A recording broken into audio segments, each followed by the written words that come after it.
Spoilers ahead for every Star Wars film. Let me ask you a question. Is Star Wars good? Recently, Star Wars has just been a shell of its former self. A major dead character is back to life. He came back off screen. That's a thing that happens now. There's hardly any incest in them. Being one of the highest grossing movie franchises of all time, Wikipedia classifies it as an epic space opera media franchise, which is in the running for top 10 sentences ever written. And they mean that too, because in 1977, Star Wars was unleashed to the public and became a cultural phenomenon overnight. And besides this 1977 classic, I have not seen anything else from this franchise. I mean, not even any sequels, prequels, sequels to, cartoons, comics, toys. I mean, I've seen toys. And I know that saying I've seen only one Star Wars film is very offensive to a majority of people, to the point that I've been called a pretentious a-hole over it, which if you know me personally, no. The truth is, I just haven't watched them. But it's gotten to a point that I have written and directed an actual short film that is played in a real movie theater,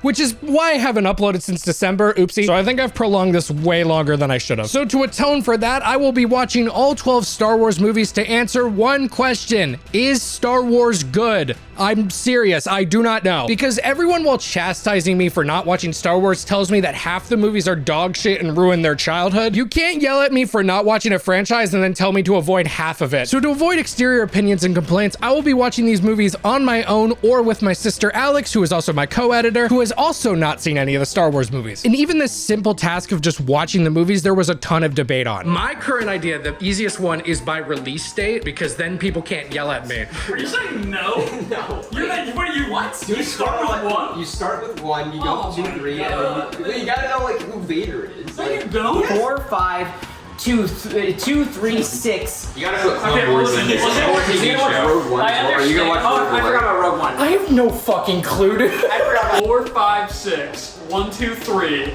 Rogue One, Solo, 7. Wait, we got the council here that cannot decide what I have to do. So why don't we cut to today's sponsor? This video is brought to you by Clean Shaven Tony. I don't like him. So after way too long a deliberation, we decided on watching them in release order, which would be 4, 5, 6, 1, 2, 3, 7, 8, 9, and then any standalones that we come across along the way. Which means that we're starting with episode 4, which once again, massive spoilers ahead. I'm dead serious.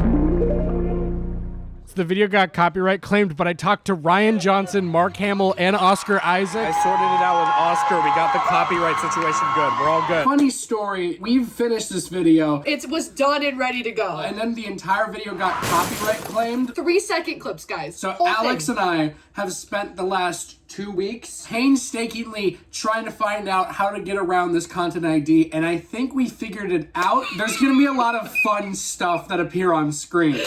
So just act like that's part of the movie. It's part of the movie now. It's our copy. If you want to be nice, just write in the comments, whoa, I loved watching the raw original movie. And the raw audio files. The raw audio. All right, bye. Now, episode 4 is the only Star Wars film I have seen, and admittedly, I've always thought it was a pretty good film. The production design is phenomenal, it sets up the world amazingly, and there are iconic scenes that I apparently just do not get. Take these two over to the garage, will you? I want them cleaned up before dinner. But I was going into Toshi Station to pick up some power converters. Yeah!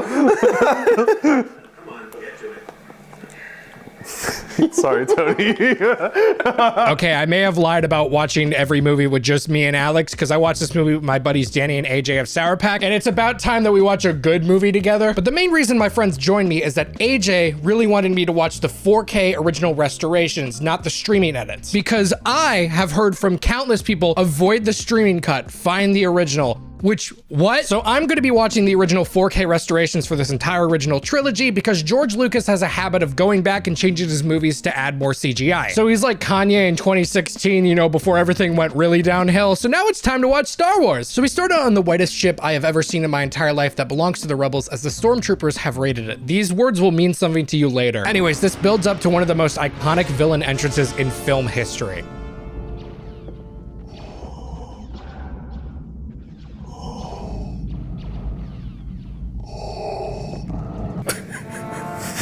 I love how that's like one of the most iconic scenes in film history, and all he does is come around and go, "Ugh, that place is a mess." Clean up an aisle ship over here. That was awesome, dude. Dude, Steve just looked at the TV. He just like bro. Like, he like looked at us. Oh yeah, by the way, I'm gonna treat you all like me, so I'm gonna treat you like you don't know what Star Wars is, and I'm gonna talk down to you like a child, okay? So Princess Leia, someone we will continue to learn more about, is about to get captured by the stormtroopers, but not without a fight. Kid bitch. So we see C-3PO and R2-D2, two autonomous droids who are iconic in their own ways, pursuing around the ship to try and escape the Imperials, led by Darth Vader himself. Darth Vader has just objectively one of the most iconic looks ever, with the body performance of David Prowse and the vocal performance of James Earl Jones. And I just want to say rest in glorious peace to both of them. They have both passed away, and they did an incredible job in this original trilogy. Hats off to Vader and the crew. So it's in this opening sequence that we learn the dynamic of these two, which is that C-3PO is a British twink and R2 is a catty bitch who speaks in boot beeps. R2 calls C-3PO a mindless philosophy, and C-3PO calls him an overweight glob of grease, which means R2 is top 5 Star Wars characters of all time for me, because he will just say shit like that while also wheeling places, but then he will randomly decide to start walking like a toddler, and it makes me giggle like a madman every time. So R2 and C-3PO flee on an escape pod because R2 has the plans to the Death Star hidden within his body, which the Rebel Alliance needs to actually destroy it. Now, what is the Death Star? It's basically like a giant floating space station, so big that it's like the size of a planet or a moon, that has the ability to kill planets. It can do that in one hit, and it's crazy, and it looks awesome, and I'm not gonna show you yet. You have to wait. So they then land on Tatooine, where they get ransacked by Jawas, the tiny little fuckers, and R2 handles that pressure really well.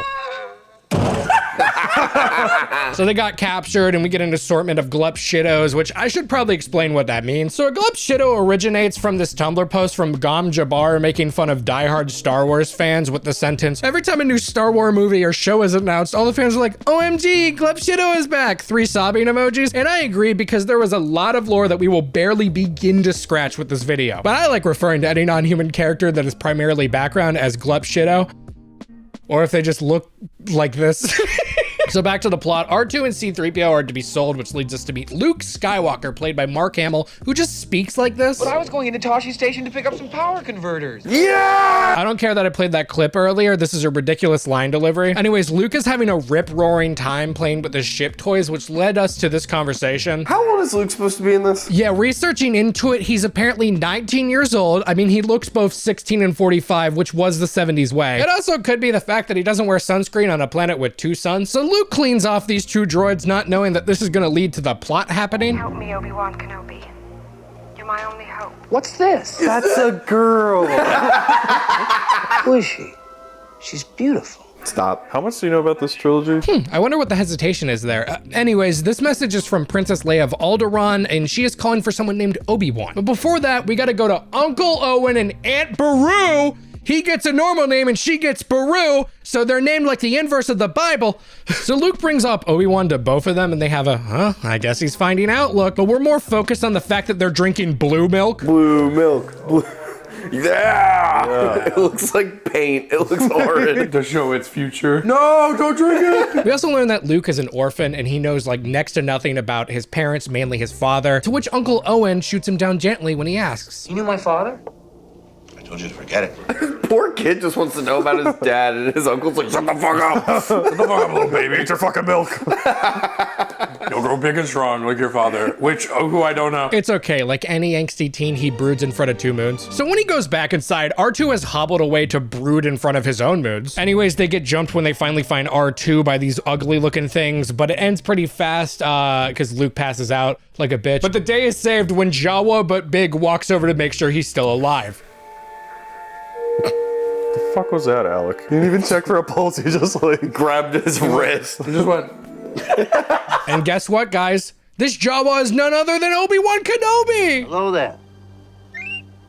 I also really like this scene because Luke brings up the name Obi-Wan Kenobi, and Obi looks like he just walked in on 2 people making out in the bathroom. So Obi-Wan takes him to his crib, I think, and starts telling him stories about Luke's father while letting him hold his father's old lightsaber, talking about how he used to be a Jedi Knight. Jedi Knights are described as former peacekeepers of the Galactic Republic who drew mystical abilities from the Force, but the Empire executed Order 66 and killed nearly all of them. Womp womp, we'll come back to that. Also, what is a lightsaber? You fucking know what a lightsaber is. I don't even care if you're 7 watching this. Actually, I do care. Stop watching. You're 7.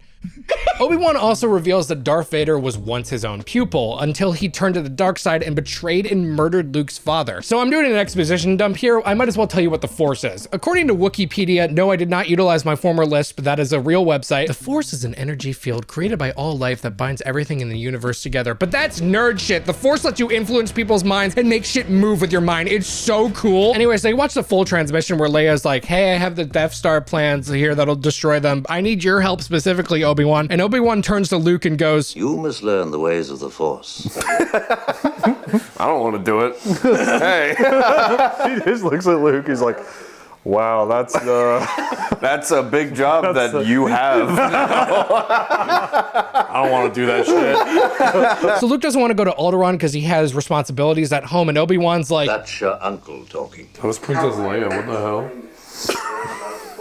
She's his uncle. That was a girl. That was a girl, duh. because I know who they are now. Anyways, why don't we finally cut away from Tatooine and let's see what the cool bad guys are doing. We see diplomacy meetings that involve Peter Cushing looking like the most evil person I've ever seen in my entire life, an insanely good tracking shot that follows Vader as he walks in, and a dude getting choked out via the Force. I told you it was cool as shit. So we find out that the Imperials have tracked down R2 and C-3PO and completely ransacked the slave ship they were on, which has Luke realize, oh god, if they tracked down where the droids were, they probably tracked down who bought them. I gotta get home. Which Danny told me something that I told him when we were watching Peter Pan but with go-karts. You ready? Because when he gets back, we see how Aunt Beru and Uncle Owen are doing. Oh shit, that's his home, right? Yeah. That shit obliterated. I can't believe they put this shot in. I know. Oh my god! It's just the skeletons of his aunt and uncle. The burnt fucking remains. I want to do that in one of my movies.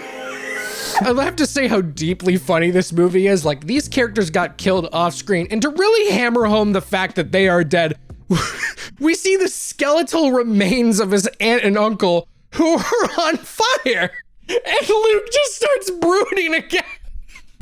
He's aura farming in front of his dead parents. Anyways, Obi-Wan is like, you couldn't have saved them. They were gonna die anyways. And Luke is like, I'm going with you to Alderaan. There's nothing for me here. Teach me the Force and make me a Jedi now. My parents are dead. Do it now. But he's brooding. So the K drive over to Tatooine, but more egg loose, and they get stopped by stormtroopers, and Obi-Wan uses the Force on them, utilizing mind control, which led us to theorizing that the other stormtroopers could not hear them. Anyways, who gives a gaff? Because it's club time.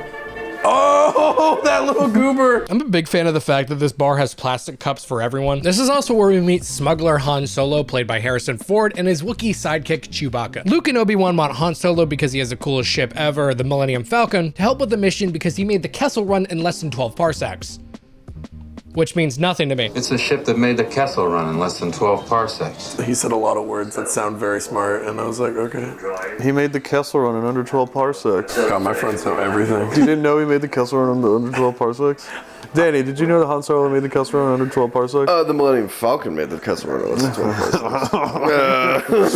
I wanna blow my brains out! There's some great things about this original restoration is that we get to see the original shootout with Han and Greedo, a glup shitto. And we finally get an answer to who shot first, which was like a whole thing. And guess what? This finally answers it with no one cares, no one knows, the edits are different, and you will leave this earth not having a solid answer because Harrison Ford himself says he doesn't know and he doesn't care.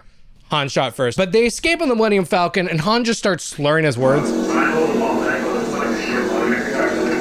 I'm gonna be real, I got What are you saying? That was like a 1930s movie where if you don't catch the first word, you cannot understand the entire sentence. Yeah. So our heroes escape to safety, spoiler, and something that is also deeply funny is that the bad guys explode Leia's home planet of Alderaan. You can tell they're evil because they have stupid fucking helmets. Yeah. Which I love. Okay, that's not the funny part. Ignore that I laughed at it for having a double explosion. But what is funny is the cut out of it.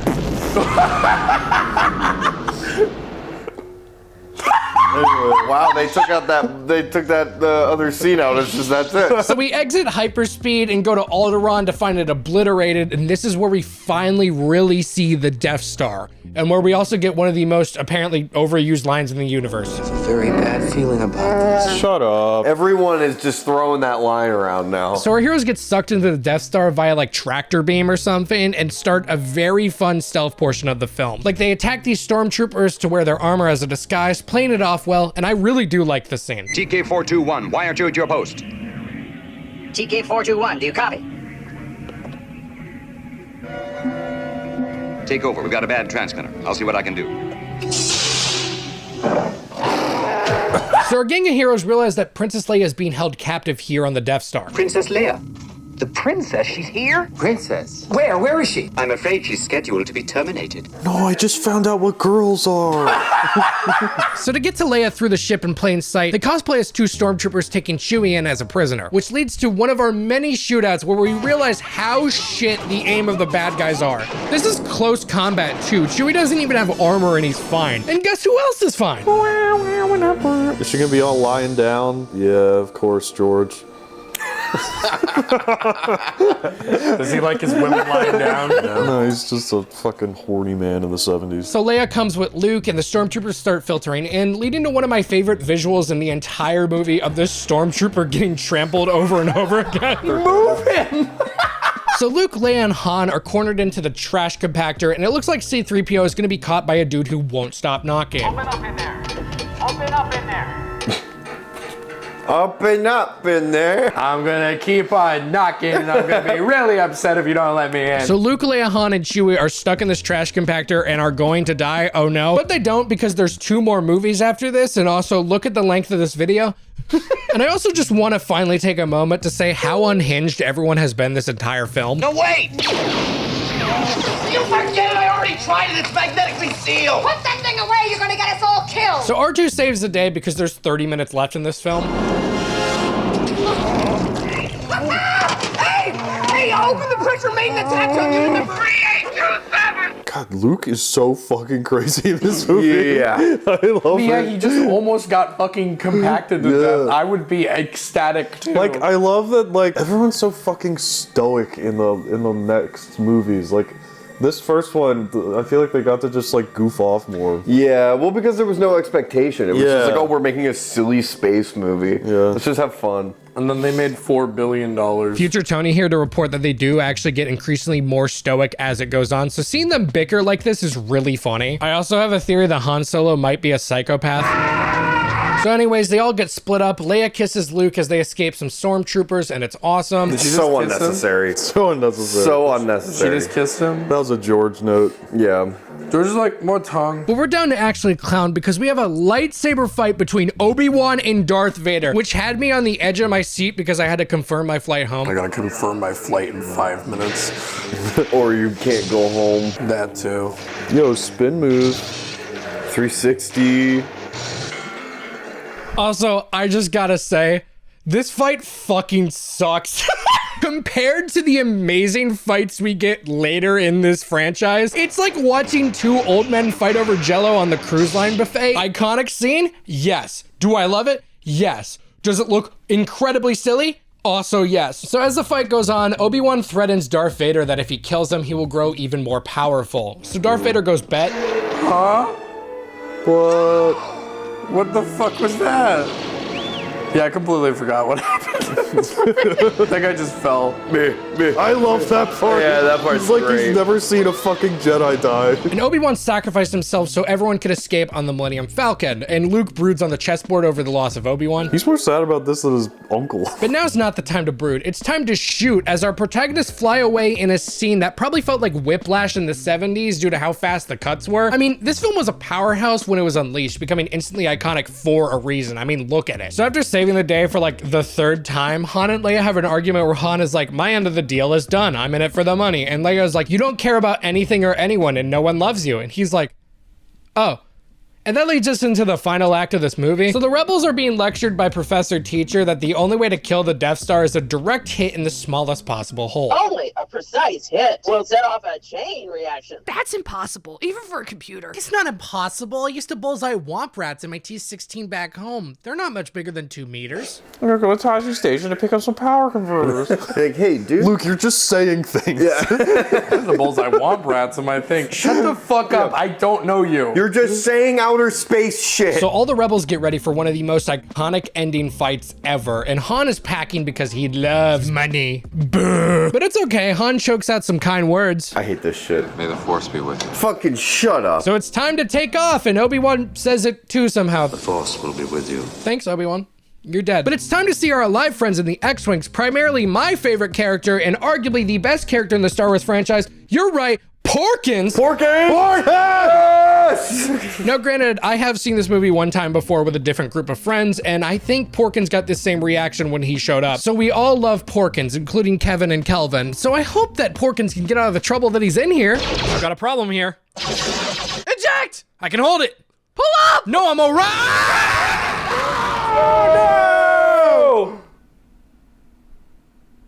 He's died. That guy's so fucking dead. He's actually the villain of episode 9, spoiler. Somehow Porkins returns. Somehow Porkins returns. Yeah, Porkins has like 35 seconds of screen time, and he's my favorite character because he's me, aka I would die first in battle. After Darth fiddles with this fun knob, we fly into one of the coolest shots ever, where it goes from a top-down view to a POV shot. This was all done in a parking lot, which leads to some great chases and explosions. Oh my god. I looked away and there was an explosion. Come on, Porky, you can do this. No, Porkins is so dead, dude. Porkins is so dead. Oh no! Yeah. Until somehow he returns and gets away with it. And gets away. I can't believe Porkins got movie. away He's with gonna it. return. You should stay tuned to see what I mean. So the Death Star is about to fire off, so Luke locks the hell in for the perfect shot with the help of his dead mentor. Use the force, Luke. But he's surrounded by Darth Vader and his goons, and it looks like they're gonna be fuckered until Han shows up to show that he does care about anything and anyone. Yeah! So using the Force, Luke fires the perfect shot into the tiny hole to blow up the reactor, and it looks so cool. Whoa! Dang! You wanna fart? Big explosion. No. No. So everyone cheers and it's awesome, and I actually just want to highlight the chemistry between Luke, Leia, and Han here. It's done so well. Everyone is so ecstatic, and I really believe it. Everyone's earned this. And our final scene shows Luke and Han receiving the Medal of Awesome or whatever, while Chewie just watches, I guess. Fucking bullshit. This is the entire internet when I watch all 9 Star Wars movies. And that's the film. Episode 4 is such a great entry point into the franchise that I just really can't knock it for anything. The production design is fantastic. The score is amazing. The VFX and practical effects for the time were completely wild. And right now it's the best one I've seen. Because it's the only one I've seen, but you know what, it's the thought that counts. I'm gonna be providing my initial rankings as I watch them, but stay tuned to the end of the video to see an actual ranking between Alex and I. And guess what? You're not gonna agree, you're gonna be pissed, and I don't blame you. There was also so many Fortnite funnies from us watching this video that there's a longer video on Sourpack's channel that you can go watch, link in the description. I guess if I know you're probably not looking for advice or anything, but just don't think too critically about everything. Just have fun with it. Yeah. Because that's what you're supposed to do with Star Wars. Just have fun. Anything you guys want to say before I go watch the next one? Yeah. I've got a bad feeling about this.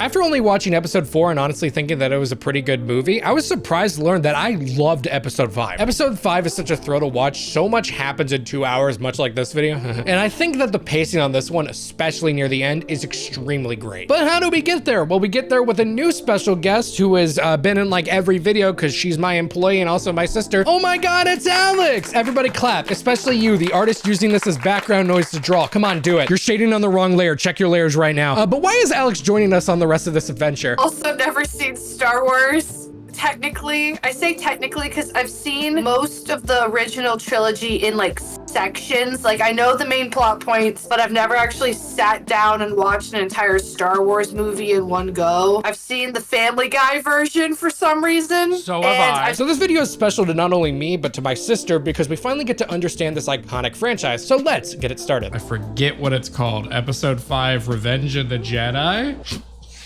That's the It's The Empire Strikes Back. That is episode 5. All right. I watched episode 5 as if it was a Let's Play on YouTube because I was editing for Tony, so I had a little tiny Tony in the corner the whole time reacting to everything. Taking place 3 years after episode 4, the Rebel base has been moved to the ice planet Hoth, which, you guessed it, has a lot of snow. And immediately I gotta point out the quality looks fantastic here, which makes sense. They had a budget of $19 million more than they had for the first one. So Luke shows up on a tauntaun, which is a hideous creature that Alex hates, and it starts freaking out for some reason. You smell something? What the fuck is that? So the abominable snowman takes Luke and like strands him upside down to die of hypothermia before he eats him, I guess. But Luke's lightsaber is just out of reach. Oh no, whatever will he do? Come on. Yeah! Like Thor's hammer! Oh shit, that's awesome.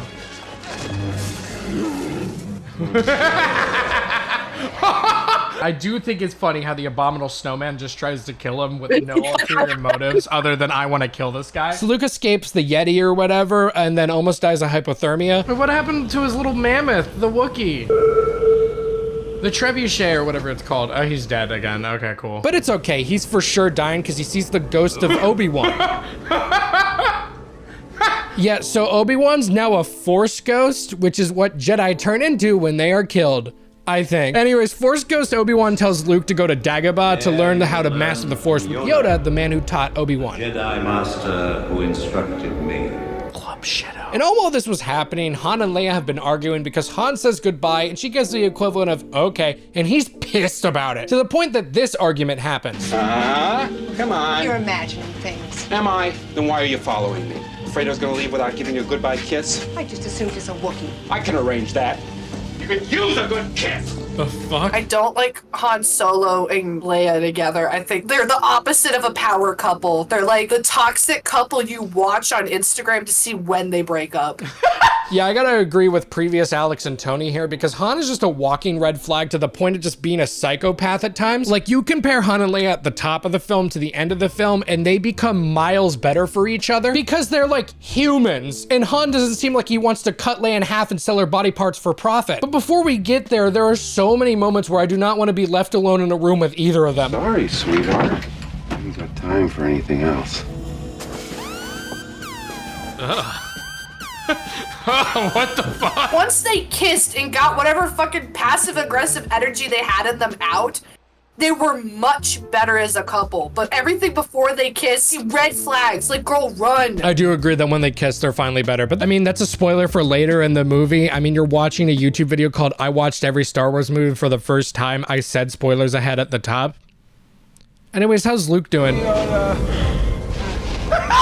Keep you warm. So Han comes to save the day by keeping Luke in a dead tauntaun for warmth until they are rescued in the morning, which leads to this. Well, that's cool as hell. Not the diaper he's in, but like the fucking guy. So Luke is fine now, which gets a congratulatory kiss from the princess. That's the second kiss, Jesus Christ. I think now, because I'm alone, is a good time to know. I know they're brother and sister. Why the fuck? Did he know that now? Yeah, I'm leaking the plot twist that happens next movie in this one because I think it's really funny to point out. Luke and Leia are siblings and she kisses him so much in this trilogy. Why does Leia keep macking on Luke? Did George Lucas know and did he like that? Okay, also the love triangle was really weird in this movie because they had Leia kiss Luke at least twice. Like once at the beginning and once at the end. And the first one I got because I was like, oh, she's trying to make Han Solo jealous. But then at the end, she's kind of like a thing with Han Solo and she still is kissing Luke on the lips. And I'm like, girl, you also just realized. So ignoring any incest plot points, the rebels have been found by the Imperial fleet and the rebels are trying their best to evacuate, all while we get the hardest score ever made.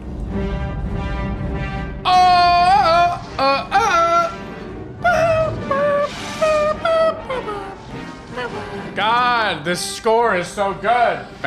Man, that theme will never get old. Prepare for ground assault.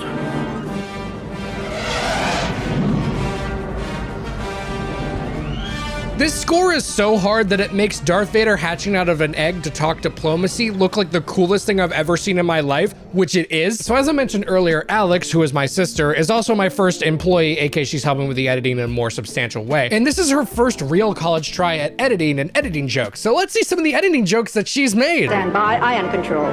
Oh, there's another woman! Everyone tell her good job in the comments. In Alex's performance review for the quarter, I'm gonna say the hearts at 50% opacity and size really helped. So we're now in the fight against the Rebels and the Imperials, which is pretty awesome, but once again, we're watching the original 4K restorations, which means we got to see what audiences saw in 1980. And sometimes it looks really silly. Those look so stupid. Which is so funny because you go forward like 15 more seconds and then mobilizing these at walkers looks incredible. Without looking further into it, my best guess is that they used stop motion for the shots with the legs and framed around miniatures. Hell, as someone who loves film and practical effects, this whole trilogy is ripe with so many incredible practical set pieces and ships and glup shittos. I love it. The Rebels are also celebrating really big for taking out only one of these walkers. Were there like 4 of them? Well, now there's 3 of them. This scene is just a masterclass in making your characters do some bullshit. Like, Luke flies up using what looks like a really thin suction cup. There you go. We also reunite with Darth Vader in his rockin' theme. God, they look like Klansmen. Oh, shit!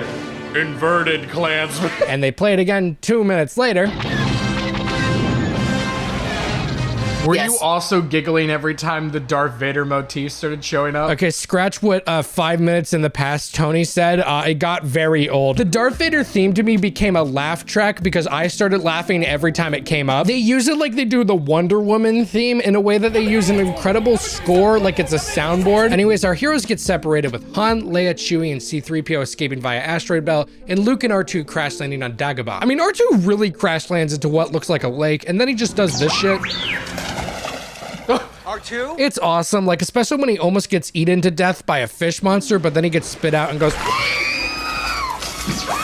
I love R2. So Luke and R2 set up base until they are joined by an iconic character, Mr. Glup Shitto himself, Yoda. Yoda is such an insane character to me that I cannot believe audiences in 1980 were like, fuck yeah, more Yoda, please. Because he's like 2 foot nothing, speaking in riddles he is, and is just a little shit. Hey, you could have broken this. Don't do that. Like he gets into tug of war with R2 and starts beating him with a fucking stick. He also spends like 20 minutes moonlighting as not Yoda, which doesn't work because baby Yoda. God, Yoda is such a catty bitch that I kind of love him. But in surprising news, Alex shares a different opinion about her fun green friend. I learned I fucking hate Yoda. I fucking hate him. He's such a little dick. He's like, Yoda. Also, why does Yoda look like he shit himself every time he's in a scene? He's like... Anyways, we cut back to Han and Leia, who have another shady-ass moment together before having a nice kiss, which is interrupted by government-mandated British twink. C-3PO has autism. He can't read social cues. Oh my god! Anyways, we cut back to Darth Vader, who's in his egg again. And this movie finally made me get and love Vader. Like, his design is so iconic, and I want to shout out the duo behind the man again. No one else could have played these two for this original trilogy. Anyways, Darth Vader talks to his ugly-looking master, which we will learn the name of later. We don't learn it in this movie. But what is more awesome is learning that Yoda is 800 years old. He doesn't look a day over 400. So some more crazy shit happens. The 4 Tet, I don't want to say their individual names each time, almost get eaten to death. But they escape in under 12 parsecs or whatever. Am I doing it right? Me doing it right or not, that does not matter to Luke, who does a front flip with Yoda on his back, which is kind of funny. But then I started imagining a father doing that with a child in the same position, and now it's really funny. In fact, what the fuck kind of training is Yoda making him do? What the fuck is this? He does not have one song where he needs to be doing that. Well, it's fine because it gives us that one Yoda meme. So in some actual good training, Yoda tells Luke in order to get his crash landed ship out of the water, he needs to use the Force. So Luke does.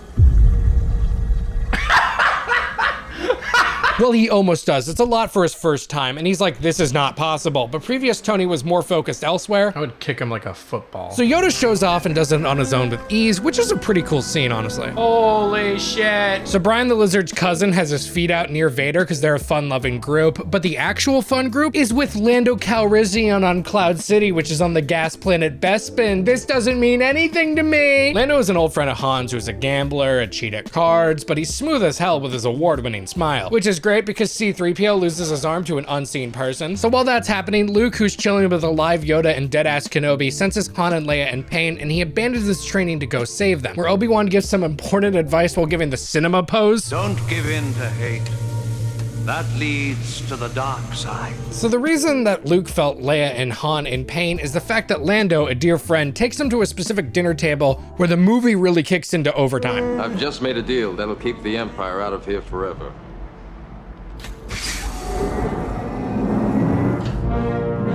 What? We would be honored if you would join us. Oh, I was not expecting that. Dead serious, from here on out, the remainder of the film flies by. It is a terrific 30-minute run utilizing stealth to try and get away from Vader, our heroes being in peril. Holy fuck. They're gonna circumcise him. It is just a terrifically done sequence of events that I said next to nothing for 10 minutes because I was so engrossed in the film. In fact, I only started saying stuff when our heroes, sans Luke and R2 of course, are stuck above this cryogenic pit because Vader is slowly killing and torturing them one by one. And Han is gonna be dipped into it, prompting one of the most iconic exchanges from the entire franchise. I love you. I know. Damn. And Han is actually lowered down to be cryogenically frozen. Holy shit, they really went there. It's actually a pretty surprising scene. Basically killing off one of your 3 leads in the second movie with a third to come is really ballsy. If this is the last we see of Han, what a way to go out, man. Unfortunately, Alex brought up something that makes me view this scene differently. I couldn't take the scene seriously because all I heard in the background was Chewbacca going... Chewbacca just kept screaming the whole fucking time. Now I know they're besties and I do like Chewie, but it is really funny. But what isn't funny and is cool as hell, after being caught in Vader's trap, Luke and Vader have a goddamn lightsaber fight. And it is so hype and looks so good. Oh my god, the lighting, the composition, the fact that Luke uses his 1 use per lifetime Jedi speed in this fight. That's a joke for Star Wars prequel lovers. I especially like how in this fight, Vader starts using the Force to fuck with Luke by having shit hit him in the head. So the window breaks, causing Luke to fly out and the fight to continue on this bridge, which is the set piece for one of the greatest twists in film history. The fight continues, Vader cuts off Luke's hand, and Vader starts monologuing at him, leading to the twist. Obi-Wan never told you what happened to your father. He told me enough. He told me you killed him. No. I am your father. Not true. That's impossible. What? Okay, I knew this twist for like a decade because it's the most iconic twist ever. So I want to say finally seeing it. I know the Mandela effect of thinking Luke, I am your father, because that's been used in like every show, movie that parodies or references this scene. But the scene makes so much more sense with no, I am your father. Because Luke says, Obi-Wan told me you killed my father. To which Darth Vader would have to reply, Luke, I am your father, which does work, but it makes him sound like a disgruntled father who's tired of his piece of shit burnout kid. Luke, I am your father. Now take out the garbage, please. So Darth Vader is offering Luke to rule the galaxy as father and son, and Luke has nowhere to run but down, which by the way, they are like 1,000 feet up in the air. Jump, Luke. And I was jokingly yelling at him to jump, and then he does. He does it?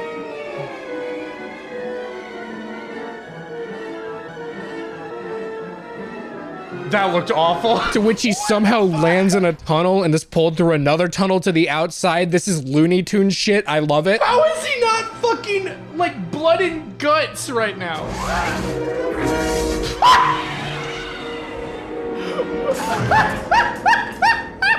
But before we see how Luke gets out of this mess, what are the others doing? The entire time Luke and Vader have been fighting, our team, including Lando, have been escaping an ambush from the Imperials because even though Lando sold them out, he was given that like, hey, do this or we're gonna turn you into a not Force ghost. So yeah, he kind of had to. So Lando, Leia, and Chewie save Luke, and it was really here that I had to ask, how the hell did they do this in 1980? It looks phenomenal. Like, I care about all the characters, the pacing's fantastic, the VFX that sometimes are kind of funny, but that's like the charm of Star Wars to me. It looks awesome though. Not to mention the score. Oh my God, no, not the score. No. Don't play the fucking theme again. And after repairing the Millennium Falcon's hyperdrive to escape, Luke gets a new robotic hand, and that's where we end the film. That's right. The rebels have lost and are on the run. Vader has only grown more powerful as Lando and Chewie depart to go find and save Han. And it seems like there's no hope for our main characters. What a ballsy way to end the sequel to a surprise box office hit. And I love it and I respect it endlessly. This is easily the best one I've seen so far. If I'm saying episode 4 is good, I'm saying episode 5 is great. And I am so excited to see the conclusion to this iconic trilogy. Episode 6 is a terrific end to the original trilogy, and this was the entry where I truly learned how terrible I was at remembering the titles of each episode. New Hope, New Hope, New Hope, New Hope.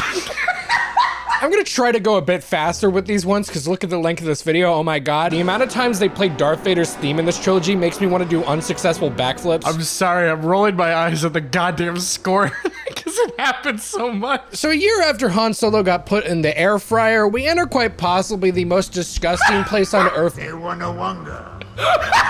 Which is Jabba the Hutt's crime palace. Now, who is Jabba the Hutt? I'm glad you asked. He's a crime lord that looks like a sweaty sperm cell. What the fuck am I looking at? Jabba the Hutt was bad, but I didn't hate him as much as you did. Fair, but also at the same time, you hate Yoda. I hate Yoda, and I really can't tell you why I hate Yoda so much other than I think he's a little word that I can't say without getting demonetized. Now, the reason the film started with R2 and C-3PO alone is that Luke is offering up these two as a gift of goodwill in exchange for the release of air-fried Solo. So Jabba takes them in and we get to see a freaky-ass droid, which leads to my favorite kind of cut, pure tonal whiplash.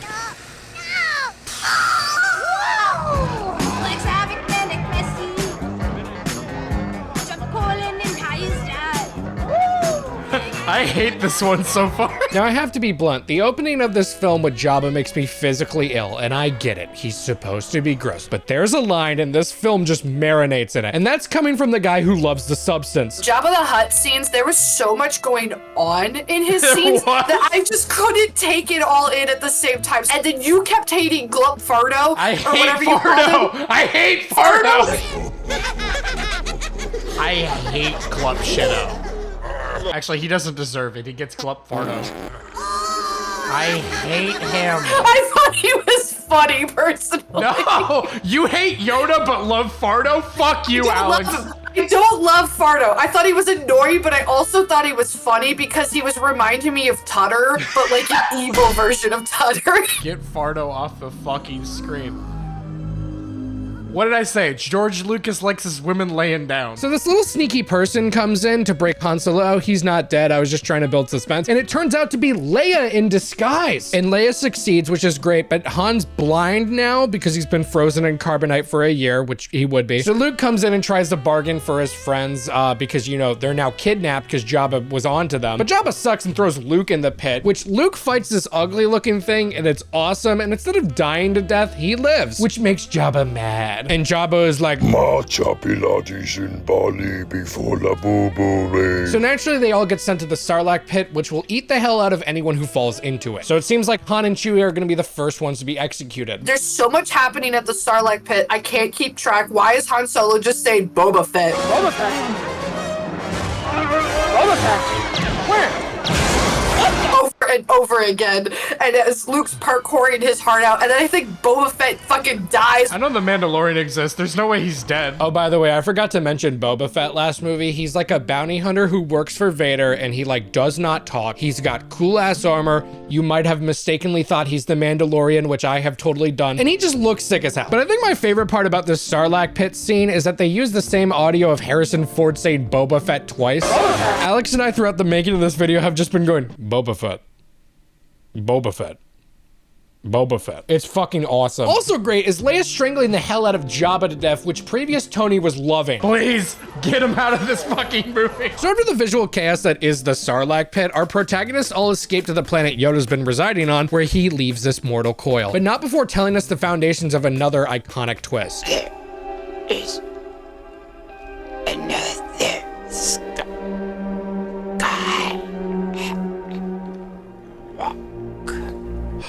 Darth Vader. Anyways, Yoda proceeds to pull an Obi-Wan. Oh, is he dead? Add him to the kill. So this is one of those spoilers that I think is near impossible not to know about, that Leia is Luke's sister. Leia is my sister. Your inside serves you well. But I kissed her so much. I mean, it's like if you somehow went into Trap not knowing Josh Hartnett was the killer, but it doesn't ruin the movie to already know that. In fact, it makes the kissing scenes even funnier. She's beautiful. How much do you know about this trilogy? Incest aside, Palpatine, otherwise known as the Emperor, but I'm gonna call him Palpatine because it's a funnier name. Palpatine has been building a second Death Star because you all loved it in the first movie so much. They now have a shield all around the Death Star because, you know, the explosion. And the only way to break the shield around it is to go to the forest moon of Endor, which is basically where the rest of our movie takes place. So much happens on this planet, especially when we get an amazing speeder chase that looks incredible with today's lens. This looks really bad, I'm sorry. There's also a pod race scene, I believe, and they all look really funny to me. I don't think the Oh my god, the CGI on the racing, like, motorcycle things in the forest looks so bad. They look awful. For the era, I'm sure it was great, but now this is the one that did not age well, and I was laughing really hard at a lot of those scenes. Also, Yes. some of the deaths... That was awesome. During his chase, Leia flies off of her pod racer, and this is where we meet the iconic Ewoks. Imagine Jawas, but they're little beastly bear people, so I wonder where he's taking Leia. Oh, god damn it. I swear to fucking god, if they play the score, don't play the score. Don't do it. Do not. Now there's some stuff with the Ewoks that I think you should experience on your own. Cody, the fucking Ewoks say hot to him!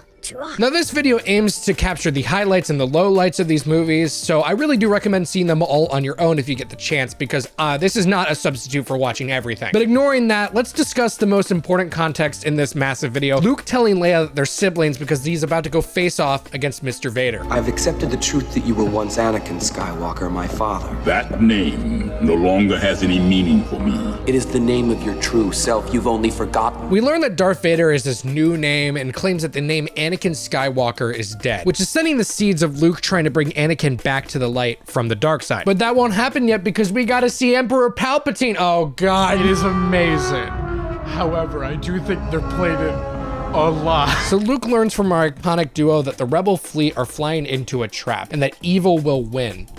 Anyways, what's going on with the Ewoks back on Endor? For some reason, the flying is so much funnier with, oh, that looks awful. This is one of those ones where the pacing after the Jabba opening is phenomenal. Like, Han and crew get captured by Imperial forces and it looks like all hope is lost, as we know what's about to happen to the Rebel fleet. Wait, this is a line. This is the meme, the 9gag, the rage comic. It's a trap. It's a trap. That's the meme? Yeah, future Tony here to report that I thought the prequels were gonna go more into his character, because I was like, there's no way that's the only thing that prompted the meme. It's the only thing that prompted the meme. I'm dead serious. I mean, it's silly, but it's not meme of the decade silly. But that doesn't matter, because when it looks like our heroes are screwed, the Ewoks come in to raise hell on the Imperials, which creates one of the most memorable and incredible sequences in the entire franchise. Yes, it's like from episode 5. Never mind. I love this part where Leia and Han look like they're screwed, but then Leia uses her upper hand. I love you. I know. Stand up! My next note I have is I think Harrison Ford was channeling his anger at Star Wars into his performance of the last movie, because between this one and the last one, there is a marked difference on how angry he is in every scene. The last movie, episode 5, he was scary. And by scary, I mean red flag, just unbridled rage in a lot of his line deliveries. This one, he's much more happy. He also wasn't a psychopath in this movie. Yeah, no, he was way toned down, and I think it was better for his character. He was so much better with Leia in terms of their relationship. He wasn't like a walking red flag anymore. If anything, he was a green flag. I clipped one scene at the end that you didn't react to. Like, Leia was like, oh, Luke wasn't on the Death Star or whatever, he's alive. And Han's like, You love him, don't you? Yes. All right. I understand. Fine. When he comes back, I won't get in the way. he like was fully willing to accept she didn't love him, where in the last movie, I think he might have gone postal if she had said that. The man she told you not to worry about is her brother. So Luke and Vader are fighting while the whole fighter shit is happening, and I think now is as good a time as any to bring up that sometimes they just won't score a giant sequence, and I find it funny what they choose to score and what they choose not to score, because there's always one sequence in every single film. Which can be cool, but in films to come, it feels really empty. See what there is here? There's music. aura farming. But this scene leads to a very threatening proposition from Mr. Vader. If you will not turn to the dark side, then perhaps she will. Well, I know she dies in real life, so I don't know about that. Anyways, Luke wounds Vader within centimeters of getting a victory royale, Palpatine's favorite. This'll make sense later. And so Palpatine is like, do it. And Luke is like, no. And Palpatine handles that rejection very well. No, you can't do that. Unfair. Uncool. So as Palpatine keeps tickling Luke, this sequence ramps up in intensity as we keep cutting more and more to Vader before he grabs Palpatine like a pool noodle and chucks him to his demise. Yes! Somehow he returned. How? How would he return from that? Now, for those who have seen Star Wars, you're probably screaming at the screen right now. And for those who haven't and are using me as their conduit, first off, thank you. Second off, I have heard rumors that one of the laters has Palpatine come back somehow. And I want everyone in the audience to watch this clip again of Palpatine following the distance of King Dakar and tell me how the fuck he could come back from that. How would he return from that? He evaporated. Maybe he just rolled when he landed. Anyways, Luke and Vader reunite and we get to see the real Anakin Skywalker, and this is a great scene. Unfortunately to me, Anakin kind of looks like Humpty Dumpty from Shrek. Anyways, Death Star explodes. And this is when Anakin becomes a Force ghost, which is really funny how fast he's welcomed back given his kill count.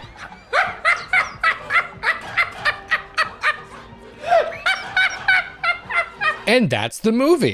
To everyone who was telling me to like skip half the movies, you could have just said watch the original trilogy. So that was episode 6 and the ending to the original trilogy. I think these 3 movies are fantastic and tell a great story. I love seeing the original 4K restorations. The sound design was immaculate, and I think the characters are all super fun and deserve the iconic status that they got. I've heard people say, oh, the prequels are too stilted, the dialogue is dumb, that's so stupid.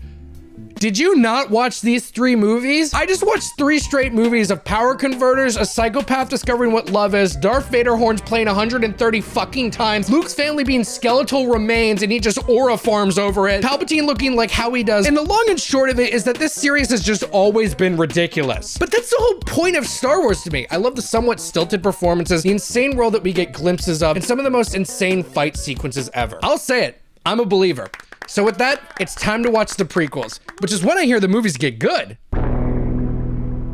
When everyone was yelling at me to watch Star Wars, several people told me to either skip the prequels entirely, while everyone was saying that these movies suck in comparison, but you gotta watch them. So am I gonna skip them? No. You're yelling at me to see the movies. I'm gonna see all the movies. And I've just heard nothing but slander towards the prequels, to the point that it's started to wrap around and people are like, no, it's actually good. But then that wraps around and they're like, no, it's bad. So I can't fucking tell. Obviously I knew the iconic twist that like Darth Vader was Luke's father, Leia was Luke's sister, they all involve Luke somehow. But the only things I do know about the prequels is that Ewan McGregor is in it, Anakin is in it, and that he got death threats, I think, because he wasn't very good. So we'll see if that was warranted or if you guys just couldn't handle peak. So this is the first movie canonically in the Skywalker saga, and everything is in economic turmoil. The small planet of Naboo is no longer getting any shipments from the quote greedy trade federation, and the Senate is debating everything to the point that they've secretly dispatched 2 Jedi Knights to settle the conflict. Luke and Han Solo! So we start with the most beautiful man I've ever seen, and we've had a lot of beautiful men on this channel. As you know, our blockade is perfectly legal, and we'd be happy to receive the ambassadors. Who the fuck is that? Like, I have watched 100 glup shittos speaking gibberish, so now that I'm seeing 2 ugly looking aliens speaking lispy English that do not match their lips at all, it's a little too much. Their lipstick's really funny. But that doesn't matter because we have the iconic Liam Neeson and Ewan McGregor. I have a bad feeling about this. And they're talking about plot stuff, I'm sure, but I'm more focused on this fuck-ass rat tail that Obi-Wan has. Anyways, this movie starts off pretty slow and quiet. Jesus Christ! There's a whole lockdown scene that Qui-Gon Liam Neeson barrels through with his lightsaber that is pretty silly. Also, we missed it, but they have like super speed in this one scene. Where the fuck did they go? They just never use it again. It's time. Use your super speed run. Just this once and never again. Which does track because in episode 5, Luke used his hyperspeed to get out of the Han pit and he never used it again. And before you say, oh, Tony, he jumped, look at how fucking fast he went. This is Jedi lore now. But I don't really care about this opening scene. I mean, spoilers, I don't really care about this movie in general. So I want to show this awesome clip. She's right. The Senate. So naturally, we go to an external planet where Qui-Gon is hauling ass for whatever reason. What am I looking at? No! Glump shit up! And then, oh my God, Jar Jar, Jesus Christ. I've heard all the memes that Jar Jar is the worst. And like I said, my favorite stereotype on Earth, which is that Mormons fucking hate Jar Jar Binks. Call me a Mormon. I think I also hate Jar Jar. It's so infuriating to hear him speak for longer than a minute. Excuse me, but the most safest place would be Gonga City. Is where I grew up. 'Tis a hidden city. So naturally, he's one of our main characters. Jar Jar also takes us to some incredible places. Oh my God, the fucking Frog Master, whatever the fuck his name is. Why did he do that? Why did he didn't need to do that, dare I say. I really don't think he needed to do that, but Jar Jar joins Qui-Gon and Obi-Wan on an adventure and some shenanigans happen in the sea. Jar Jar feels racist. I don't know how to explain it. Now, I would love to bring up the visual effects here, as this appears to be the first time that they're using solely VFX to bring certain characters to life. For the OG trilogy, Yoda was a puppet, but for the prequels here, Yoda is entirely CGI. Same with Jar Jar, which can be obvious at certain moments, but scenes like this look phenomenal. Now, I'm no VFX artist, but the lighting here looks insanely good. The shadows look good. The structure of every character is just great. I think it looks best when these characters are playing a more passive role rather than an active one. Now, whenever they're fighting, it's definitely hard to get the physics perfect. There's some kind of sheen that's hard to gloss over, even in some modern day movies. But considering this came out in 1999, this looks incredible. So they flee a Windows XP background. So in his technically first introduction, R2 just gets war PTSD because every droid just gets obliterated in front of his own eyes. And I was losing my Jenna marbles over it. So he survives and saves the day, obviously, and we get nostalgia claps. It is to be commended. What is its number? R2-D2, Your Highness. Thank you, R2D. Anyways, that doesn't matter because we're now on Tatooine, where we get the New Jersey landlord himself, Watto. We have lots of that. We also get introduced to baby Anakin, which gives us some iconic line readings. Are you an angel? They live on the moons of Viego, I think. My mom and I were sold to Gardulla the Hutt, but she lost us betting on the pod races. You're a slave? I'm a person, and my name is Anakin. Yippee! Previous Tony was very excited about how much he supported Jake Lloyd's performance. That was adorable. People give that little kid death threats? Fucking get a hold of yourselves, Jesus. I love and support actors so much. I don't say the same about the characters they play, though. I get chills anytime I see Jar Jar. I hate him. So there's a lot of stuff I don't even really want to mention because I find this movie really slow and boring, which I know is a hot take, but I'll mention some highlights. Like, I love this line delivery a lot. This storm will slow them down. Looks pretty bad. Jar Jar sucks and fucks this plate.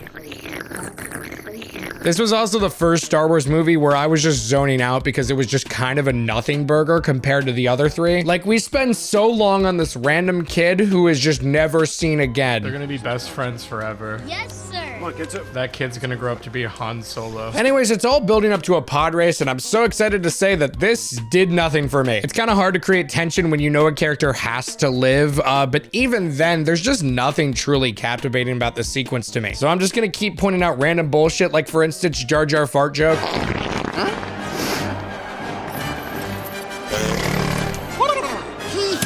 It's okay, it keeps getting better. No! No! No! So like the Derby Stallion, a video I made about Zac Efron's Horse Girl movie, this feels exactly like the ending steeplechase in that movie, where the film's building up to this one moment that lasts for like 2 minutes. But I'm not focused on that. I'm looking for justice for Rats Tyrell because this is what's in the final cut.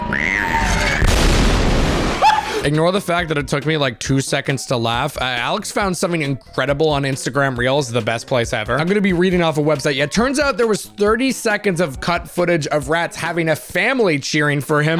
His whole family is here today to cheer him on. We understand Mrs. Terrell just got out of the hospital, so we wish her and her family the best of luck today. So when he dies, it's no longer comedy. It's dark comedy. This is a real quote from Wikipedia. The Rats Tyrell Foundation was an awareness group dedicated to exposing the dangerous aspects of the sport of pod racing. Founded by D. Lynn Tyrell after the death of his father Rats in the 32 BBY Bunta Eve Classic, the foundation sought to have the sport outlawed across the galaxy. I found that out while scripting. I can't even put it in the episode 10 script at the end of this video. Stay tuned, god damn it. Anyways, Anakin wins because of course. We did it! Oh, I did it! So Anakin goes free, but his mom is stuck to be a slave. Get bitch. Anyways, we get politics for a while, like Glup Shido shows up, and Palpatine gets inducted into Congress. I pray you will bring sanity and compassion back to the Senate. I don't think he's gonna do that. I have a bad feeling that he's not gonna do that. Now, normally for me, these films usually pick up steam and become near relentless by the last half of the film. This one, however, kind of slows down for the last half, and I think it's to the film's detriment. It was cute to see little Annie and them trying to swindle Watto into giving him away, and the pod race was something. So now that we're here and we're stuck with the Viceroys who suck, I was verbalizing my thoughts. How is there 39 minutes left? Jar Jar Binks. Isa, Your Highness? Yes. I need your help. To episode 1's credit, it does have an amazing sequence at the end where Obi-Wan and Qui-Gon fight against Darth Maul while Jar Jar is fighting war against these clankers. But naturally, there's a deliberation scene before said fight sequence, and this is where I was deliberating my life choices. I regret making fun of the people at the beginnings for speaking English. I was Tom Cruise in the back middle. Now, full transparency, I'm mentally checked out of this film, outside of the occasional line of dialogue that brings me right back in. We are ready to do action part. And moments that would pull me right back out. I can't put into words how much immeasurably better. No. Anyways, this kind of fun sequence is Jar Jar and his Gungan friends fighting and killing droids, which is fun and has good momentum for an action scene, but I will say it definitely feels a little too late for me to be fully on board, but I had a good time with it. Alex is also using Performing Tony as a conduit to say that this battle fucking sucks. I hate it so much. The balls exploding were so fucking stupid. Oh my fucking god. Sorry, I was used as a conduit. But what I actually care about is Obi-Wan and Qui-Gon absolutely frickin' Darth Maul up. Sleep token. Now, who is Darth Maul? Well, he shows up and has like 3 lines. He's red. He's always stands to hell up. He's also one of 2 Sith that have to exist at the same time. He's Darth Maul and someone else is Darth Sidious. Oh no, I wonder if we'll ever find out who Darth Sidious is. Looking back on it, this fight is peak. I mean, the soundtrack, banging. Darth Maul with his dual-dicked lightsaber, banging. The cinematography and fight choreography, banging. They literally had to like slow down this fight because the 2 actors were going feral, banging. That was unnecessary. Oh my god, no, don't cut to Jar Jar. Oh my god, fucking catch one. In the Obi-Wan Qui-Gon Darth Maul fight, there's a really cool sequence with these lasers doors that I like, which prevents Obi-Wan from helping Qui-Gon, causing Qui-Gon to get double dicked down by Darth Maul. So Obi-Wan loses it because trauma and fights the flip out of Darth Maul, and I mean the flip. And at the end of this fight, Obi-Wan bisects the shit out of Darth Maul to the point that he becomes this gorgeous creature.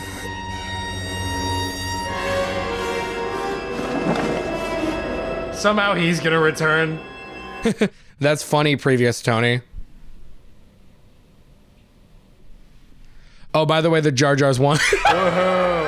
Drinks on me. So as Qui-Gon dies, he begs Obi-Wan to train Anakin in the ways of the Force because Qui-Gon was supposed to train him, but now he's dead and not a Force ghost for somehow. And Yoda pouts about it. I gave Qui-Gon my word.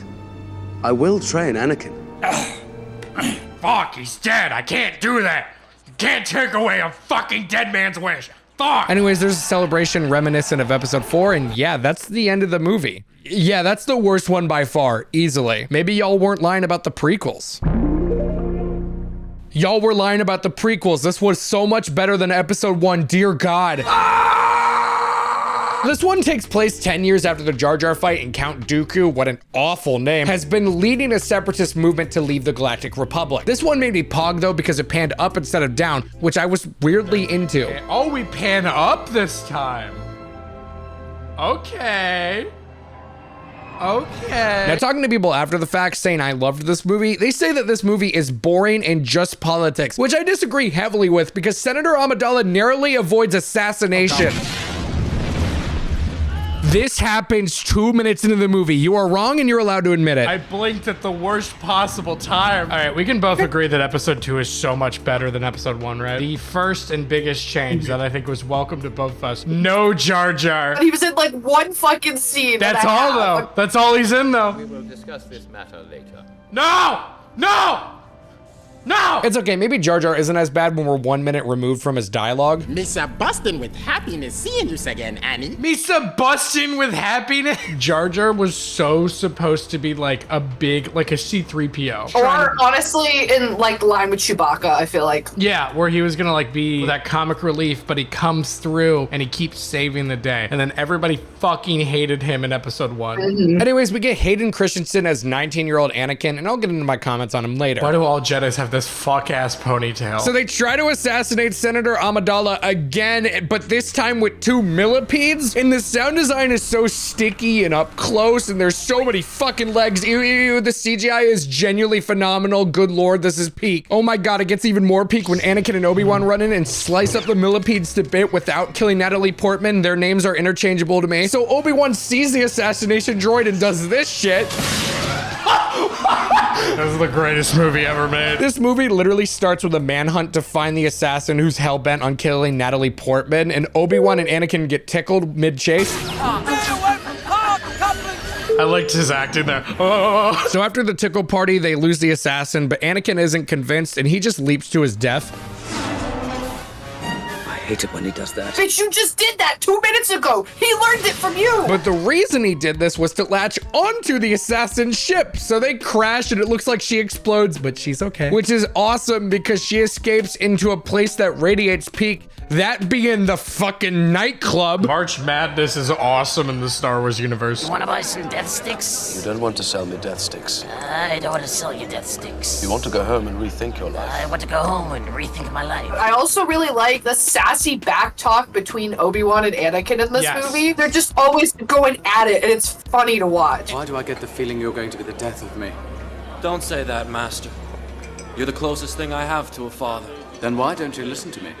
I am trying. Spoiler alert, episode 4. Star Wars as a whole is, let's be honest, very stupid and over the top, but that's what makes it awesome. Like, a lot of the dialogue is like, no human would talk like that, but that's kind of the fun of it. They're back and forth. I believe it. I buy into it very well, because I think Hayden Christensen and Ewan McGregor have a great dynamic, and I believe They really do. I believe they have a very good dynamic. And this is Hayden Christensen's what, first movie? Yes. Yeah, it's his first one. I got it. Killed it. He's good in it. He's great. He's very good. I don't understand the hate on that. I remember people being like, yeah, they're kind of, this prequels are like so stupid. It's like, okay, but you bought into the first 3 movies? Have you seen an Ewok? It's a giant fucking teddy I gotta bear. go and get all these power converters. Yeah, it's been stupid. It's been stupid since the first one. Kind of the point of Star Wars is it's supposed to be fun and stupid and not taken seriously, and I feel like a lot of people, I'm gonna get death threats for saying this, take it too seriously. I really do like this dialogue exchange between the two of them, and I know some people hated on Christensen's delivery, but I genuinely like the slightly stilted dialogue and performance we get from him. You can see the evil that's to come, spoiler, but you also get the good person in him that made everyone believe in Anakin in the first place. What I'm saying is this performance, like Jake Lloyd's, does not warrant death threats, and if you were actually sending those, that's genuinely insane and you're pathetic. Sorry, I think death threats are cringe. Hot take, I know. Anyways, there's a big chase that breaks out, and as she's gonna say who hired her to do it, she dies. Oopsie. But it was time for me to lock in because I think the copy I got was a little faulty.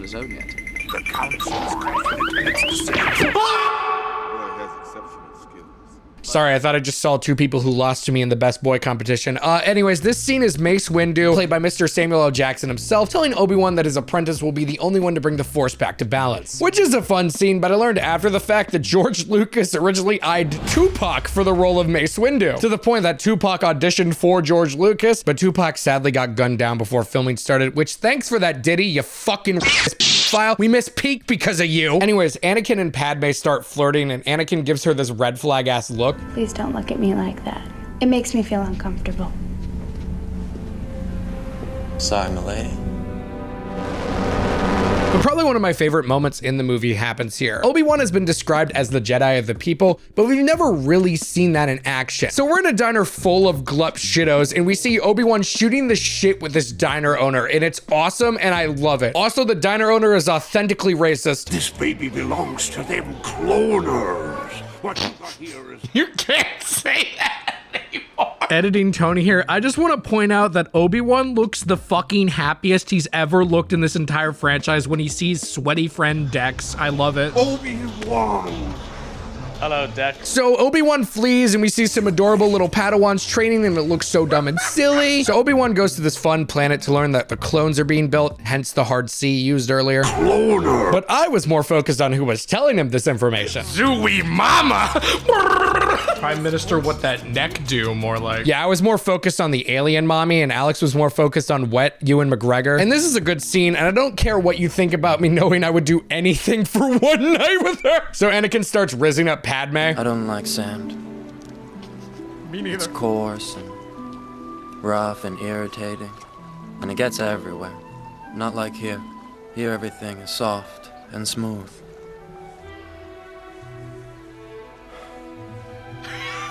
This works somehow. I mean, obviously, but they were gonna kiss, but like, what? No. I like I that. shouldn't have done that. I'm sorry.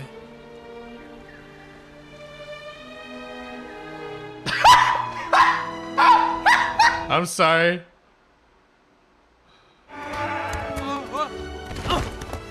What the fuck am I looking at? So if you somehow thought this film was boring, we get an absolutely peak ass fight between Obi-Wan and Jango Fett as his son Boba Fett is trying to start the ship. And the rain is pouring down, which causes both of these titans to go flying every second. By the way, Jango Fett is the daddy of all clones, you know, from Alien Mommy, and that's why Boba Fett looks like him, but small. It's so hyped that I cannot believe that 3 separate people in my original poll said this was the worst one. This one's funny too. Oh, not good. This came before the MCU, so it's not a Marvelism. I would know. I wrote Spider-Goon. This fight is just genuinely so cool. It continues into the stars. And Jango Fett fires ultralight beams at him, so we get cool shit like this. Oh, that was sick. By the way, this film just won't stop throwing glup shittos and droids at us. It's the grandma from Rhapsody Street Kids. There's also squished in handsome Squidward at this diplomacy meeting. But while that's happening, Anakin witnesses his mom die in his own arms. Sorry. Which leads to the first true glimmer of the dark side in Anakin as he commits baby's first fight on the Tusken Raiders. Which is awesome. So at confession, he vows to Padme that he will prevent the deaths of those he loves while consuming blue milk. Uh-oh, I sure hope this doesn't lead to anything crazy. I hate them. Yeah, they'll be fine. Now's not the time, R2. We're mourning. New metal photo shoots me like. So then Jar Jar speaks to Congress and elects Chancellor Palpatine to be emergency power boy. Jesus Christ, Jar Jar canonically ruined everything. Because Palpatine then allows the clone army to attack on behalf of the Republic. But who cares? Because we get Anakin and Padme running through an active factory battle and it's hype. Not to mention R2 and C-3PO join in the chaos and R2 just floats down after pushing C-3 off of a ledge. This entire sequence just keeps getting better as Padme gets stuck in a lava bucket and is inching closer to being burned to death. Ew. So Anakin has to save the day, but they both get kidnapped afterwards along with Obi-Wan. Then we decided to come and rescue you. Good job. Anyways, this leads to a gladiatorial arena where 3 alien motherfuckers try to murder our 3 heroes, but because they all kick ass, they fight them all off, which leads to an awesome moment. Natalie Portman jumps off the top of one of those pillar things onto the rhino thing with Anakin on it. Her pussy would be destroyed. She fucking straight lands on it. That's not happening, Better girl. you saying that than me. Tony can't say that, but I can because I'm a woman. That would destroy her pussy.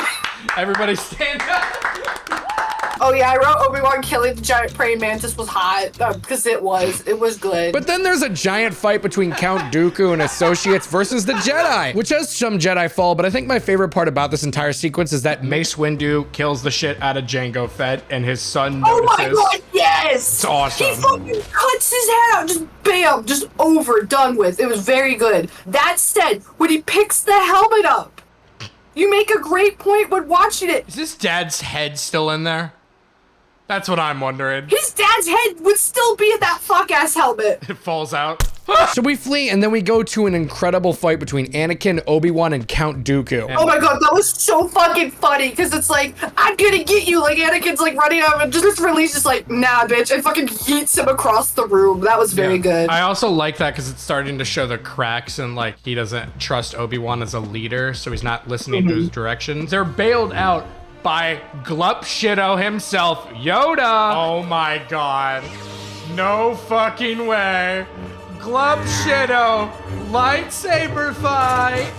I was losing my marbles when Yoda finally uses his lightsaber. It was the coolest thing ever. It was a very good fight. I think that's the best Yoda fight, honestly. I was pogging so hard here, and I understood the love for Yoda right then and there. I love him. Alex has also come around to tolerate him because he had a peak-ass fight. Also, if you think you recognize Count Dooku, you probably do. Christopher Lee is known from Dracula, Lord of the Rings, the metal album he made during his last decade on Earth.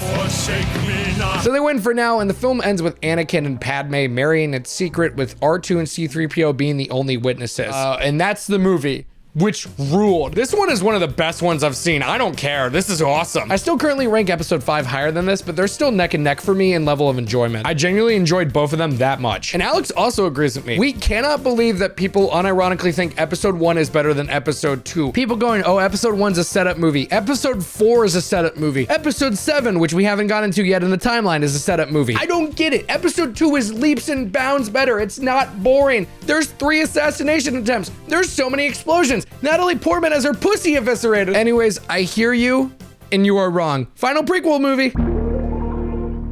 So we got both ends of the spectrum where I really did not like episode 1, but I really liked episode 2 to the point of I loved it. So I am scared to see what episode 3 is. Am I gonna love it? Am I gonna hate it? Am I gonna list it? We'll see. Taking place 3 years into the Clone Wars, Revenge of the Sith is such a blast that I'm not even gonna wait to tell you this is the best one for all the reasons that previous Tony and Alex discussed. Yeah, no, I have number 3 as my top of the list currently. Same. Pacing, incredible. Not a dull moment. It just bam, bam, bam, bam, bam, bam. Even the slower moments, like you care about what they're talking about. It makes sense. It's all building up to this amazing Act 3 in this film. It's great. How do we get to Act 3 though? Well, we gotta start with Act 1. Which starts with scalping a fucking R4 unit. Oh, he just scalped him! For starters, we have a banger opening where Obi-Wan, Anakin, and R2 are trying to sneak onto a ship to rescue Palpatine from the man himself, General Grievous.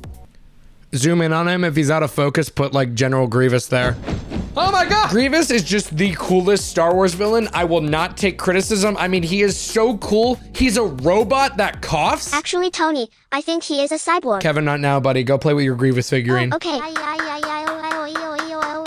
Grievous's design is just one of the coolest things I've ever seen. I mean, the cloak is cool. He's got the robotic design. His eventual forearms lightsaber attack. Oh my god. Not to mention how many good moments there are from the sequence as well, but how do we get there? I'm glad you asked because I was going to explain it regardless. We start with Obi-Wan and Anakin trying to rescue Palpatine. He cutaways to R2 on his own trying to save them. Was hilarious. This is my favorite character. I love R2, that funky little robot man. What I love the one bit where Obi-Wan's like, come in R2, come in R2, and there's those little fucking 2 robots and R2's like, shut up, shut up! Not only that, R2 eviscerates these 2 droids by engulfing them in oil and then burning them alive. Oh my god!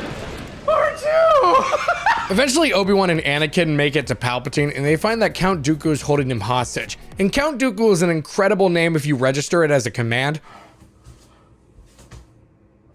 There's a sick-ass battle between the 3 of them, and our heroes win, but Obi-Wan is actually knocked the hell out. So Palpatine starts egging Anakin on. Do it. And then he does! Anakin decapitates Count Poopy like crazy, which seems bad. Oh man, I sure hope he doesn't become evil. That would be bad. No spoilers, of course. Anyways, Anakin, Obi-Wan, and Palpatine and R2 all reunite but get caught. Do you have a plan? But we get another awesome fight between them, but easily the coolest part is when Grievous escapes, which he tends to do, and does this shit.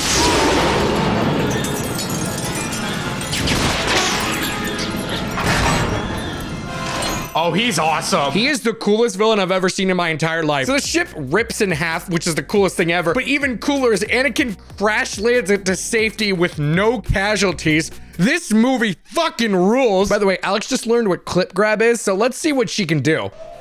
Target spotted. Oh my God. Everybody please leave a comment that says, I really liked when Alex shot Jar Jar. It would really mean a lot to her. Anyways, we reunite with Padme. I hope they have twins in this one. I wonder what she's gonna say. I'm pregnant. She got pregnant from a kiss? Awesome. I can go early and fix up the baby's room. She's gonna die so hard in this movie. Hold on, go early? She gives birth like less than a week later. You haven't prepared anything? Do you even have a space crib? But it turns out my suspicions were correct because Anakin starts having visions of Padme dying in childbirth, and Palpatine senses this because, spoiler alert, he's evil if you don't remember episode 6. And I just love this shot here. Palpatine luring him to the dark side by playing to Anakin's humanity, his need to save Padme, so they're entirely in silhouette. God, this movie rules. Something I didn't mention yet is that Palpatine appoints Anakin as his representative on the Jedi Council, and the Jedi are like, that's kind of sus. So they want to appoint him a Jedi Master yet, and Anakin is rightfully like, what the crap? Meanwhile, the Jedi are discussing this possible setup. He will not let me down. He never has. I hope right you are. Yeah, about that. And what I love about the scenes with Anakin and Palpatine is that it makes sense why Anakin is converting to the dark side. I'm not bending over backwards or thinking, wow, I don't care. Palpatine is playing Anakin's fears of losing Padme and their unborn child. And he's gotten a glimpse on how to save her by using this highly dangerous power. And he truly loves Padme, who's about to be the mother to his children, so of course he would want to save her. So we see another cool ass fight taking place against the battle droids that just suck at aiming. Oh my God, these guys are back. I love them so much. They're so bad at their jobs. I like a robot being bad at their jobs, which coincidentally Max needs to pay rent out on HBO Max. And about an hour into the movie, I just had to ask. But I'm gonna be real, besides Jar Jar Binks, what is wrong with these movies so far? They're good. Everyone was making the prequels to be the spawns of Satan made with the intent of ruining people's childhood, which granted, I wasn't there, but having seen the original trilogy, this is the same level of insanity that existed there, just in a different font. Kelvin, are you forgetting the power converters in Aunt Beru's exploded corpse from episode 4? It was. You want to know what else is cool though? General Grievous revealing he has 4 arms with 4 lightsabers. Oh my God. I knew he did the 4-arm shit, but that was sick as fuck. And then he starts lightsabering him. I was mesmerized. One night with Alien Mommy and one night with General Grievous would fix me. Then Obi-Wan force pushes him to the sky, and instead of dying, he goes spider mode and flips into a one-wheel. The boardroom must have had everyone just pitching, wouldn't it be insane if Grievous did this? And then George Lucas kept going, yeah, that's cool. Yeah, sure. But even cooler than that, Obi-Wan actually kills Grievous. And I don't mean he cuts him down with a lightsaber that's slightly off screen. No, he kills him by shooting him in the heart, which he has, which lights him on fire.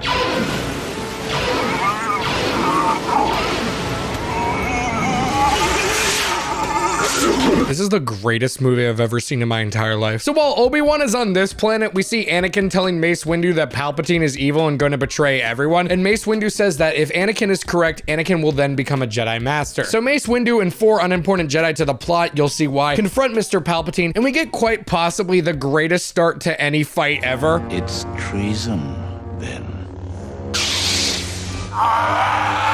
His lightsaber is red to show he is bad guy. And we see why he's bad guy, because he instantly offs the 4 unimportant Jedi except for Mace Windu. They must not have been that much of Jedi Masters. So Anakin pops in and is like, what's the matter here? And Mace Windu is like, you were right, Anakin. And Anakin is like, hey, Jedis don't kill people. That's wrong. And Mace Windu is like, hey, that guy's evil like you said and wants to kill everyone. So we should probably kill him so he doesn't do that. And Palpatine goes, No, you must die. And starts lightning him on the Luke Skywalker episode 6. But Mace Windu uses his lightsaber because he is smart. But Anakin is like, no, I need him, and cuts off Mace Windu's arm, which lets Ugly Teen eviscerate Mace Windu and have him zoom in Jaro Drop of Doom off the building to his death. So now Anakin gets confirmed by Palpatine. Henceforth, you shall be known as Darth Vader.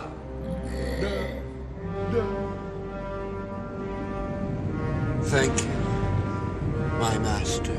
You know, when it isn't playing 400 times every 10 minutes, this motif is one of the best film motifs ever created. So this all builds up to a truly insane Act 3, where Palpatine executes Order 66. And what is Order 66, you may ask? Well, it is when they assassinate every living Jedi to let the Sith take over. And all the tension in these scenes are masterfully done, as you can see every clone just slowly turn on the Jedi. And actually, Yoda and Obi-Wan are the only two that survive Order 66 that we know of. And I want to replicate what happened while I was editing this video.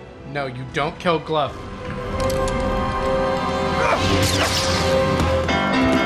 So Chewie, yes, that Chewie and the gang help Yoda survive, having him hide out on the planet we later find him in on episode 5, spoiler alert. But what about Obi-Wan? Oh, let me tell you about Obi-Wan in one of the most peak scenes I've ever seen. Wait, I almost forgot. When Anakin becomes Darth Vader, he goes feral and kills the Viceroys. Thank you. But he also does this. Master Skywalker, there are too many of them. What are we going to do? Is he gonna kill kids? That is one of the funniest things I've ever seen in my entire life. Oh, also, Yoda and Obi-Wan fight clones, and it's so sick that even Alex had to hand it to Yoda. Okay, back to Obi-Wan peak. So Padme is pleading with Anakin to stop being a cytomaniac, and Anakin is like, Obi-Wan is a bitch. Join me, bestie. You're my wife. And she's like, you are not the man I married. And Anakin is like, oh, did Obi-Wan tell you to stop marrying me? And she's like, no. But he's like, liar. And then Obi-Wan is up there serving chair.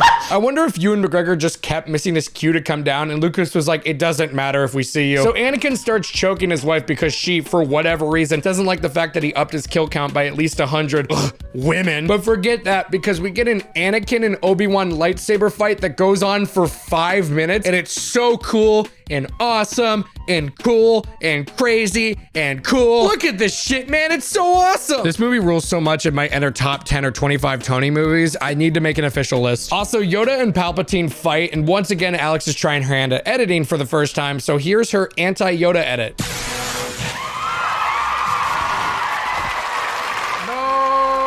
Tell her good job. Yoda chucks the equivalent of a jury booth at Palpatine, but because both of them are the original trilogy, I'm not gonna address every funny thing that happens in this scene. Please go watch this movie. It's so good, I mean it. Okay, fine, here's another Alex edit. I don't like that shot. Alex said she put reverb on it because he's in a pipe. But back to Anakin and Obi-Wan. Oh my God, it's such a good fight. It's over lava too. It just looks so sick. So by the end of it, Obi-Wan cuts both of Anakin's legs off and his left arm, and we get this incredible scene. You were the chosen one! It was said that you would destroy the Sith, not join them, bring balance to the Force, not leave it in darkness! I was so engrossed that I didn't say anything for 3 minutes straight until this happened. Oh my God! Anyways, Floaty Robot Boy breaks the beautiful, wonderful news to our surviving characters, including Bail Organa. I just learned his name as I'm writing this. I've seen every film now, and I just learned his name. In my defense, his first name's Bail. Anyways, what's the news? We need to operate quickly if we are to save the babies. Babies? She's carrying twins. I thought she was just gonna have Luke first, then Leia comes second. But this makes more sense. I'm sorry, that wasn't funny. Oh, isn't that cute? Especially the scary CGI baby legs. And at the end of Luke and Leia being born, Padme dies. The fucking thing that killed me was she has no physical illness. She's just given up the will to live. Could they have not written a better way for her to die? I think it would have been better if she had died from the injuries that fucking Darth Vader gave her. Don't you? That would have been, because then he would be like, oh, I blame myself, and then he spirals more into the fear and the anger, and then he's more evil. So Luke and Leia are born, but so is Darth Vader, what quite possibly the coolest scene I've ever seen in my entire life. Like, even outside of Star Wars, this would rank extremely high level cool. Oh, that is the coolest fucking shot ever. I actually got fucking chills. That was so good. Oh, this is the best one. This is the best one by a fucking landslide.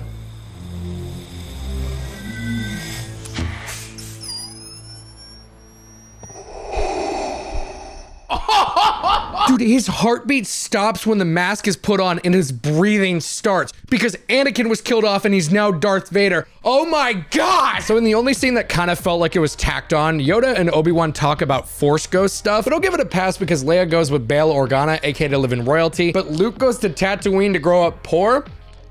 This goes to show that being born is just RNG. Well, still, couldn't they have come up with a better place to give Luke? I mean, yeah, when they're like, send him to his family. I'm sorry. They barely interacted. Anakin visited their place one time and the guy married his mom. He literally met them Joel one time. Edgerton, That's not right? family. Joel yeah, Edgerton did that's that. not, well, yeah, because then Uncle Owen and Aunt Peru or whatever were like the guy's son and the girlfriend. So, like...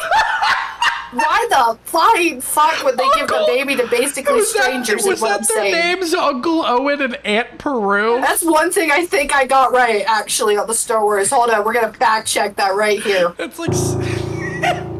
I'm pretty damn sure it's Aunt Peru. Also, now I can say this. Episode 4 takes place 19 years after episode 3. Obi-Wan aged like shit, Jesus Christ. But we get such a sick ending shot where we see the igloo that Luke's family lives in on episode 4 as Aunt Beru and Uncle Owen do the same brooding shot that Luke does in episode 4, looking out at the suns and the music swells, and I was feeling it because... That's the best one. That's the best one so far. That is easily... That was... Oh my God. Good God, the pacing of this movie is relentless. The story is compelling and character motivations make sense. It's so fun to see Order 66 be executed. General Grievous makes my heart flutter. Obi-Wan and Anakin's dynamic is incredible down to the betrayal. Oh my God, this is such a good movie. So the prequels, besides episode 1, these were great movies. But now it's time for the sequels, which is when I hear the movies get good. Hey, if you're enjoying this video, please hit the like button and also the subscribe button while you're at it, as I'm trying to hit 100K by the end of the year, which would be impressive considering I've spent all year on this video, which means we have 2 months to meet that goal. Oopsie, okay, sequel time. Before we get into the sequel trilogy, let's start with a brief history lesson. Back in 2012, Disney bought Lucasfilm, George Lucas's company, and immediately started working on the next entry in the Skywalker saga, which from what I understand, George Lucas was like, no, why would you do that? The story's finished. Which makes sense. Episodes 1 through 6 tell a terrific story of Anakin's rise, fall, and redemption arc, but because money, we got 3 more Skywalker saga movies, which by the way, George Lucas had scripts for the sequels and gave them to Disney when he sold the company, and they just did not use them. So in December 2015, over a decade after episode 3, and after spending $533 million to make it, Jesus Christ, The Force Awakens opened to positive reviews from critics, a flurry of anti-woke content, and it grossed over 2 billion dineros at the box office. So let's ignore all that and skip forward another 10 years, Jesus Christ, to when our protagonist started watching episode 7 and had no idea for the roller coaster ride that was the sequel trilogy they were about to embark on. Because this is where maybe some of the Star Wars naysayers may have had a point. But fuck them, what did previous Tony and Alex think? About people in it. You know some characters in it. I genuinely know next to nothing going into this. I know that Adam Driver's in it. I know that there's the meme of him shirtless really wide. I forgot about that meme. I know at some point he screams more. That's it. Genuinely, that's it. I forgot about that too. All right. Ah! This film takes place 30 years after episode 6, so a lot has happened in this universe. Hopefully good things. Wait, I thought we killed all these people in the last movie. Okay, maybe not. Yeah, maybe everything's gone to shit again. You have to leave. Who the fuck is this old man? I'm sure we'll find out. Long story short, Poe, Oscar Isaac, needs to escape as the Kylo Ren disciples all ransacked his village. Oh! But who is Kylo Ren, you ask? Oh! Adam Driver! He looked sick as fuck. Something I have to give to episode 7 is that this opening scene is quite great. We established Kylo Ren as a villain and some of his powers right here, along with the cross lightsaber he has because he uses it to kill the old man. Yeah, he doesn't come back. Which is great because it leads to this little village being eviscerated and causes this stormtrooper to have an epiphany. He's shaking his head to show he disagrees with it. And who is this stormtrooper? None other than John flippin' Boyega. Yeah.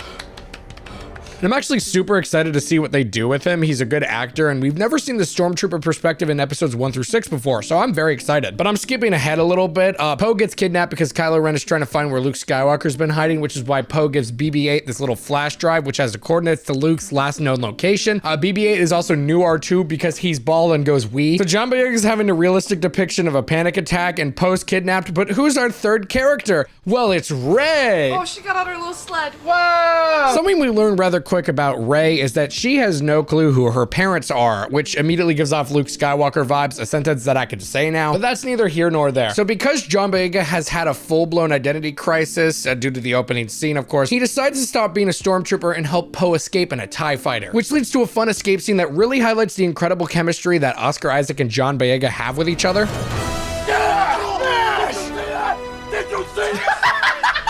Poe Poe names the stormtrooper Finn as he has no name, which is fun, but the fun doesn't last forever because they crash land on Jakku, and it looks like Poe got swallowed up in the sand. But hey, it's Oscar Isaac. He'll be all right. He's gonna do like the horror movie jump scare. Hey.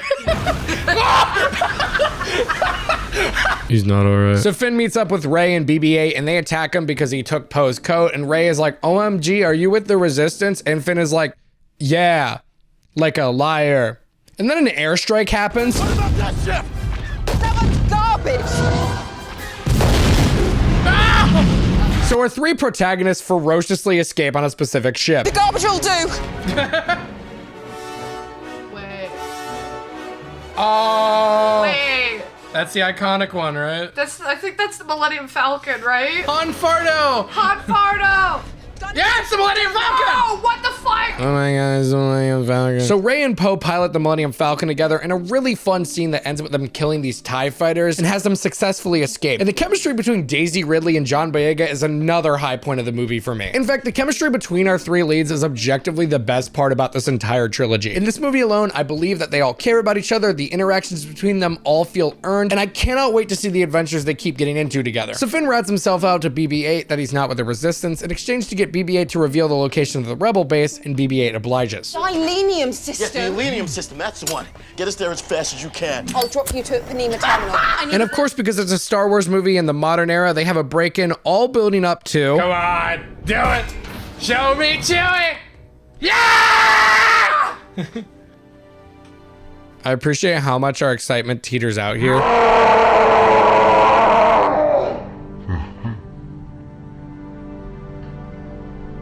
This leads to Han Solo getting jumped by two rival gangs that he swindled and an octopus monster trying to kill them, which is a fun sentence. Fast walk.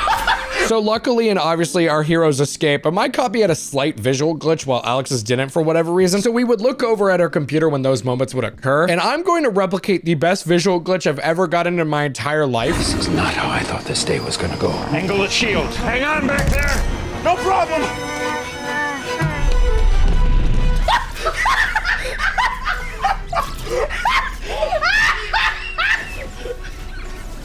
On our screen, he just kept pulling. Incredible. So cutting away from that, we see Kylo Ren talking to Supreme Leader Snoke, who is new Palpatine, who drops a twist that I actually did not have spoiled for me, and thus is one of the first real twists I've experienced in the Star Wars universe. In the hands of your father, Han Solo. Wait. Did you not know that? It means nothing to me. I didn't know that, no. It's Han Solo and Leia's kid. Okay, let me give you the rundown. So Luke was training a new generation of Jedi, but then Kylo Ren pulled an Anakin in episode 3, but we'll get more information about that later in the trilogy. Because we're too busy getting on the planet Takodana, which we thought was a planet from the prequels. Oh my god. Fucking, what's its name? Natalie Portman Island? She's still there.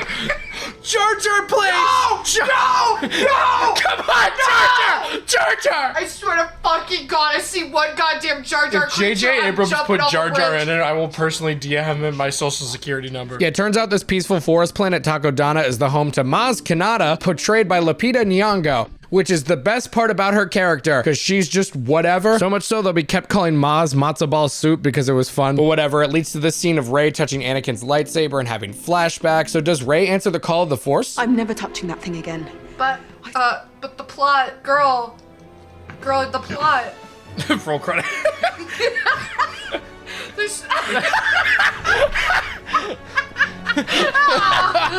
I got a little bit of it. Yeah, not immediately, because we have to find out how evil our antagonists are going to be this trilogy. And we see this because they nuke the Hosnian star system just as a fun appetizer. Did they just blow up the fucking city from the prequels? They killed the cool nightclub. On further inspection on Wikipedia, this is not the fun nightclub planet. They killed the fucking nightclub! No! They did not. She breakdanced. Anyways, the First Order finds our heroes and ransack this planet too, and we start insinuating that Finn might become a Jedi. I need a weapon! You have one! That's hard. That's fucking epic. Yeah! God, that's the hardest thing ever. But what's even harder is Finn starts stabbing stormtroopers to death with this lightsaber, and rewatching the scene after seeing the other two, I'll complain more later, but God, why would you show us this if you're not gonna follow up on it? Like, what the fuck? Doesn't matter. The Resistance are now here, and Poe somehow and obviously returned. Watch, Poe's gonna be in it. Poe's gonna be in it. Or he's gonna be dead as fuck. Yeah! How? Did he land in different sand, or did he just roll because that's how you negate all damage? Luke and Leia! They have not been in this movie. They have not! Objectively! They have not! Oh, it's Adam Driver! So Adam Driver, or Kylo Ren, his name is interchangeable to me, kidnaps Rey with his cool power we saw at the beginning, so it looks like all hope is gone until this fun ship lands on the ground. All right, who's on the ship? Place your bets. Jar Jar. Yoda. Jar Jar. Yoda's dead. I know.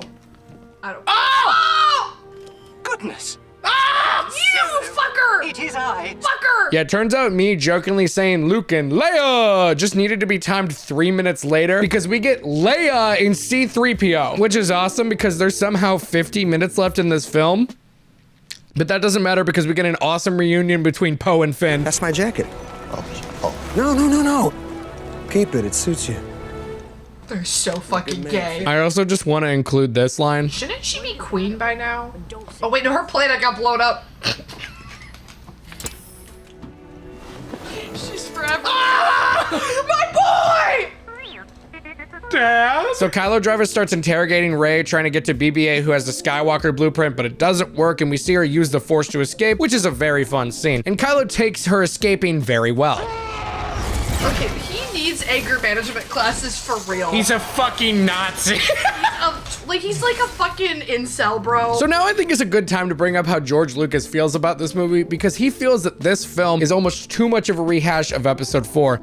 And yeah, on a second rewatch, yeah, I kind of agree. George Lucas once said that the 7th episode did nothing new, which let's say some of the parallels. Starkiller Base is the new Death Star 3.0. Rey lives on a desert planet, finds BB-8, runs to safety after being attacked by the Big Bad and the Millennium Falcon, which Luke also does in episode 4. The Force is brought up by a wise teacher who then mentors our hero, who then dies. Oh yeah, Han Solo is murdered in this one. Let me talk about that scene. Oh, he's over. He's in the Palpatine tunnel. He's over the Palpatine tunnel. Palpatine's gonna come up from the fucking pit. Yeah! So Han Solo is confronting his son who got converted to the dark side by watching Andrew Tate or something, and is trying to break through to him by saying they can still change things. His name is also Ben Solo, apparently, after old Ben, I guess, and there's a great double line here. I know what I have to do, but I don't know if I have the strength to do it. Will you help me? Yes, anything.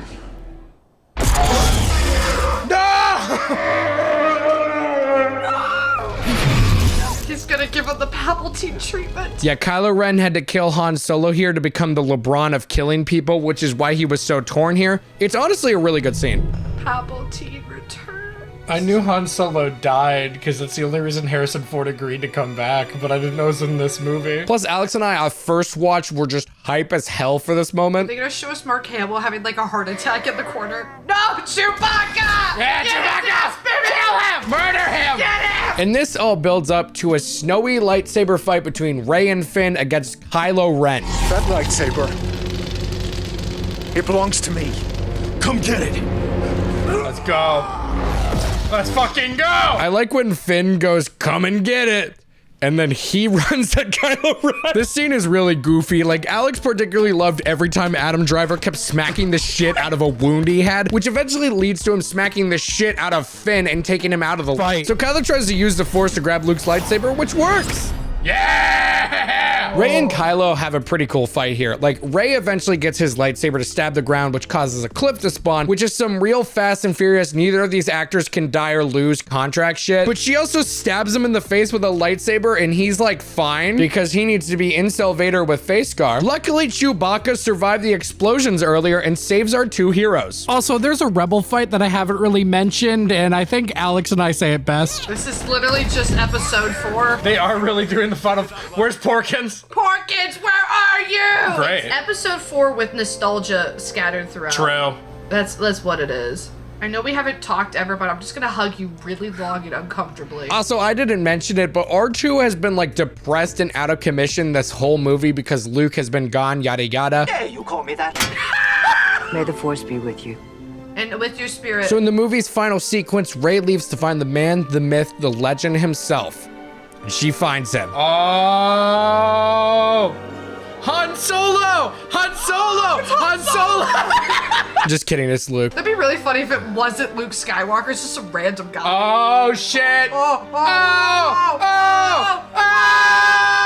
So here's the thing, off first watch, it was a good, enjoyable movie that I enjoyed a lot. However, seeing it again after seeing the next two movies, it does kind of leave a bad taste in my mouth that I don't know how to describe. Episode 7 is a setup movie that if had been delivered on with the next two entries, it would have been a better and greater movie. This film rehashes a lot from episode 4, which doesn't bother me as much as it does for Alex, but I'd be lying if I didn't see a ton of parallels on my second watch. But that's previous Tony. Currently, I have it ranked above episode 1 because, you know, episode 4 and 7 are fun setup movies. Episode 1 just being a setup movie is not a good excuse. Fight me. Actually, I really don't care, guys. It's Star Wars. My review is I enjoyed this a lot, and for that, I'm gonna put it as the second worst movie.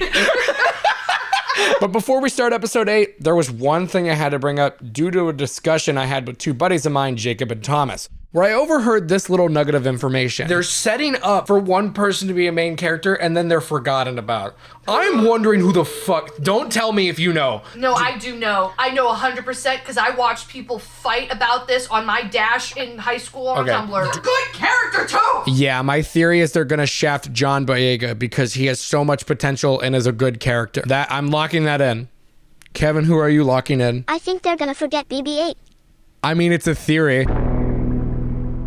I was right. Can I just say it up front? This movie fucking sucks. So despite episode 7 being uber successful, they were like, nah, don't let J.J. Abrams do it again, and gave it to Rian Johnson, Mr. Knives Out himself. And I like Knives Out 1. I really like Knives Out 2, which I'm apparently in the minority there. So when I heard people saying Rian Johnson ruined Star Wars at first, I was like, there's no way. He's a good filmmaker. He's made the Knives Out movies. I was wrong. I'll admit it. I was so wrong. See, people who think episode 2 is bad, I can admit when I'm wrong. And I knew this movie wasn't going to be great because when I was polling people originally for the best and worst Star Wars movies, this one in episode 9 got voted the most for the worst. But oh my god, the worst part, the most infuriating part to me, Finn gets shafted so hard in this movie that it's infuriating. But hey, let's go through this train wreck that is 2.5 hours long.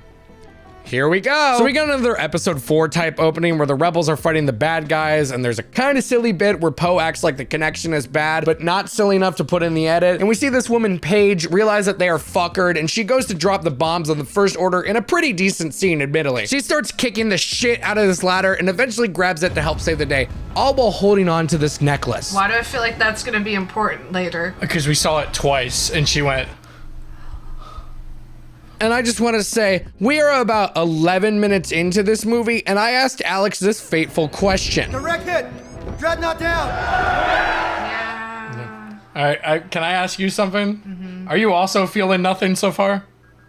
The only thing that actually has made me into it was when she was kicking that ladder. I like that. That was cool. Yeah, I will be so real. That lady, only character I've given a shit about besides the robot right now. So Finn wakes up and is confused. Where's Ray? I'll be so real. This one has just gotten nothing from me. It is also just the beginning. I know. Movie watching Alex, don't let previous me silence you. You were right. So we go back to Ray and Luke's meet cute from episode 7. It's so funny. He turns around and just chucks it. Oh my gosh! So Luke has become a hermit for reasons we'll learn later, and reasons that feel like this isn't Luke Skywalker later, but we gotta see Mr. Ballsack chastise the divorced man for losing a lightsaber fight to someone who has never held a lightsaber, which he is kind of right there. Is that Palpatine? Anyways, this leads to him destroying the Kylo Ren mask because Rian Johnson did not like it, apparently. I thought, well, we got to figure out a way to get that mask out of the way. I smashed that helmet myself. I stomped on it. But he did like this. Oh! It's the green milk! So we see Luke show off how he survived to Rey, which is interesting in theory, but not in practice. So much so that I started predicting plot points. Do you think Han Solo is going to be a Force ghost? No. Oh my god, is it the K from Yoda's fuck-ass planet? Swear to God, if Yoda's just here. If Yoda shows up, I might crash out. I can't deal with the fucker today. I came to this island to die. It's time for the Jedi to end.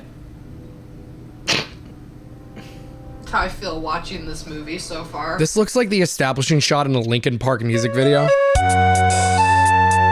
So Kylo Ren and the baddies come to attack the Resistance, them using the Force to contact each other, which is actually pretty cool. But Leia's trying to be like, no, stop. And Kylo's like, shut up, Mom. And then this happens.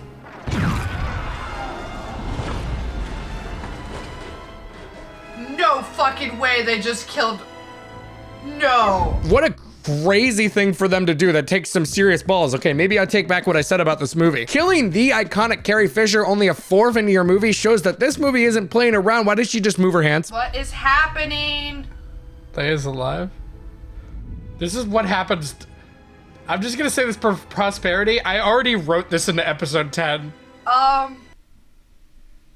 Did she just Jamiroquai?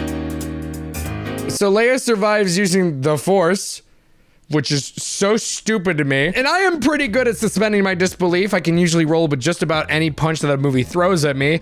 But this? What? What the fuck did I just watch? It's okay, we get a banger scene where Chewbacca, who flew in with Rey, cooked one of the many porgs on this island, which is terrific. No, what are the cute little things?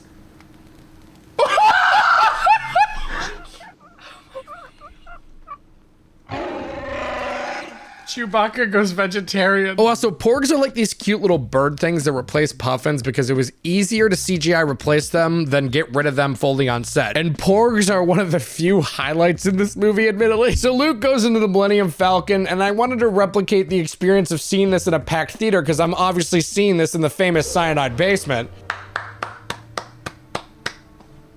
Oh my god, it's him and the ship, and they're doing the thing. And then Alex joined in when R2 and Luke reunited. And we started polite clapping for anything nostalgic. This bit is great, I don't care. Anyways, in the one Leia scene, this killed all the rebel leadership, including the It's a Trap guy. Yes, we own this on DVD before I saw any of the Star Wars movies. I'm so sorry. So naturally, Poe's gonna step up and become the leader. Nope, it's Vice Admiral Holdo. I know what you're thinking. Who? Yeah, I don't know either. Apparently her and Leia knew each other and Holdo saved her life, which we have never heard about until this scene. But Alex was quickly becoming the voice of reason between the two of us. What happened when they blew up the Death Star twice? How did we get to this shit? And may the Force be with us. Did they just like give up? I'm gonna be real. I don't know how we get from there to here. Yeah, this is a good question. Oh my god, we're to the rose scenes. No! Let me go on my tirade here. I think this movie gave us the anti-woke cockroach genre on YouTube here. Because in this movie, they saw Rian Johnson write shitty female character after shitty female character, and they incorrectly took that as women are bad. No, Rian Johnson just chooses when he wants to write good female characters, I guess. Like, I feel so bad for Rose's actress because she is given fucking nothing to work with. All she gets is her sister died in an explosion. Remember the necklace fondling from earlier? So then she takes Finn on an 18-minute detour with goat ponies that feels like 47 agonizingly slow and pointless minutes. Oh, by the way, Finn is fucking shafted in this movie. He went from potentially being force sensitive and being a character that would have truly had a terrific arc from Stormtrooper to Jedi to just being Rose's love interest, aka nothing. Yeah, the writers aren't shipping Finn with Rey or even fucking Poe for that matter, which he has so much more chemistry with. No, he just exists in this film to free these goat ponies in the script. And oh my god, don't even get me started on the fucking ugly goat ponies. We're on this gambling planet for only 18 minutes and it feels like a fucking hour. I can sense Tony is going postal, so I want to explain what went wrong. It seems that J.J. Abrams and Rian Johnson did not know the ending of the trilogy when they first started. That's not good. And it seems Rian Johnson probably thought J.J. Abrams did a bad job with the first movie, so he undid all of his poor writing, which doesn't mean much when you add more poor writing to it. It was like two nerds fighting. Seriously, he made Luke Skywalker such a stupid loser, which could have been interesting, but all he does is breastfeed from this monster. This goes to show the power of communication when making a movie. But what do I know? I'm just a chair. The sun is nostalgic. So let's focus on Rey and Kylo because they have an interesting method of dialogue throughout this film. Man, I'm so glad they put that scene in the movie. It added so much. The Force keeps connecting them, so we have these dialogue scenes in two different locations that I think is kind of cool. Until I realized they were trying to ship these two in a more messed up version of Han and Leia. And we were really checked out by here. Why is the Force connecting us, you and I? Murderous snake. Yes, I am. How's this nostalgia? From the last movie. It's the rain scene from the number 2. So Rey goes to Luke to be trained in the Force. He's gonna jump. In front of her. I actually really do like this scene where Luke tricks Rey into thinking she's feeling the Force. I feel something. You feel it? Yes, I feel it. That's the Force. Really? Wow, it must be really strong Oh, with I've you. never felt any... This movie is slow. It really is. How would you feel to know that we're an hour in? We're just an hour in. An hour and a half left. I'm gonna be real. Not much has happened. God, it feels like Rey has been on this island with Luke for a week straight or 2 weeks. I cannot tell, and I do not care enough to fact check for this one line in a nearly 3-hour-long video. So Luke is going off about how inept the Jedi were, letting Darth Sidious, aka Mr. Palpatine, rise and gain power, which he is objectively correct, and that the legend of Luke Skywalker is no more. The galaxy may need a legend. Okay, fine. I'll get into some play-by-play of the Rose and Finn goat pony adventure. They run into this Russian guy with a lisp who breaks them out of jail. I feel like I need alcohol for this movie. And so naturally, with the help of these weird little kids and Oliver Twist here, they break the goat ponies free and wreak havoc on Miami, Vegas. I feel like if this came like 20-25 minutes earlier, I'd be more into it. What? What's that? I almost want to pause the movie just to dissect that frame by frame. How is so much happening and also nothing happening at the same time? Like, there is a tiny line we are writing on for the story, and we have traveled so far away from that line that the chaperone that came with us is yelling at us. Alex was also giving play-by-play horse commentary. Okay, if these are supposed to be horses, all of them just broke their legs. They also redo the bit from episode 7 where they ran to the Millennium Falcon because their other escape pod exploded. They did that from episode 7. Wait. And Finn and Rose luckily escape with BB-8 and the Russian lisp guy, which caused previous Tony to have a fucking meltdown. I feel nothing. I genuinely feel nothing right now. Almost worse than feeling pure hatred to me. I honestly might rather watch episode 1 just I because... right now would much rather watch episode 1 because stuff happens in it. Because at least Jar Jar is fun to hate. Hi, editing Tony here to just say that they freed the goat ponies but left the slave children. Fuck them, I guess. So that's it for that plot point for now. We're here to get the meme. Why did you hate your father? And with this iconic look, we finally get the real version of Luke failing Kylo. He had sensed my power, as he senses yours, and he feared it.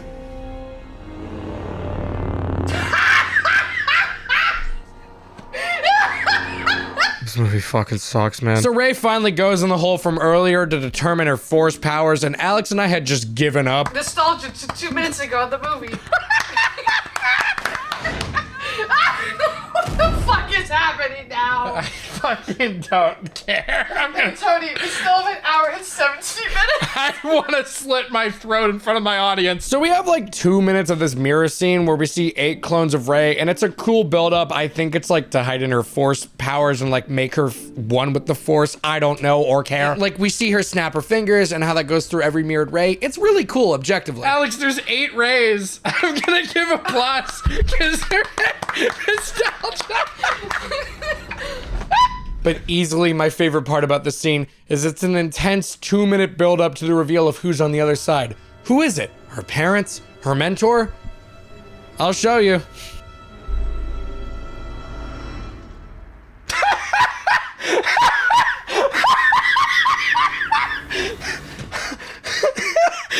Dad. We built all that up for that.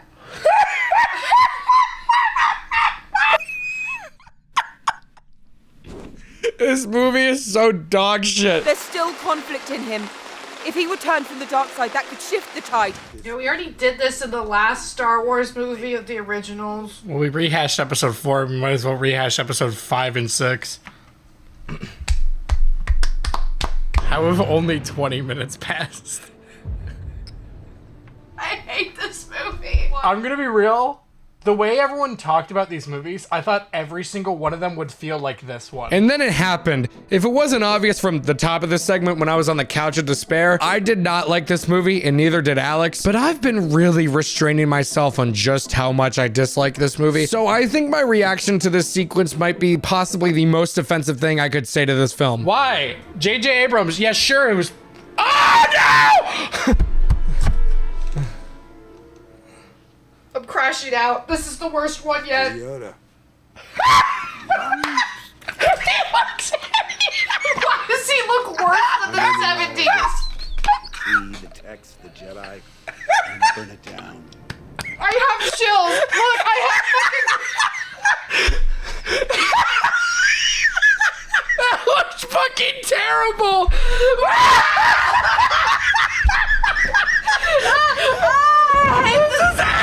This is the worst one. It's going to the bottom of the list. This is worse than episode 1. That the girl Rey does not already possess. I haven't heard any of his dialogue. I've been laughing too hard.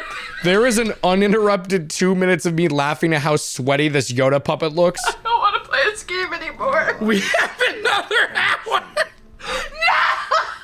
When sweaty Yoda showed up, it set this movie from it's just slow and boring to this is dog shit in every sense of the word. Alex was trying to explain it to me and I was just not listening. Yoda is talking sense into Luke. He set a place on fire and maybe their Bible. I don't know. I think it's when Yoda showed up that I'm like, I fully checked out. Yeah, I checked out so hard that I didn't care about Finn. I mean, like, if you asked me who I was most excited to see in the next 2 movies, I probably would have said Finn because I loved the idea of a redemption arc for him, but I feel like they may have thought they did it too fast. Like, yeah, he goes from Stormtrooper to full-blown member of the Resistance in 1 movie. Yeah, but you still could have gone the Force-sensitive route because they keep toying with it. Specifically, J.J. Abrams keeps toying with it. Rian Johnson's like, I directed Knives Out. Oh my God, we're back to Rose and Finn. Yeah, so we learned Russian dude is a traitor and they got kidnapped, which is not cool and not awesome. And we see Leia and Holdo, or better known as Purple Hair, talk to each other. Who the fuck are you? I haven't said it. Who the fuck is this character? I miss Glup Shitto and Glup Fardo and Jabba the Hutt. Fuck it. I miss Jar Jar. At least...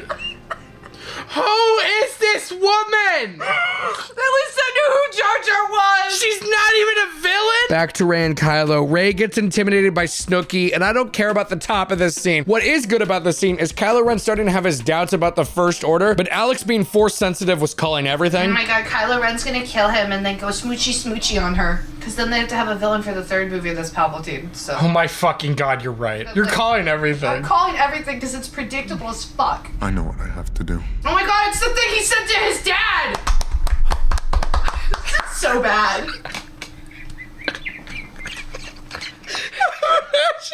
A theater full of people opening day. That's the thing he said to his dad. So then Kylo actually kills Snook, which, wow, something happened. Wow, I called it. Totally could have seen that coming. Wait, high five, like we're clapping.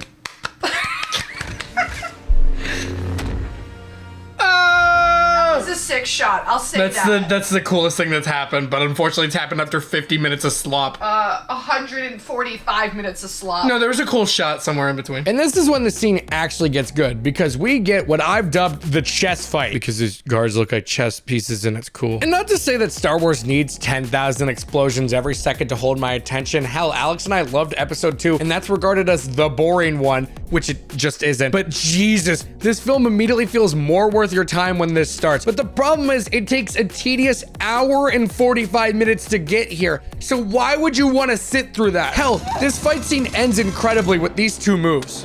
Whoa! Okay, nice. That was sick as hell! Nice.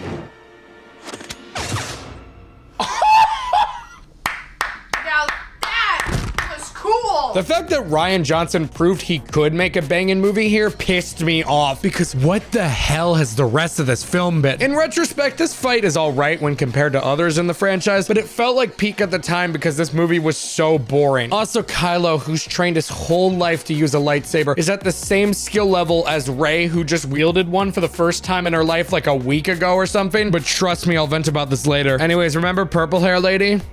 We forgot her name. Yeah, to save the Resistance and let them escape, she decides to kamikaze herself into the First Order, which provides another awesome few shots, especially when all the sound cuts out for it on the impact, which would have been an insane send-off for a character like Leia, for instance. But no, it's for the Purple Lady, who is in, I think, 4 scenes, and you think she's evil for most of it. So I thought in her death, who the hell was that? And once again, with the suspension of disbelief, you mean to tell me Purple Guy but Woman managed to eviscerate where Finn and Rose were and kill almost everyone around them except for Finn and Rose? What the fuck is this movie? Like Palpatine. Like Palpatine, everybody! So we get to the final battle of the movie, and wow, it's something, I guess. I mean, it took me 2 whole hours to vocalize a big problem that this movie has. There's too many humans, not enough glub shittos. Yeah, where the I fuck can't are all believe the I'm saying aliens? that. There's like one alien, but he has no lines. There's still 30 minutes. There's a balance to be struck. Too many glub shittos, your film is annoying. Not enough glub shittos, you get a boring nothing movie. Like even episode 1, our least favorite up until now, still had a final battle that meant something. It felt like something. I rooted for Jar Jar despite my hatred of him because I cared about the fight. Plus Ewan McGregor. Here, I don't give a shit. Kill all of them if you really wanted to fuck over J.J. Abrams. That would have made 9 really funny. Oh my god, it's the things from the other movie. This is awful. This is shit. So it looks like they're gonna make Finn sacrifice himself for the Resistance to get away, which is a noble end for his character. Sure, I hate the fact that he dies at the end of this movie, of all movies to die in, but at least they gave him a good ending.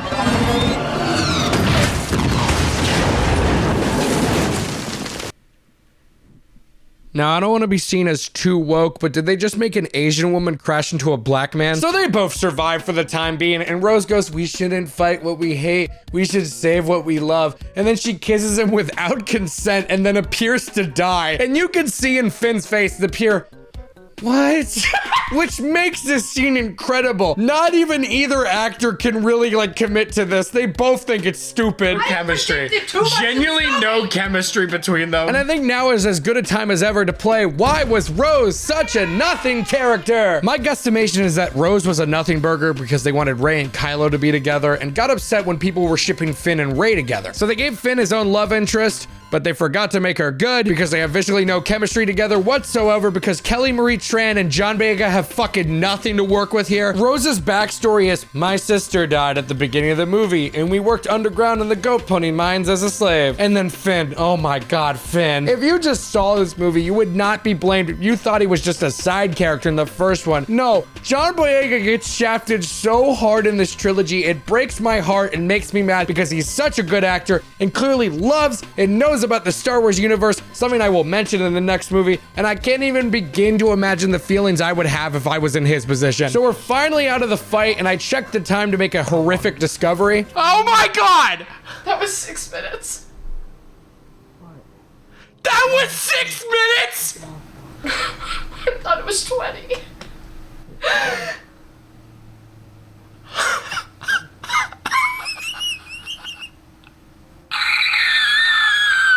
Yeah, time dilatation's real. Anyways, like episode 7, we need a nostalgia bait thing. Oh my god, it's the guy from episode 4! Oh my god, it's Luke Skywalker! Fucking blow your brains out! I hate this movie! Livian. A better thing than this. A much better thing than this. So as the Resistance escaped, Luke Skywalker stands there to stall for time. Oh, it's this! It's a scene! It's a scene! They're gonna do something! So they start fire squatting Luke, and then Kylo says the thing.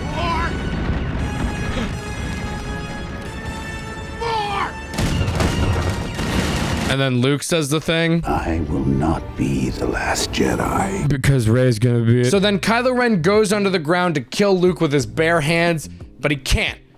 Because Luke's not been here the whole time. He's been a Force ghost, but alive. Which means he was just a projection. So it's like the ending Twilight battle. This is actually a pretty cool twist that Alex and I were not foreseeing, and shows that Rian Johnson had a few, keyword few, pretty great ideas that he brought to this movie. And then Luke dies. Just fucking show us directed by the fucking Neil Anderson or whatever his name is, right? What killed him? I fucking give up. D-.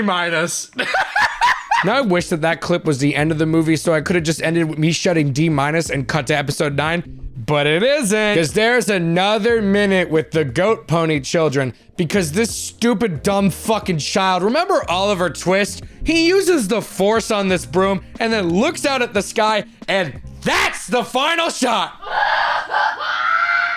That was, without exaggeration, the worst Star Wars movie I have ever seen. I never watched the Star Wars movies because I thought all of them were like this movie. Everyone who was saying, oh, half of them are dog shit and ruined my childhood, I thought y'all were being babies because everything else has been fine or this good. Was worse than Jar Jar. Honestly, Jar Jar would be a welcome change. If they make Oliver Twist into Ryan Gosling for episode 10. No! You're so right! You're so right! Fucking right! Tell me I'm wrong! I'm predicting it now! Today is June 9th, 2025. Oliver Twist, the little fucking racehorse jockey slave child, is gonna be Ryan fucking Gosling in episode 10! I don't want to watch any more Star Wars. I'm so fucking sick of this shit. One more! No! It's time to play Which One Is Worse, Episode 8 or Episode 9. Believe it or not, there is a clear answer to this one, at least for Alex and I, but we have to get through this terrible affront to God himself, aka George Lucas, and the problems start in the text crawl. Episode X, as in this is giving me the ick. The Rise of Skywalker. He just died. The dead speak. Ah! The galaxy has heard a mysterious broadcast, a threat of revenge, and in the sinister voice of the late Emperor Palpatine. Yeah, you read that right. You remember Palpatine, the guy who fell down the equivalent of 1,000 feet while being electrocuted like the key on Ben Franklin's kite? Yeah, he returned. So why the fuck is Palpatine back? Somehow he returned. Ha ha ha! I'm already mad. I already don't like this. The setup is not good. I swear to God, if they don't explain this, which I don't think they do. I'm goosebumps. The dark side of the Force is a pathway to many abilities some consider to be unnatural. Are you fucking kidding me? What? He fucking died so hard on camera. I'm not even clapping. I know we're only 5 minutes into this film, but I think it's time for a brief lore lesson. So how did he come back between 8 and 9? What do you mean the text crawl didn't give you enough info, huh? They mentioned a broadcast in the crawl, but that broadcast wasn't in the film. So where was it? It was in fucking Fortnite! At last, the work of generations is complete. The great error is corrected. The day of victory is at hand. The day of revenge. The day of the Sith. We live in a world where the Dark Lord of the Sith faked his death, disappeared for at least 30 years in universe, and announced this plan to seek vengeance in a Fortnite event rather than in the actual movie. Yeah, Palpatine must have just rolled when he landed, which is how you negate all fall damage. What a terrible way to start the movie. He's back. It's the live slug reaction! It's him! But this film does do something right, as it provides us a glub shadow that accompanies our main characters, and he screams, "Hold on!" What the fuck? The slug is already my favorite Slug's character. the best character so far. which is how we reacted when quite possibly the best dialogue ever put to cinema came out of a terrific actor's mouth. And it confirms the worst. Somehow Palpatine returned. Okay, seriously, what the actual fuck? You can physically see that this is the last movie in my contract in Oscar Isaac's eyes. Yeah, something I forgot to mention in episode 8 because we didn't care is that we got confirmation that Rey's parents, you know, a big mystery in episode 7. Yeah, her parents are nobodies, which could have been interesting, but like Kevin told us, JJ and Ryan could not agree on anything for this trilogy because we're gonna find out exactly who she's related to, but we're not there yet. We're at the dancing planet. Go R2. Go R2. Go R2. They're all gonna die because they're children in Star Wars. So Rey talks to this child who gives her a necklace and has a name, so naturally that child's gonna die. That child's gonna die so hard. So Rey and associates are found because Kylo Ren in their forced conversations uses it to grab the necklace from her, which is how they find her. Awesome. But guess what? They can escape because they have an ace up their sleeve. It's Lando with a stupid fucking harp. Wookiees stand out in the crowd. Lando, I knew it! I knew it! Oh yeah. I admittedly care more about whoever this guy is. Okay. Filoni is now my favorite Star Wars character. So naturally the stormtroopers are hot on our heroes' tails and the stormtroopers start to fly. They fly now? They fly now! They've been using them since the Clone Wars. Every clip I see of John Boyega on this press run makes me hate how much they shafted him. The fact he knew that and the fact that the Clone Wars took place at least 50 years before this movie means why is this a surprise to Finn specifically? You can still have this moment, just make Rey or Poe say it. They fly now! Now despite some jarring missteps, this movie feels infinitely shorter than episode 8. Like it only took 30 minutes to get to the half-hour mark in episode 9, but it took 2.5 hours to get to the 30-minute mark in episode 8. Like we get to see Rey using some of her force powers on this weird worm guy by healing his little boo-boo with the force, which Alex, as I script this, says they made her too overpowered. Rey has not been trained and suddenly can do all this shit that Darth Vader at the peak of his power couldn't even do, and he was the chosen one, so why can she do it? And I want to like Rey, girl power and all that, but they made her too OP. If only I had a woman perspective. Hi, welcome back to Alex's Woman Corner. Today we're talking about Rey being a Mary Sue. Now, what is a Mary Sue? It's basically this trope in fan fiction that a lot of authors fall into, where their main character, who's usually a woman, is too perfect. She has no flaws, she's super powerful without even trying, and every character in canon loves her for no fucking reason. Now, is Rey a Mary Sue? Oh, fuck yeah, she is. She does no training whatsoever, and suddenly she can shoot fucking lightning from her hands? Something that Darth Vader himself couldn't even do at the peak of his power, and he was the chosen one? Just because Rey has a powerful bloodline of who I can't say yet because it's a spoiler, that doesn't mean she should automatically be able to use Force lightning without training to do so. Tony's reminded me of a couple more things about Rey. Learning to use the lightsaber and being able to go toe-to-toe with Kylo Ren in one fight after never holding it before in the snowy forest, I call bullshit. He's been training his whole life. He literally trained his whole life for fighting like with lightsaber. He learned from Luke Skywalker, who took down Palpatine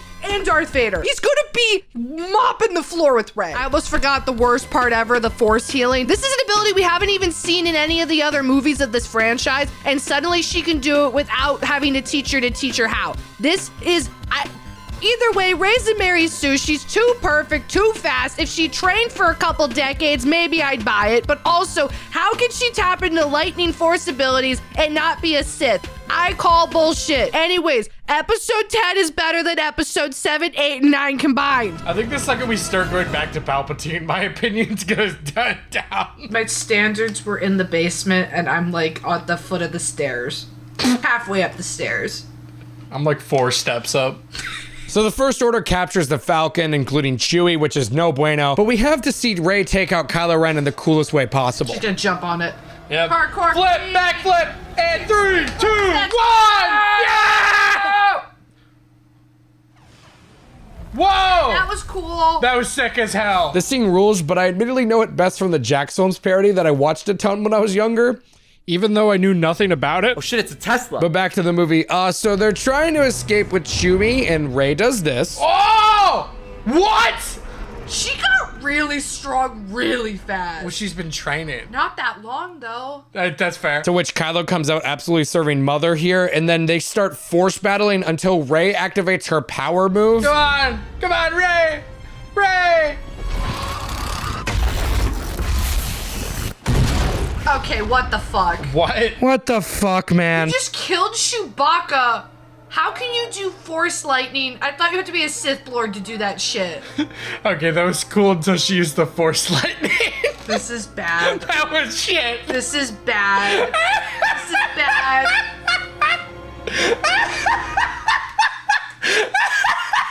Better than 8, though. It's easy. Still better than 8. Because at least shit's happening. Shit is happening, but it's bad. So while we were taking psychic damage over that, we learned Chewie didn't die in the explosion because he wasn't on the ship.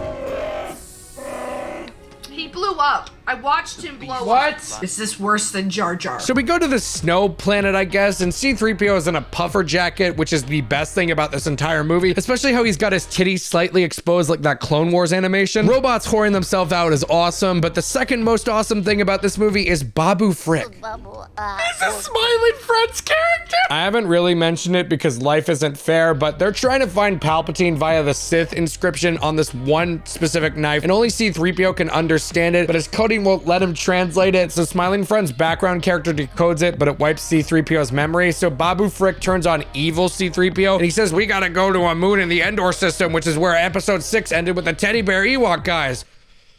So as half of our protagonists get kidnapped again because it's the only way the writers know how to advance the plot forward, Poe, Finn, and Chewie are about to be executed by the one evil guy and 3 troopers, but oh no, someone comes to save the day. He's the spy. I'm the spy. Jesus Christ. There's been a whole spy subplot that I forgot about, but it did give us one of the best line readings ever. I'm the spy. Yeah, sure. He's the spy. He was the spy when he was doing this shit in episode 7. He was the spy when he was helping destroy entire planets. But it kind of somewhat checks out due to this line, I guess. I don't care if you win. I need Kylo Ren to lose. Okay, that makes sense. They have hated each other the whole time. But I don't think anyone who has seen Star Wars for the first time via this video, which first off, thanks, but please do watch these movies. They're worth your time. Second off, I don't think you are ready for the reveal of why Palpatine wants Rey dead so hard. Wait, real quick. Rey and Ren fought earlier, and we see Rey's parents, and Palpatine was trying to find Rey through her parents and killed them when they wouldn't snitch where she was. By the way, they are no longer nobodies. And why is that? Well, I'm just gonna let this clip from the film play in its entirety. You have his power. You're his granddaughter. You are a Palpatine. All right, that solidifies it. Down. Are you fucking kidding me? What the fuck did that old man fuck? I'm done. I'm so done. There's still an hour and 15 minutes of horseshit. I originally was gonna say like, oh, this is better than episode 1. That made it worse. So Rey is a Nepo baby now, and that explains how she had Force lightning, which... Wait, no it doesn't. How did she use it so well? I fucking hate this movie, man. So we're at the Death Star now because this trilogy can't go 15 minutes without going, hey, remember that? Hey, remember them? Wow. Water big. from... Is that the Death Star? I think it is. Yeah, it's a Death Star. It's the Death Star. Is that? It's the Death Star. I It's a called bad it. place from an old war. At least this has the decency to be entertaining. I can't forgive the storyline though. The story is... There's bits of it that are like, oh, that's cool. And then there's bits where it's like, what? The high points are like hills, and the low points are the Mariana Trench. So is Force lightning like hereditary or some shit? So Rey fights her Sith self because girl power. Hey. Don't be afraid of who you are. Only Darth Maul gets the cool double-ended shit. You're not Darth Maul! Yeah! Women fighting women! Yeah! Does this pass the Bechdel test now? So there's actually more to this scene than you might think, and AJ told us all about it over the phone. The original script for what became Rise of Skywalker was way different. I think it was called Duel of the Fates. It was originally going to be more like Rey actually turns Sith and Ben turns good, and they have like a flip-flop fight or some shit. I forget. That would have been cool. Why didn't they do that? I don't know. They had no balls. Good lord, that is a way better script idea than what we got, but I think anything is better than the final script we got in this film. Anyways, back to it. Oh my god. Kylo and Rey are fighting on top of the Death Star with the water behind them, and this is a great visual backdrop, don't get me wrong. The lightsaber fighting leaves a lot to be desired, especially in comparison to a film like Episode 1, but hey, it's something.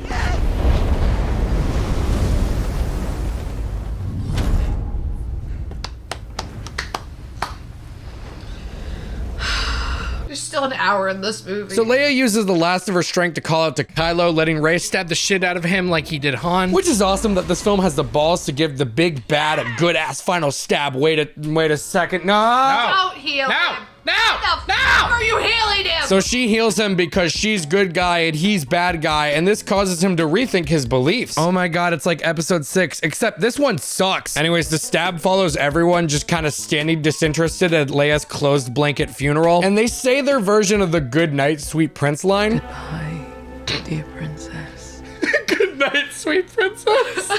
Carrie Fisher, I'm so sorry they did this to you. Carrie Fisher, I'm so sorry. This is one of your final roles. So now that Leia's gone, I want to point out the elephant in the room. Carrie Fisher, the iconic actress who portrayed Leia the entire time, passed away suddenly in 2016, just a couple months after principal photography wrapped on episode 8. So to incorporate Leia in this movie, they had only 8 minutes of unused Leia footage from episode 7, using CGI to surgically implement her into the scenes we see here. Apparently her role was written around what Abrams had to use, which is a unique challenge. But for as many faults as this movie has, I genuinely want to compliment the CGI used here, as I never found anything too jarring to me personally. The only thing that really screamed that's not right to me was the Palpatine return line where she gives almost disappointment, but not quite. Anyways, rest in peace, Carrie Fisher, you absolute icon. It's time to finish this god-awful movie though. So Kylo Ren has his lightsaber and is just brooding until... Hey kid. No. What did he say? No. What did he say? No. What did he say? What did he say? Hey kid, it's fucking Han Solo. Who did they kill to get Harrison Ford back? Yeah, Harrison Ford's back. Which J.J. Abrams said was actually pretty easy to get him on board, but it's really funny to see him again. I'm feeling the rage that Harrison Ford felt in the 5th movie. So Kylo's been wrestling with his mind ever since he killed his dad or whatever. And that leads to Kylo accepting the light. Yay. So he chucks his lightsaber into the ocean to say goodbye to the First Order. Yay. Oh my God, no. So then we go back to Rey, who throws her lightsaber into the fire, but guess who picks it up?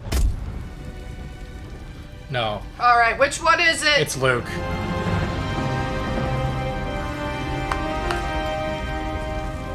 I feel nothing. I actually feel a rage that I cannot put into words writing this script. So we're finally at the Palpatine section of the movie, good lord. Long have I waited. It's Palpatine! He somehow returned! Yay! It is in your blood. He's like a claw machine. There's some bullshit that I don't care to transcribe, but 8 minutes later, Ben Solo's here. Evil dies tonight! Yay! Yeah, that was funny. So Palpatine is like, hey, grandbaby, strike me down and you will become so powerful. And Rey's like, no, but silent. And Palpatine goes, Do it! Make the sacrifice. He didn't have the right inflection. So Rey and Ben utilize the force transfer here, which is a good payoff, I'll be real. So they get ready for a cool-ass lightsaber fight, but yeah, it doesn't happen. He learns that their bond, which is really good, heals him.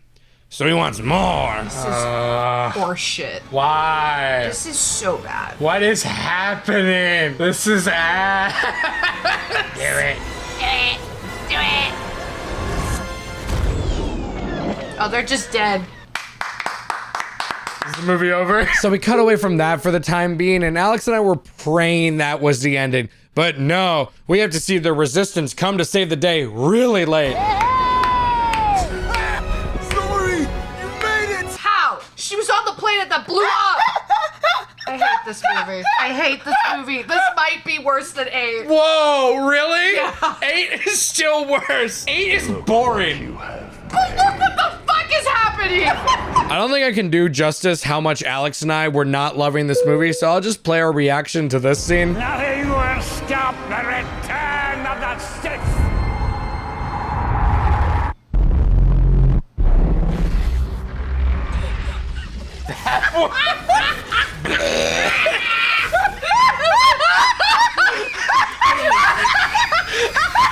R2-D2! Yeah, this is better than 8. This is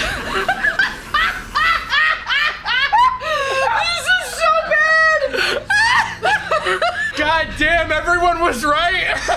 This is really bad. This is shit. Would you believe me if I told you there's still 24 minutes of this God fucking damn it! So after the most beautiful scene ever put to cinema, Rey gets up with the support of all the Jedi, including Luke Skywalker, Mace Windu, Alec Guinness just saying Rey, which felt like he phoned it in, which makes sense. He doesn't live on Earth anymore. I am all the Sith. And I am all the Jedi. am all the Jedi. Oh, this is kinda cool. I'm just A so little. out of it. Wow. Oh, I hope she lives. I like her. Please don't kill her. She's a good character. her. She's a great character, actually. good. You're proving you can write good characters. Don't kill her. That doesn't matter, but I would rather do anything else than talk about this movie right now. So I want to say that this is Naomi Ackie, who portrayed one of my favorite horror characters ever in The End of the Fucking World, my favorite show. Ackie is so unhinged in that role as Bonnie, so I didn't even recognize her in this film at first. Yeah, I just wanted to compliment her, as she was such a bright spot in this movie, and I liked the chemistry that her and Finn had. Kylo Ren's back. I'm watching you in the monitor. So Kylo Ren climbs out of a visible portal to nowhere and force heals Rey, who is like dying, I think. Finn feels her dying, by the way. We just keep dangling the possibility that he's force sensitive, but don't have the balls to confirm it because John Boyega can't have fucking shit, I guess. I hate this. I so don't ship this. I don't ship this. I don't ship it either. I don't. There's no. Rey and Finn, Finn and Poe. I don't care. Anything's You better. really want Finn and Poe? I do. They have fun chemistry. They did. You want Pin. I would be fine with the polyamory of the main 3. Like. So Ben Solo dies because he gave all his life force to Rey, and this is what broke Alex. Is he dead? Did he trade his life for hers? Because if he did, that's really fucking funny. Well, I mean, yeah, his parents are dead. What is there to live for? Is he starting to fade away? Is he starting to fade away?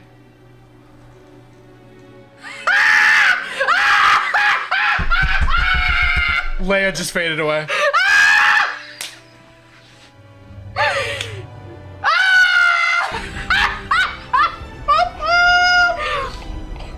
This movie's not real. This movie's not real. I might be rethinking my ranking. This is top of the list. Best movie. This is the greatest movie I've ever seen in my entire life. So we all celebrate on the moon. For half a second there, it looked like she had no bra. Like I saw her nipples pointed out. Live slug reaction! And as much as I would love to end this segment here, there is still a couple minutes of movie left. So naturally, we gotta go to the beginning. Tatooine. I'm Rey. Rey who? Skywalker. No. No. No fucking way. No fucking way. Who is it? It's Luke and Leia. Rey Skywalker.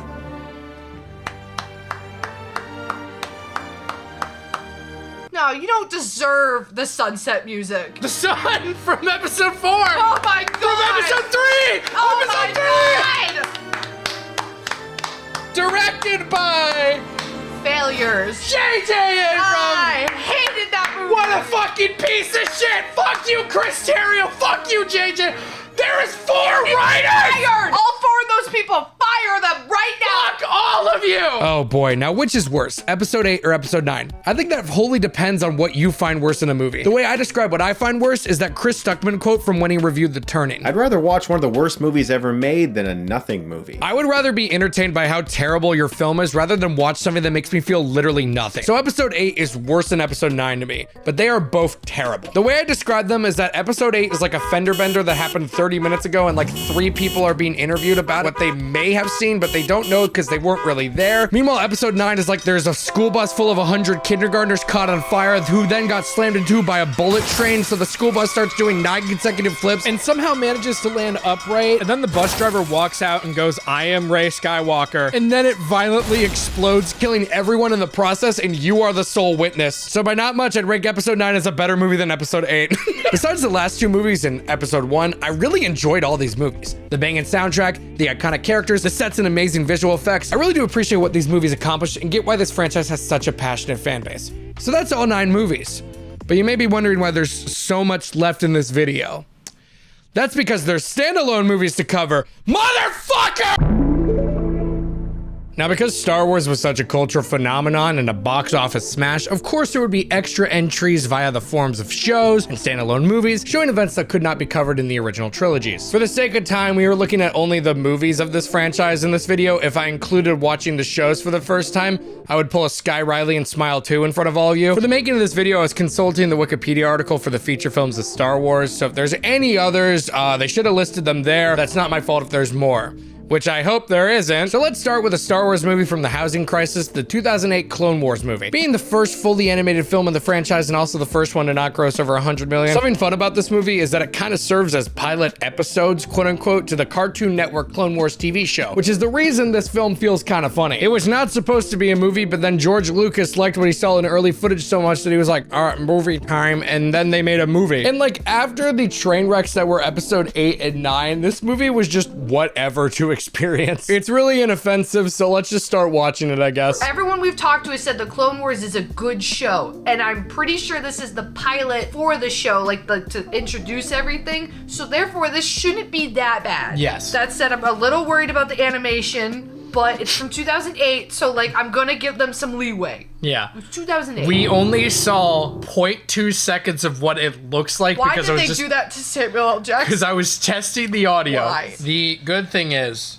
that there's no way this could be worse than 8 or 9. No, I'm sick of this shit. Oh my god! Count Dooku's droid army has Why does he look like the that? major hyperspace lanes, separating the Republic from the majority of its clone army.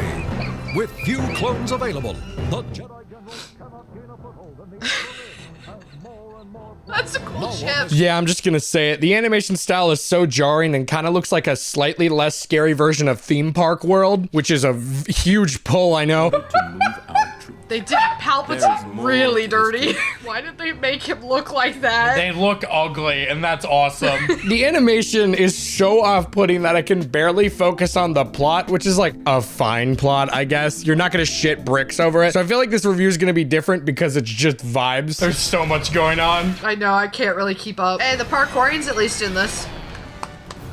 Like from the other movies. Like from the other. So as per the name of the movie, Anakin and Obi-Wan are fighting in the Clone Wars. Oh my god, like the movie. And oh my god, I was not expecting what Obi-Ewan McGregor was gonna look like in this movie. You're back. Obi-Wan Kenobi.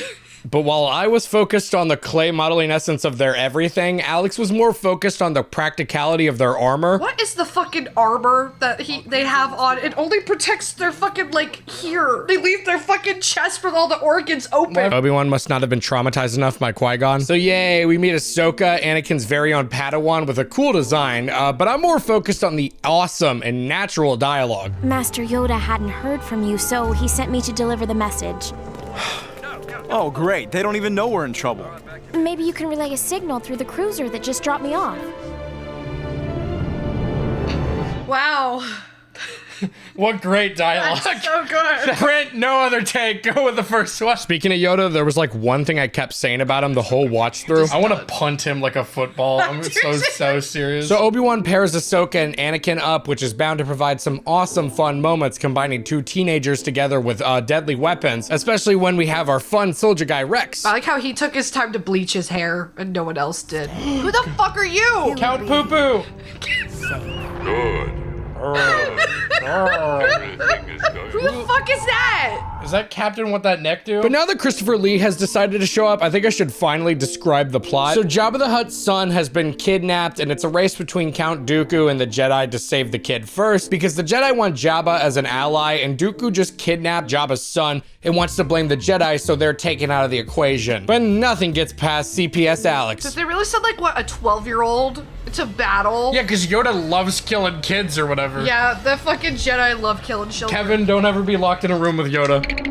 I want to punt him like football. And try as I will to ignore it, the animation style kept making me giggle. That might level the playing field a bit. If that shield's gonna be such a problem, why don't we just take it out? Ahsoka just keeps doing like this face. So Anakin and Ahsoka are trying to take down this energy field, which of course requires a 12-year-old to help save the day on the front line. Why are we sending a child to the front lines? God, his titties are bouncing. Did you see that shit? I think the best part about this movie is the uncanny valley you'll get on certain performers. Like, are we sure that's Samuel L. Jackson? Planet 10. We feel it's where Jabba's son's being held, but it's too heavily fortified for us to do. It's so dirty. He looks like a fucking avatar. He looks like Aang, but older and grosser. Why is this part out This so far? art style is crazy. I think it's just this part right here that's so bad. His eyebrows are like a mustache. Yeah.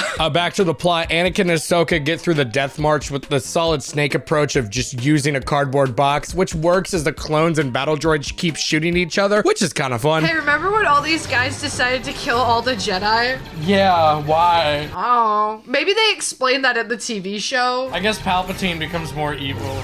Or maybe we have to play Fortnite for it to work. That's true. But what is fun is Anakin having the best animation I've ever seen. Forget about the droid. Forget about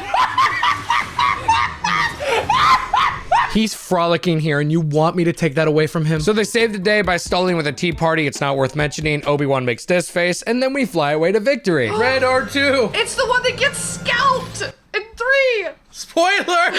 We watched that movie! So because there's still an hour left, Ahsoka gives our eventual traitors a pep talk in front of a literal pinup. So another fight breaks out, and I think a genuine bright spot in this inoffensive movie are the battle droids. Like, every time they get an isolated line, they are the funniest parts about this movie.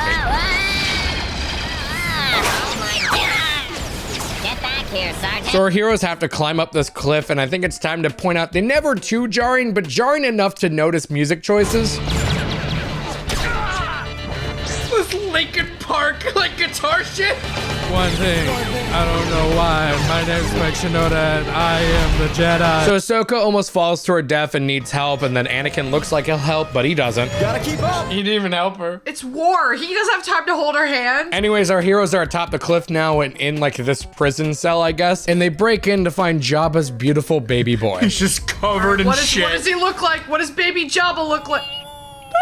He's a lot younger than I thought he'd be. Oh, he's just a baby. What the fuck is that? A lot easier. His son looks like a curdled sperm cell, and if that wasn't enough to stunt this poor baby's future, he does have a beautiful singing career ahead of him. Why is he auto-tuned? I auto-tuned the babies.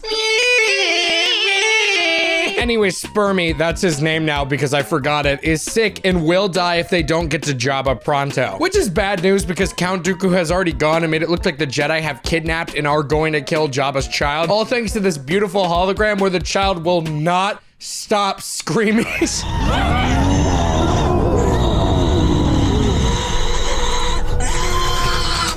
fucking scream.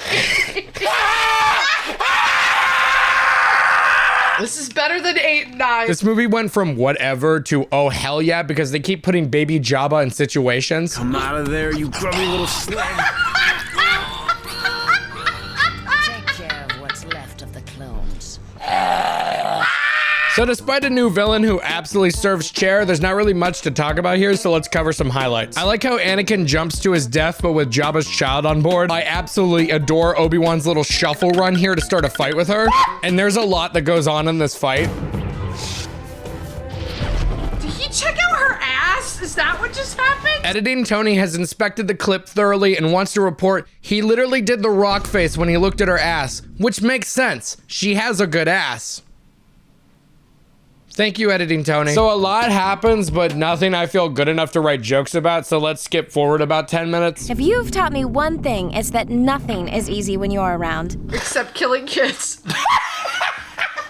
I really appreciate Ventress, I think that's the villain's name with the dump truck of an ass, having some absolute crazy side boob action here. I like that she wears biker shorts. God, her side boob is crazy. So Anakin and Ahsoka are beelining to get baby Jabba to safety. She heals him up. Yay. And we get some incredible line delivery. Hang on, this landing could get a little rough. I love the delivery on everything he says. The line delivery is atrocious. It's atrocious. So Padme is now in the story and she goes to find Jabba's Uncle Zero, who's a drag queen, I think. 327. My mission to the 12th moon of Yaut has failed. Why is it speaking English? And they talk about peace treaties or whatever. I can't pay attention because the Just Dance lady is getting it in the back here. Padme almost gets put in jail. She escapes and then nostalgia happens. No, because they haven't done Episode 4. Episode 4. Episode 4, The Suns. So Count Dooku comes into the desert via motorcycle, I think, and he comes to fight the shit out of Anakin, who has the Jabba baby in his backpack. And the fight is, well, I'll put it nicely, it's underwhelming. Hey, look, he's using Force Lightning because he's a Sith Lord and trained to do it. Man, I sure hope he dies in this one. Man, I hope both of them die in this one. I hope they both die. So surprise, surprise, Anakin doesn't have baby Jabba because Ahsoka has him. What? Yeah, I'm gonna start summarizing now. C-3PO and the gang bust in and help Padme arrest Zero, proving that Zero helped Dooku in getting Jabba's baby taken away. Ahsoka has a heartfelt moment with herself. Being a Padawan is harder than I thought. You're literally in war, girl. What did you think was gonna happen? She's 12. It's come and see, but Star Wars. And yeah, the Jedis make peace with Jabba for now. That's it. Oh, now you show up. You fucking Yoda! No, actually, boo! Boo! Where the fuck were you, Yoda? Yoda, you could have got here sooner, fucker. Can we punt him just for fun, Is please? this the end of the movie? It has to be. Look at the time. I know, but are they gonna say anything or are they just gonna stare at each other? Wait, what is he doing? That's it. That's it. That's it. They just stare at you. Wow.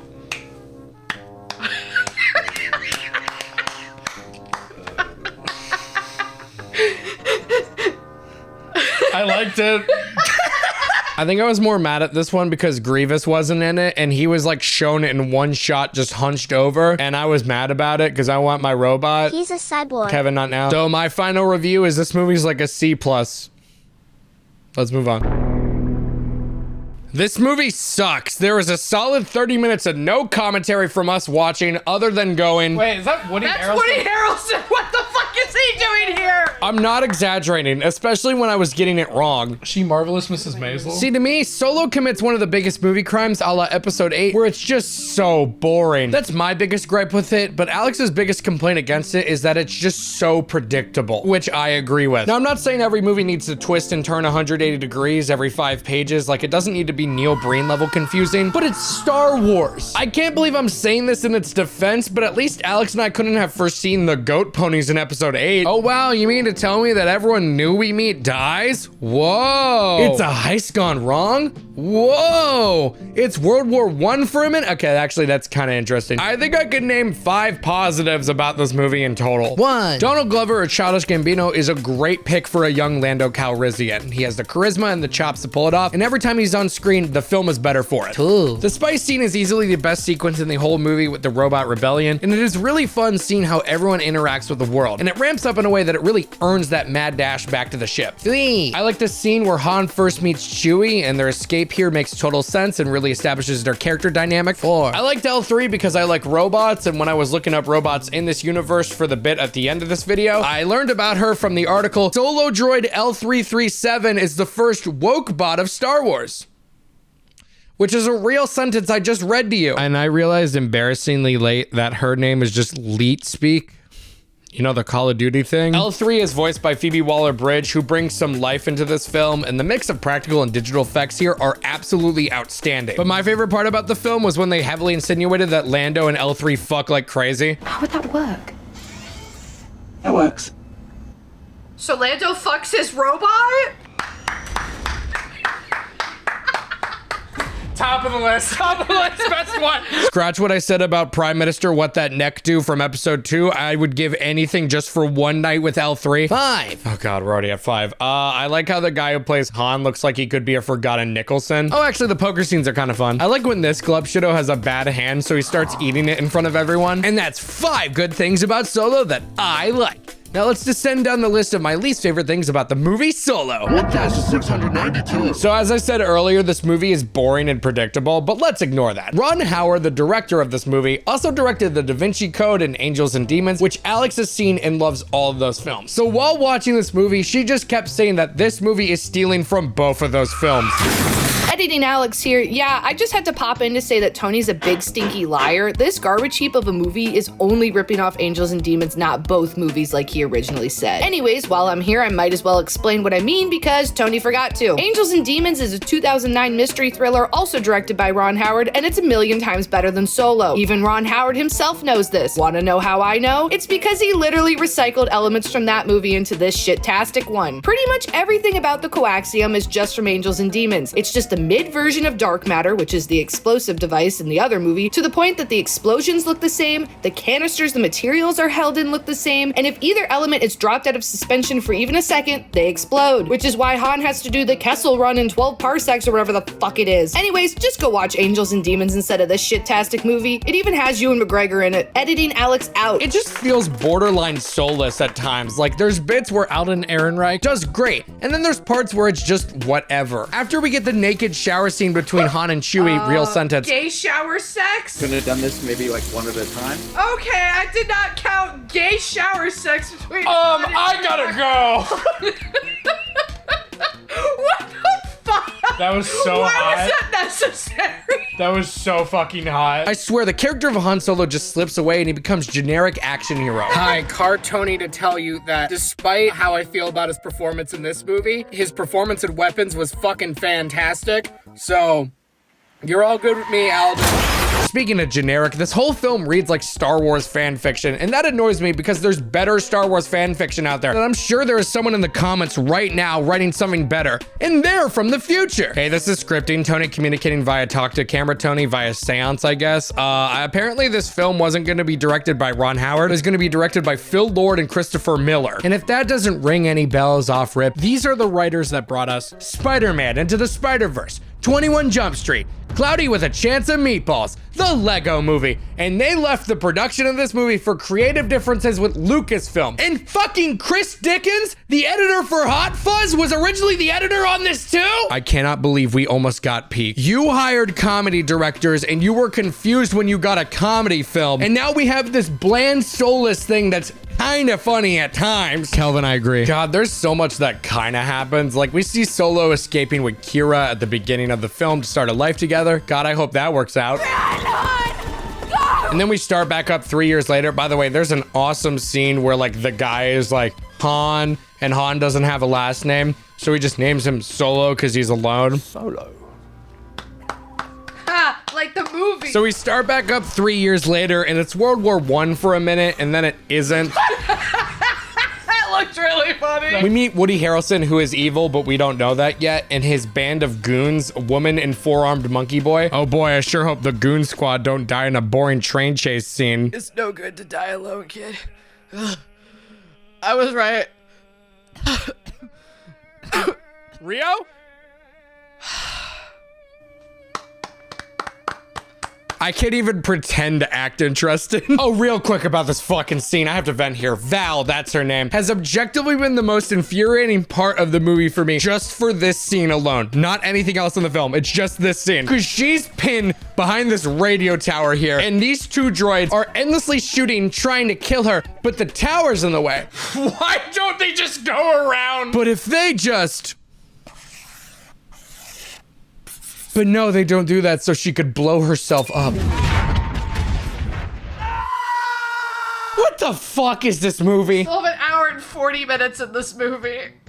So we meet our antagonist, Drayden Voss, who is Vision from Marvel, and he's like, give me my coaxium, which is like explosive drugs, I think, please, or I will kill you. And our gang is like, don't do that. And he's like, okay. So we go to meet Lando Calrissian, Childish Gambino, who is like, I can help you if you let me have some of the profits. And they're all like, deal. And then there's also droid fighting, which is like cockfighting, but for droids. And L3 is yelling at one of them to stop fighting, but they do it anyway. So now we're on the Millennium Falcon because nostalgia.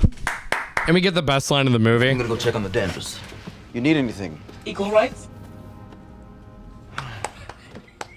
The woke robot. They did not fucking wreck that. That's actually incredible. You need anything? Equal rights. And then she did this little thing too. I love her. Okay, maybe that's the sixth best thing about the movie. I'm so excited to see her die, and I'm gonna go. That's I'm gonna be really mad. fucking funny. It's still trash movie. As I said earlier, the spice sequence is easily the best part of the entire film. Allowing them to steal the coaxium, the drugs or bombs, I don't know or care. All while Chewie fights slave owners who are trying to kidnap Wookiees, and L3 is freeing slave droids left and right. I created a distraction. Yeah, destroy the panel. The entire movie should have been this level of fun and whimsy, but it isn't, because naturally we need to come up with a reason for why L3 doesn't exist in episode 5. So she gets exploded to death. I knew it! He fucked that robot. Call me a clanker apologist. I'm so sad L3's gone. So Han makes the castle run in 12 parsecs or whatever, which looks cool, but as with all prequels, it's kind of hard to generate tension when you know they cannot die. Anyways, yay, we found out Woody Harrelson is evil. No! By the way, I'm skipping forward like 40 minutes. There wasn't anything funny or important to mention. Go watch the fucking movie if you care. You've already seen it if you've seen a movie. So there's a semi-decent fight with Solo and Chewie and Drayden Voss where we learn Kira is evil. No, not again! And there's a double switch where Beckett, Woody Harrelson, I don't give a fuck, becomes double evil and tries to kill Voss, but Kira does it and sends Han to kill Woody Harrelson, which he does. But that's not the thing I want to point out here. I want to point out this shit. One man. What the fuck? Why the fuck is Darth Maul here? He got cut in half. So Liam Neeson can just die to one stab wound, but Darth Maul gets cut in half and returns just fine. How is Darth Maul back? He got cut in half by Obi-Wan. Palpatine rules. The fuck is happening? Palpatine rules. What is it with Siths falling down tunnels and being fine? Not only does Darth Maul return, we insinuate that Kira, this brand new character we've never seen before, just becomes his apprentice because Maul tells Kira to come visit him, and she does so because she's evil. And it's so out of nowhere. So is Kira gonna become a Sith, or? I hope she shows up in episode 4, 5, and 6. They have to resolve her plot in 13 minutes. He has the Force and he feels it just for Kira. But what happened to her, and why is he not chasing after her in 4 and 5 and 6? He's the walking red flag. We know he doesn't just give up. Wait, where was Darth Maul in 4, 5, and 6 if he's not dead? What the fuck is happening? Hey, Oliver Twist! Yes! Oliver Twist's dad. And that's the last we see of her.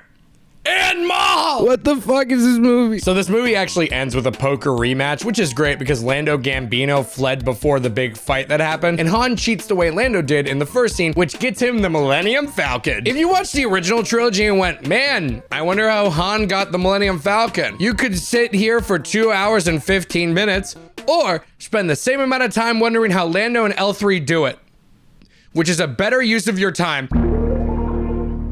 I know you're thinking, hey Tony, didn't Rogue One come out before Solo? Why are you watching it last instead of before Solo? Yes, you are right. Alex practically begged me to finish with this one instead of Solo because she had seen Rogue One and we knew it was a good film. And after the train wrecks in the okay movie we got, it was so nice to end with a really great movie. Directed by Gareth Edwards, Rogue One takes place right before episode 4 in the timeline and it fucks. While Solo was like, hey, did you ever wonder how Solo got the Millennium Falcon? This film asks, hey, how did they get the Death Star plans in episode 4? And it is just a great time overall. Primarily because the new characters we all get actually feel like characters that are new, fresh takes in the universe. And you know what gets me? The chemistry between all of them is fantastic. And the nostalgia stuff actually works here because it's earned. You know what episode 9 was desperately trying to do? When we see Darth Vader replicate the beginning of episode 4 at the end of this film, you're in it because the film was great and earned it. I didn't need to play Fortnite to enjoy this ending. Anyways, let's review it. So Mads Mikkelsen, I don't know his name, is trying to evacuate as his child Jin is freaking out because she's a child. Blue milk!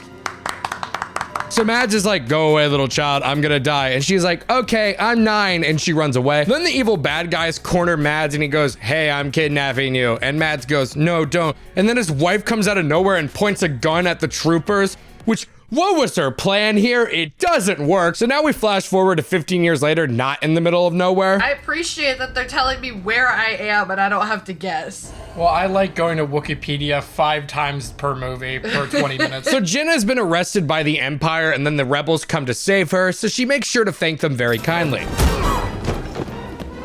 Girl, they literally just rescued you. What the fuck? Congratulations. You are being rescued. Please do not resist. It's the meme. What meme? Why the fuck did she attack them? Was they gonna kidnap her? Were they gonna double kidnap her? I don't like when people double kidnap. Double kidnapping is bad. So Jin is brought to the rebels and we see Leia's father who has a big epic scene where he doesn't do anything here. Is he not gonna like talk? Was that literally just like, haha, look, he exists? So why did they show us Leia's dad for literally 0.2 seconds? You wanna know why for this reaction? So back to the plot, we learn that Mads Mikkelsen was actually the one who built the Death Star. So Jin might be able to extract information out of him because she's his daughter. And this is where Cassian Andor comes into play, aka Mr. Diego Luna himself. And at first, I wasn't huge on the dynamic between Jin, Andor, and K2, the droid they have. Everyone felt way too cold to each other at first for me, which was really turning me off at first, but they kept me interested with bits like this. Why does she get a blaster and I don't? Where'd you get it? I found it. I find that answer vague and unconvincing. But what really kept me interested was Fred Durst on his deathbed. Lies! Deceptions! Sort the dip, drink the piss. So if you're somehow not sure where this film takes place in the timeline, we see the ghost of Peter Cushing admiring the Death Star. The ghost of Peter Cushing! Like the 4th movie.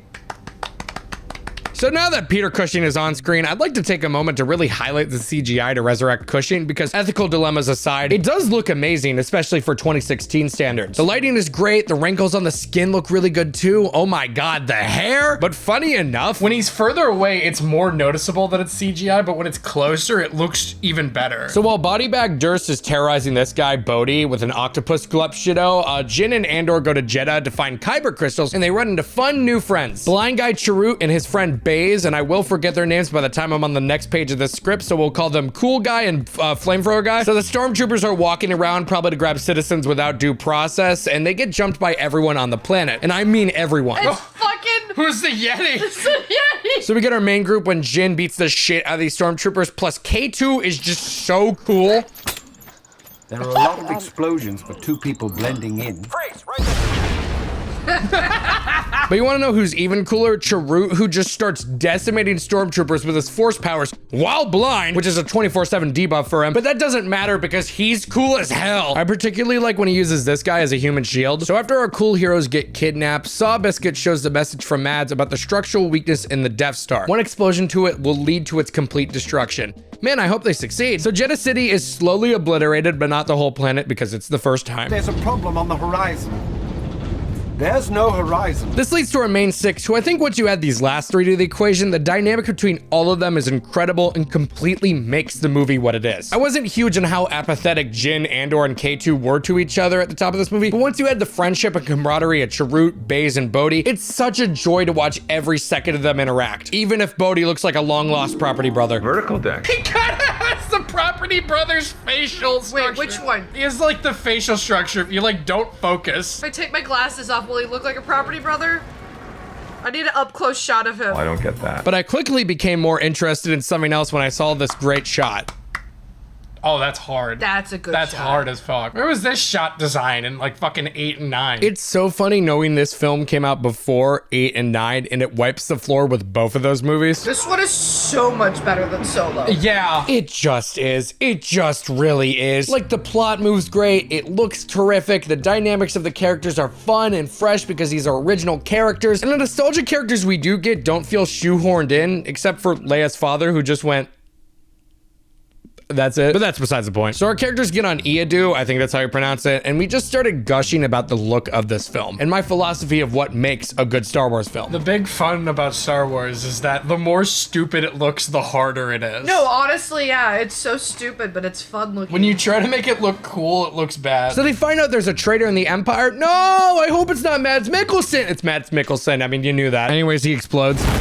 So a whole ass fight breaks out and we finally see the force of one of these giant ships taking off and it knocks Jin right off her ass. If I'm wrong, I'm wrong, but there's just so many times where everyone is standing next to a landing or flying ship with ease. So it's good to finally see some ricochet here. Anyways, Mads fucking dies so hard here, a la Anakin's mom. He did get exploded on really hard, That's so. true. His spine should be mush. Oh, he's totally mush. Speaking of Anakin, oh my god, he's in this one too. R.I.P. James Earl Jones once again. He has such an iconic voice and it's great to have him back in a movie where it makes sense to. No, it's Palpatine! Palpatine returned! So this leads to Jin wanting to help the rebellion and they go, nah, too dangerous. So they have some arguments. I've been in this fight since I was 6 years old. And now being 10, I am really sure. It's a really scary 10-year-old. Rebellions are built on hope. There is no hope. So the rebels aren't budging, hence our main characters volunteering to break off and go rogue. Rogue One. So Leia's dad talks to this woman and decides to go back to Alderaan, which is a great idea. But this line of dialogue really sets up Obi-Wan's return and Leia's first appearance, which is hype. But what is hype is Act 3, which takes place in the most beautiful place I've ever seen in my entire life. How can they be evil? It's beautiful. Act 3 starts out as a stealth-based story, which I am an absolute sucker for, and we see Jin and Andor disguised as soldiers with K2 as their personal droid. It's so peak. In fact, this whole final act is just peak. Being a bad guy in the Star Wars universe must be so cool when you're alive. Yeah, while you're alive, you get the best outfits. And peak keeps coming because they explode Cabo. Oh yeah. Damn, they covered a lot of ground. Holy shit! I just gotta say, after seeing 5 Star Wars movies that were either laughably terrible, mind-numbingly boring, or just whatever, it is so refreshing to see a real good movie. So much so that I don't want to spoil everything that happens in this amazing ending outside of some key moments. So obviously our main 3 get split up and K2 gets overwhelmed and killed by stormtroopers. No, they funny robot. They always kill the funny robot. No. I mean, yeah, he's not in the other ones. Obviously, No, he had to he's die, not. but maybe he could have just like retired in Cabo or something. Because Cabo exists in Star Wars. Yeah, Earth exists. Aren't they on Cabo right now? It's basically Cabo 2. I mean, yeah, they have to kill everyone in this movie because they don't show up in episode 4, but it still stings when they're all taken out like flies. Call up a Hammerhead Corvette. I have an idea. What the fuck is a Hammerhead Corvette. I don't know, but it sounds cool as That fuck. sounds fucking sick. I'm glad we ended with this one. No, I'm so glad we decided to flip. Aww. I guess we're not getting Property Brothers season 14 anytime soon. Okay. So Jin climbs up to the top of Cabo and eventually gets the Death Star plans up to the rebels. Go! Go, bitch, go! Go, bitch, go! Run, bitch, run! So yay, happy ending. They got the Death Star plans up to the rebels and they can celebrate now. Far when ready. Oh.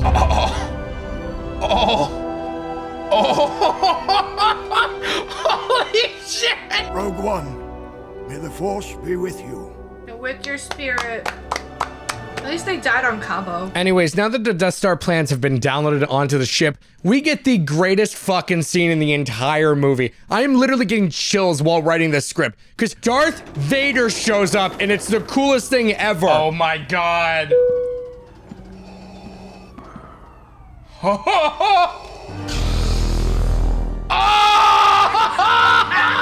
Let's fucking go! Plus, Darth Vader is not holding back and just killing people with pure rage. You're gonna break Kevin! He's excited too, he lost his hat! This is how you do nostalgia in a movie, not resurrecting Palpatine because Fortnite. You show a different angle from the opening of episode 4, baby. That's what I'm fucking talking about! Okay. Anyways, they get the plans to CGI Carrie Fisher and she goes, Hope. which sounds kind of janky, and that's the end of the movie. Holy hell, this one rules. I love this movie. I love it. And ending the Star Wars franchise with this one instead of Solo was the best decision we could have made for this video. Peter Cushing looks pretty good. Peter Cushing, from dying in 1994, looks great in this movie. He hasn't aged a day. So before we tier list these movies to establish what are the best and worst ones, Tony, there's one more you haven't seen yet. Kevin, not now, buddy. Alex and I decided to go on a little field trip to a place called KasuSei. So if you didn't know from the everything about me, I am from Ohio and I'm trying to do everything in my power to be on the list of YouTubers you think of from this great state in an effort to replace the Scam Brothers. KasuSei is a children's museum and science center that has been something my family has gone to regularly throughout my life. And they currently have an exhibit called Unofficial Galaxies, full of memorabilia and replicas from the Star Wars movies. And there's a lot of cool stuff to be found here, but we explored around KasuSei before we went into the Star Wars exhibit. Play Ice Spice. Play Ice Spice. This is just, I'm not even gonna put any music, just silence. We should totally do the force-sensitive shark thing. You have to really open your mouth. That was a lot of fun, but now it was time to go into Unofficial Galaxies, which led to a lot of fun moments that I'm gonna put right here.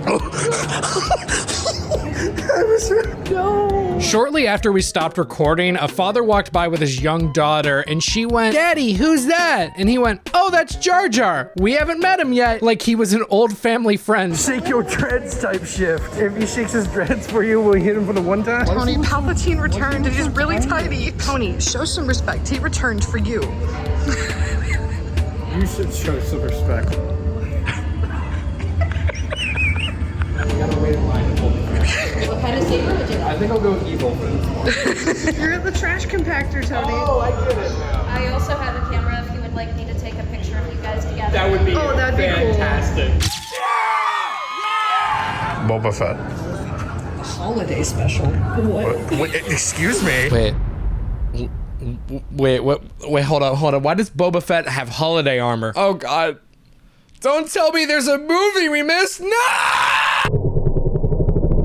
You're happy, aren't you? You thought I would go through every movie and forget the most important one that wasn't listed on the Wikipedia article? Because I almost did. Yeah, so because A New Hope was such a cultural phenomenon, just 1 year after that movie came out, the infamous TV movie The Star Wars Holiday Special aired on television one time. Friday, blast off to a galaxy far, far away. It's the Star Wars Holiday Special, starring all your Star Wars favorites. Will Chewbacca get home to his planet in time for the big Wookiee holiday celebration? Watch and find out. I'm dead serious, one time. And just so you know, I'm not looking forward to this. I'm really not. Because I remember I was working on a shoot that took place on the Volume, you know, that thing that The Mandalorian was shot on. And I remember overhearing people talking about how great this special was. And it's finally time to see what they meant. I don't want to do this. Yeah, we're not excited to watch this, but on the bright How side. is it an hour and 37 minutes? On the bright side, Everything I've heard about this is that it's a fucking fever dream. Oh, joy. So this film starts with Han Solo and Chewbacca being stuck in space fighting people that we do not see because they did not have the budget for it. But long story short, Chewie's trying to get home for Life Day to celebrate with his family? Well, I guess we'll meet them eventually because our actual main trio are here. All the real actors. Yay! Starring Mark Hamill What? as Luke He looks like a lesbian! It looks like Mom. I mean, it's kind of cute that they got everyone, including gender fluid Mark Hamill. But when are we gonna get to the stuff that warrants just being a meme? Oh, Chewbacca's family's on screen now? Introducing Chewbacca's family. Oh, Lord Jesus Christ. His wife, Mala. He's married? He's married? His father, Itchy. No! They survived Order Itchy. 66. Son, Lumpy. He hasn't eaten! Lumpy looks like something out of an analog horror. So in this intro card, we learn there are a lot of guest stars that are actual people in real life. Beatrice Arthur. That wig is a bad wig. Art Carney. Okay. I know that name. Diane Carroll. That's a wig. And Sean Kingston. Included in this fun list of guest stars is a cross-dresser in blackface, which is followed by a Boba Fett cartoon. So the special starts in Chewbacca's beautiful family home. It looks The like MIDI guitar. I don't like this. I'm scared. Is this a sitcom set? Yeah. So we're getting a slice of life special with Chewbacca's family without Chewbacca, and they're making horrific cries for help. This was 1 year after A New Hope.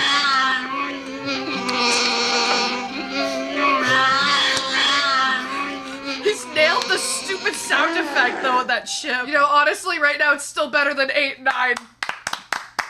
I can't put into words the full body chills Alex and I were experiencing watching this. So Chewbacca's wife makes their kid take out the trash, and his natural response is to toy with death. Do it. Jump. Do If he a kills himself, jump. this is the greatest movie. Jump. Your mother made you take the trash out. You need to jump. Yes. Yes. Yes. There's no way. Yes! There's no way. So we cut away, which only adds in our fears that they are gonna kill off this kid we just met. If the kid dies, This top might of the be- list. this might be top top of the 5 list if the kid dies. Why is this going on for so long? I appreciate the commitment to no subtitles. I see why this aired one time. It's time for some lore. According to Wikipedia, outside of the Boba Fett cartoon that's to come, this special aired one time on November 17th, 1978, a week before Thanksgiving, and then was never rebroadcast or officially released on home video in any format in its entirety. So all we have are these bootlegs on YouTube, especially the 60 frames interlaced version that adds another level of uncanniness that I deeply love. It was also apparently George Lucas's idea to build the heart of the special around Chewbacca's family, to which experienced variety show writer Bruce Villeneuve, who was hired on as one of 5 writers, Jesus Christ, he was like, hey, you know the Wookiees only grunt and yell in a language that does not exist, right? Are you sure you want to have no subtitles for nearly 2 hours? To which Lucas would not fucking budge. So thanks to all these insane decisions, we have this horrific nightmare that's the equivalent to when you take Walgreens brand melatonin after eating an entire charcuterie board. Oh, Jesus. I'm so glad they said at the top of this film that our main 3 are in this one, because if you just showed me this 2.5 minute dance number on its own, I would bet it came from a snuff film. Oh, thank God that segment's over. Now we gotta meet Mark Hamill and R2, who are fixing up a shit. Oh, it's our boy, R2-D2. He looks like Justin Bieber, Zac Efron, and Ellen DeGeneres all combined. So Luke keeps asking where Chewbacca is because all the special is filler. Oh, he's not there yet, is that it? This feels like an episode of Dora the Explorer when they talk to the camera and they expect you to know what's happening. Also, I can't prove it, but Luke definitely had something to do with Han's disappearance. All I can tell you is that he and Han left here on schedule. If he's not there now, He's guilty. He's guilty. He's got eyeshadow on, Tony. I have no clue where they went. They just left safely. At least I think. Come on, Mala, let's see a little smile. I have like 2 horror scripts that I'm writing right now, and I want you to know that I could only dream of making something as unsettling as this entire special.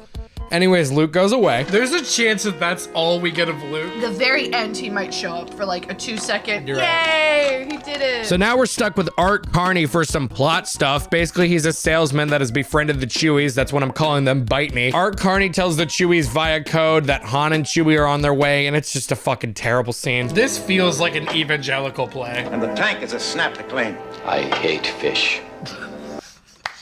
Me too! I hate fish! I hate fish. What the fuck are we watching? The predecessor to I don't like sand. It's coarse. It gets everywhere. I don't like fish! I really cannot put into words how bad this scene is. It's so bad that I just want to show you the ending. I don't like embarrassing people. I don't like being embarrassed myself. That's why I don't like to embarrass people. She's speaking English. I don't want to embarrass myself, so I just... I think I just had a stroke. We're witnessing this man have a stroke live on camera. And we cut away! We cut away! That's all we need! We are only 19 minutes into this, and we are now at a cooking segment. Yay. I don't like him. I don't like any of the Chewbaccas. I'm feeling an uncontrollable urge to karate chop myself in the neck. That's not good. I wanted to karate chop the kid in the throat. So this is a parody of Julia Child, apparently, and wow, I'm sure it's a good parody, but Alex was more focused on actually writing down the recipe, and it's just gibberish. Ginger root from bra. This goes on for so long that I'm almost moved to tears when Art Carney shows up to deliver the goods to the Chewies. Oh, my favorite Wookiees today. I've been better, man. Only 26 and a half minutes. And oh my God, Lumpy will not shut up. Oh, aren't you such a cutie patootie? Lumpy got a typewriter, I guess, and oh my God, I'm not looking forward to it. Knowing this, what we've seen, we're probably gonna have to see him individually put every key on that typewriter. We gotta fill 2 hours somehow. But what I know you should not be looking forward to is the next 7 minutes, and I'll let Art Carney prepare you. One of those, it's a real, I don't know how to explain. It's a, wow. You know what I mean? Yeah, because for 7 minutes, we get to watch Grandpa Chewie goon in VR. Oh yeah, she starts singing too. I don't like the wig. We could only bend this minute infinitely. Why are her legs gone? Her legs aren't here, Alex. I think this is the most demoralizing thing we've ever sat through for this channel. Why is one of her in black and white and the other not? I took my glasses off and I can still see it. Who the fuck greenlit this project and said, yes, let's have a 5-minute singing break of this random hologram? Why is it so fast in the background? I'm You're being on hypnotized.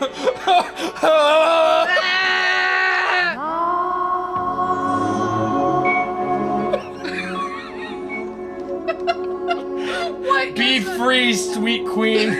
Sweet princess of the night, be returned to where you came. This was only after one movie. Imagine they pulled a Lauryn Hill and this was the only sequel we ever got. This is Star Wars MTV Unplugged. So we finally leave the Goon Cave for C-3PO and Leia, and we leave it too soon because we gotta go back to Art Carney. Gonna be some of those famous Wookie-ookies? Wookie-ookies. This thing never fucking ends. Alex, do you know how many people... I hate that thing. So some evil Imperials break into the Chewie house, and it's so out of nowhere that even comedy icon Art Carney has another stroke. Oh, you're coming to catch it now, man. What he said?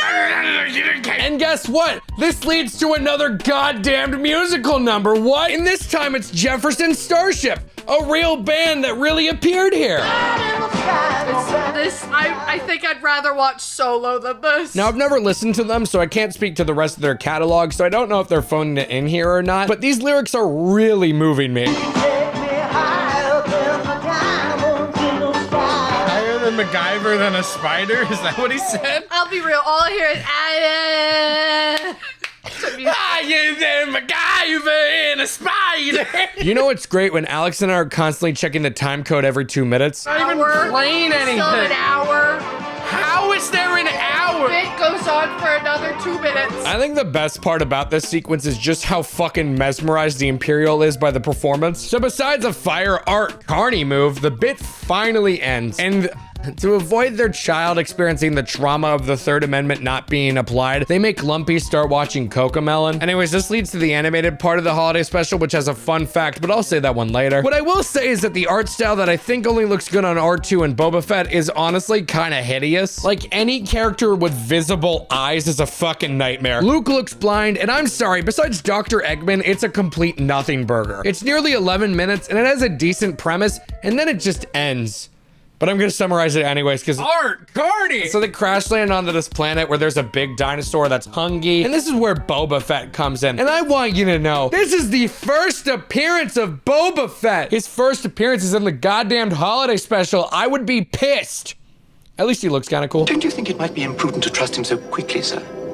He's our only chance. And besides, he seems like a friend. He's Boba Fett. They don't know that yet. It's like going to Castle Dracula and being like, I think we can trust this guy named Dracula. They're in Dracula. They don't know it yet. So Han is infected with something, and Luke and Boba team up to find an antidote for him, but I'm more focused on how much of a bottom C-3PO looks in this cartoon. Like, look at this pose, good lord. Also, hi to my family who's watching this video. So Boba and Chewie are now working together, and we get the grand reveal that Boba's evil. No! I see why they call you the best bounty hunter in the galaxy. I thought he was gonna say, I see why they call you Boba Fett. Boba Fett. But I think our gripes with the art style really start to manifest when Han Solo appears. Are you all right? I'm not sure. What happened? Why does Han Solo look like that? He looks like someone drew him with hate in their heart. Jesus Christ. So yay, Han is saved, and then Boba leaves, and then Han does this shit. That's it. That's the cartoon. It just ends, which is great because now we have to watch these Imperials commit child abuse by ripping apart Lumpy's toys. And then he pulls this shit. Go clean up your room. I would fucking pull a Glock if I was this little kid right now. No. Wow. I have to stop watching Cocomelon to go clean my room that I didn't even make messy, and she beheaded my stuffed animal. It's on site. Now we're having fun here in this video, yes, but I can't put into perspective just how miserable watching this special is. This has felt like 3 hours. And It like went from really fast. Like the first like 20 minutes felt like 2 minutes, and then it got really slow, and then the animated shit was really fast. Yeah, because it was like, okay, there's something happening that isn't just.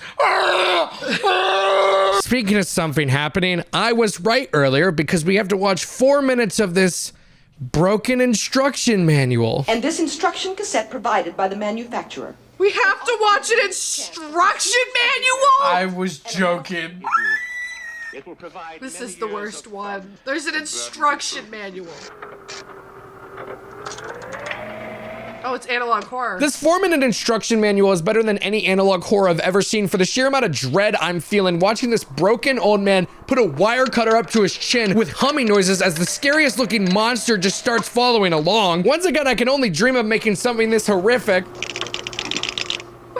The horror just keeps on coming because we go to the Tatooine nightclub where we have a weirdly realistic depiction of a man not taking no for an answer at a bar. Top of the list. Why? The sound design. Why? The cinematography, the pacing. Why is he a volcano head? This is the greatest fucking horror short I've ever seen. Why? In fact, no one takes no for an answer here because this lone bartender is like, hey guys, the Imperials are shutting us down, you gotta go. And everyone's like, pour us a drink, bartender. All while Volcano Boy has created this fantasy of escaping life with her because she said, come back soon, I'll be waiting. All you said was 6 simple words. Come back soon, I'll be waiting. After all, only words. They were more than words. I knew that at the time. That's why I went home and thought about what you said. Oh, what did I say? It doesn't matter, silly. What you said is not as important as what you meant. This is just the average experience as a woman. And she's like, I say that to everyone. So if you didn't think he was a creep yet, he goes behind the bar and grabs her so hard that I got actual chills, which distracted me from the thought that in a just society, everyone at that bar would start fucking him up. And of course there's a fucking song. Why wouldn't there be? If you're a friend. This is so bad. And when everyone finally leaves, we see her closing up shop and Volcano Boy is just staring at her behind the bar. Oh no! And that's the last we see of them. This is Alfred Hitchcock level dread. What is he gonna do to her? Why is this so scary? Why is this in a kid special? Anyways, for the younger people in my audience watching this, don't be a creep. If they say no, take it as an answer, say have a good one, and walk away. Do not proceed to fucking grab them and shake them down because you're gonna learn what it feels like to have pepper spray in your eyes. And you're gonna deserve it. Anyways, this stormtrooper breaks the typewriter. Really glad we watched that for 4 minutes and chases Lumpy downstairs to be caught by the actual Chewbacca. Yeah. So Han Solo comes in, says, You're like family to me. And then leaves. I'm not exaggerating, that is how long he stays for Life Day. But I'm glad Han left because now Chewbacca can spend time with his stupid, ugly ass family. Yay! They don't even have Chewbacca make out with his wife. Fucking bullshit. Anyways, we need conflict to keep the viewers interested, so there's a knock at the door. Oh no, I hope it's not a stormtrooper. Nope, because you guessed it, it's Art Carney! Oh, or that fucking Art. Go away, Art! We don't like you! I'm glad we got to see the man, the myth, the legend himself again because we finally get to experience Life Day. Life Day? No, what does Life Day mean? What a stupid question. Obviously, it means that Chewbacca and his family all have to wear cult robes and have a star dissolve into an evangelical play. Are they the fucking 12 disciples? Are they the 12 disciples? Who is Jesus? Is it Yoda? I have many questions, and I don't want any of them answered. So naturally, they become one with Christ and evaporate into the solar system. This might as well happen. In a just world, that would have been the end of the special. But no, we need to have the trio reunite on screen together so Leia can end the film on a beautiful note. We celebrate a day of peace, a day of heart. Carrie Fisher, you didn't die for this. This is awful. This is what 8 needed. 8 needed musical numbers. So that's the end, right? Right? Please. Credits. Do the credits. Come on. Give me credits. No. Why is there more with the fucking bald monkey baby? The puppy monkey baby. Puppy monkey baby, that's what it looks like. It looks like puppy monkey baby. Oh, thank God it's finally over. I've seen a lot of dog shit and I've covered a lot of dog shit on this channel, but this might be the worst thing I've ever watched in my life. It's an hour-and-a-half variety show that looks like Star Wars, but isn't Star Wars. Because there's Grandpa Chewbacca gooning to VR chat, an instructional video on how to build a typewriter, gender fluid Mark Hamill, Art Carney, SA, and just too many musical performances that I cannot recommend enough not watching this movie. There is a reason Disney hasn't copyright claimed this special. It would require them to admit they own it. Tony, did you see the news about Ryan Gosling? Not now, Kevin. Give me like 3 minutes. Okay. So now that we've seen all 12 feature films and the gift from Satan himself, let's tier list these movies before we hop into the third act of this video, which is going to be worth your time, I promise. Yes, this video is a feature-length film. No, this is not my feature-length debut. This is called Practice. This is our final ranking of Star Wars. Let's go over them. I'm going off of my opinions, not what the world would I'm just going to probably go agree off with. how I feel. In F tier, from lowest to best. Lowest being on the right. Holiday Special. Ugh. Episode 8. Ugh. Solo. Yep. And Episode 9. I love how we were in agreement on every F tier movie. Episode 9 to me is an F+ because it's so bad that it's fun. Clone Wars, solid Clone D. Wars, D tier. I It's will never just watch it okay. again. If I ever watched the TV show, I'd probably watch the movie one more time to refresh myself, but all you really need to know is Baby Jabba screams in autotune. I gave Episode 1 a D tier, which I was alone in. Episode 7, we both gave a C tier. I think even though Episode 8 and 9 are bad, that doesn't ruin Episode 7 for me. No, 7 is good. It would have been higher if they didn't recycle so much from Episode 4. Because honestly, it's the same movie. You have Episode 1 as your highest C tier. I have Episode 1. As much as I fucking hate Jar Jar, I have to admit, the fucking fight scene at the end of the movie honestly saves everything for me. B tier, I am alone with Episode 4, as in this is the baseline of Star Wars for me. It's where everything can go up from there. And I don't fault you for having it in A tier. I almost consider putting it in A tier. Yeah, I don't myself. have any B tiers. Yeah, people are gonna ask for my death, which please don't. They're gonna send us death.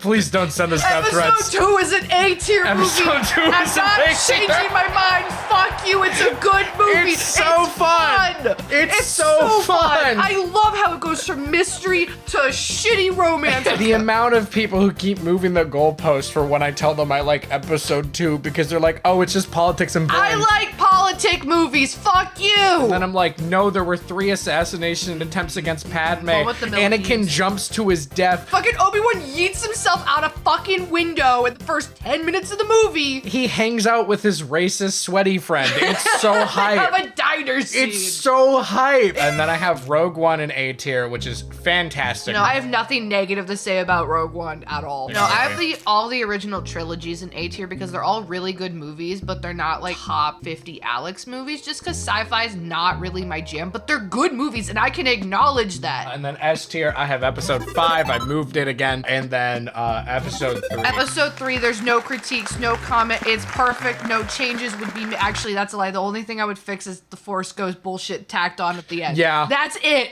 Everything else, perfect. Episode 5, the reason I have it in S tier now is I think it's the best of the original trilogy. It is amazing. I just realized it goes 4, 6, B, and then 5 in S tier. I don't even know if I agree with my list. Tony, what the fuck? Okay, I agree. It's just, I find it really funny. This might be the most offensive ranking to any Star Wars. We're gonna get death threats. I'm fully All we're asking is just be respectful. Everyone needs to keep in mind, no one's gonna ever agree on every ranking of every movie ever. Everyone is their own person. And you need to remember that before you start typing a death threat to us because you think episode 2 is a boring movie, which you're wrong. It's fun and it's campy and you have no whimsy and joy in your heart. No whimsy and joy. And that's surely it, right? What the hell is that? Did we skip one? Oh, thank God. We've seen all the movies, but there is a lot of video left. What? Why is that? Oh, because while I was making this video, they announced this. Now, I'm not delaying my comeback video by 2 years, but it got me wondering, now that I know all the ins and outs of the Star Wars universe, what now? I guess I'm excited for Ryan Gosling to fit into the universe, but what the hell is he gonna do? Better yet, what am I gonna do? I can't wait for episode 10. I'm too excited. So I wrote episode 10 and had my friends all act it out. Enjoy! We made it to the ending! Yay! All right. As I mentioned at the top of this video, I've made a movie, and I feel like if I'm gonna critique Star Wars, I might as well prove I can be part of Star Wars. Considering that they're batting about like 50%, I feel like I have a good shot. All right, Star Wars Episode X, The Phantom Pain, written by me, Tony. Exterior, space, whenever the fuck. Imagine the title card of Star Wars just popped up. A passive-aggressive text scroll climbs up in yellow text. We're sorry our films are so shitty, I guess. Like, seriously, what did we do? You're probably all just jealous. I know at least 100 dudes who haven't bought deodorant all year are already furiously typing think pieces, and the movie hasn't even started yet. Oh, you want a movie? Fuck you, here's one. Mere minutes before the attack on the Death Star would succeed, it seemed for a fleeting moment that peace would finally settle amongst the galaxy, thanks to an endless brigade of friendship, camaraderie, and endless nods to the Vietnam War. This peace would be celebrated by the survivors, not those lost during the battle. They suffered a fate worse than death, forced to navigate through the endless vacuum that is space, forever forced to live. But one rebel soldier was determined to escape that fate. His name? Jektono Porkins, the first non-Jedi Force Ghost. Holy shit! And then we pan up to show the stars because it's space, duh. A commander ship flies overhead. It's Porkins! Woo! I love being alive! R2 leaps and bloops with whimsy. Oh, R2, I can't thank you enough for having my back out there. You don't think that happened? Nonsense. I remember it like it was 5 minutes ago. Star Wars Wipe 2. Exterior space, exact same shot 5 minutes ago. It's the exact same shot, but Porkins is following Luke Skywalker, Mark Hamill age, who is flying his ship in front. They're all going to kill the Death Star. We are in the climax of episode 4. I can't believe I'm flying during a real mission. God, this is such an exciting time in my life. I'm gonna provide such a good future for my kid. Hey, Porkins, could you turn your comms off? No one cares. Oh, sorry. Porkins mutes his microphone, slightly embarrassed. Remember, team, we only got one shot at this. No errors. Copy that. Porkins has a determined smirk on his face. Copy that. Interior Darth Vader ship, continuous. Darth Vader, James Earl age, but when he was alive, RIP, is hot on his tail. He breathes, holy fucking shit. If you breathed, it didn't come through. Interior, Luke Skywalker's ship. Continuous. Luke Skywalker is losing it thinking about power converters. Just a little closer. Come on, R2. Help get this old-ass bitch off me. R2-D2 chirps. You can't call them that anymore. Interior, Darth Vader's ship. Continuous. Darth Vader keeps fingering some knob on his ship. He did that in the movie the entire time. Luke, please don't kill my Death Star. I worked very hard on it. Please don't do that, please. Interior, Luke Skywalker's ship. Continuous. Luke, for some reason, hears this. Fuck you, Dad. Wait, I don't know that twist yet. Interior, Porkins' cool ship. Continuous. Porkins is behind Red 3, guy from episode 4, I promise. I'm going in. Cover me, Porkins. I'm right with you, Red 3. Porkins lowers down, following as he sees Darth Vader nearby. Shit! Luke Skywalker, Darth Vader's hot on your tail. I'll distract him. Copy that. Also, please don't use that name over comms. This is a highly sensitive mission and we could be hacked. Porkins turns his own Darth Vader knob, interrupting Luke's privacy PSA. Exterior, space. Continuous. Porkins suddenly does a 360 in his ship for no reason. Darth Vader notices this cool maneuver. Look at that shit Owen's doing, holy fuck. Darth Vader notices this cool maneuver. He moves his beam to face the ship, revving it up. Interior, Porkins' cool ship. Continuous. Porkins noticed his maneuver worked, but now he was being targeted. Fuck! I've got a problem here. He sees in his rearview mirror, like how cars do, Darth Vader tailing him. Holy shit, eject!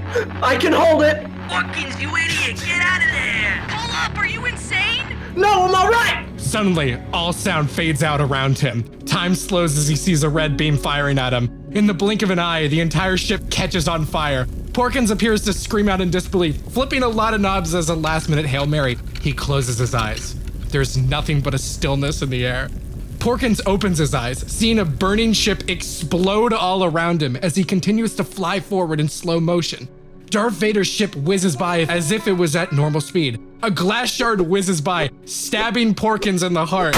His eyes dilate, sensing a disturbance as the stars engulf the ship all around him. Suddenly, something purple seems to rapidly approach Porkins. He tries to swim away as he is in space, but it is futile. It engulfs everything around him. Cut to purple.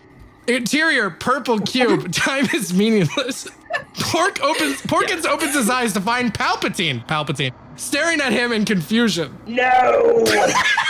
Palpatine? What is a monster like you doing here? A lot of people ask that same question. Like, how did I survive Darth Vader deep frying the fuck out of my body and throwing me into an endless tunnel to my doom? The answer is obvious. I didn't die on a planet. I died in the stars. I thought Darth Vader was your servant. How did you not hear about when Darth Vader, father to Luke Skywalker, killed me? Vader's Luke's dad? Yeah.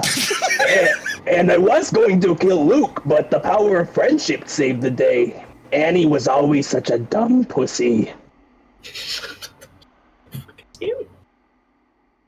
Forget that. It all ends here, Palpatine. I'll have you know, we are going to destroy that Death Star once and for all. You won't win this time. Palpatine pieces it together. Oh, no. I'm sorry, where did you just come from? I was in my fighter pilot helping the Rebel Alliance destroy the Death Star. The first or second time? There's a second? Oh, Porkins. I regret to inform you, you are dead. Dun, dun, dun. Palpatine starts walking towards the fighter pilot. He has that trademark unhinged smile on his face. Aiden, do it.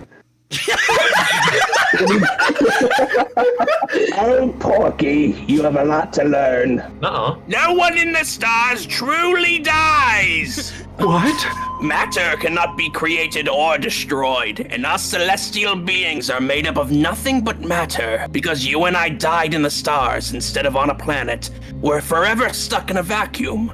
An endless loop, if you will. Porkins seems like he could not process that. An endless loop? So I'm just gonna go back to when I died?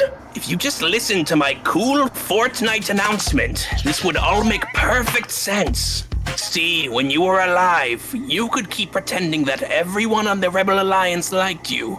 But here, time acts differently. Palpatine grows a festering purple aura around him. VFX team, figure out what this means. It seems our VFX team is in the crowd read. It's like, who the fuck is your VFX team? Fuck you, Tony, in my epic. You are going to live many lives. Lives where you will not be able to avoid the truth that no one likes you. You are going to wish that someone or something would just kill you for good. But all good in the galaxy vanished long, long ago. You're doomed to an eternity of isolation. Perkins collapses to the ground, grabbing onto nuts. No! That can't be! That's impossible! What about my breakfast deals?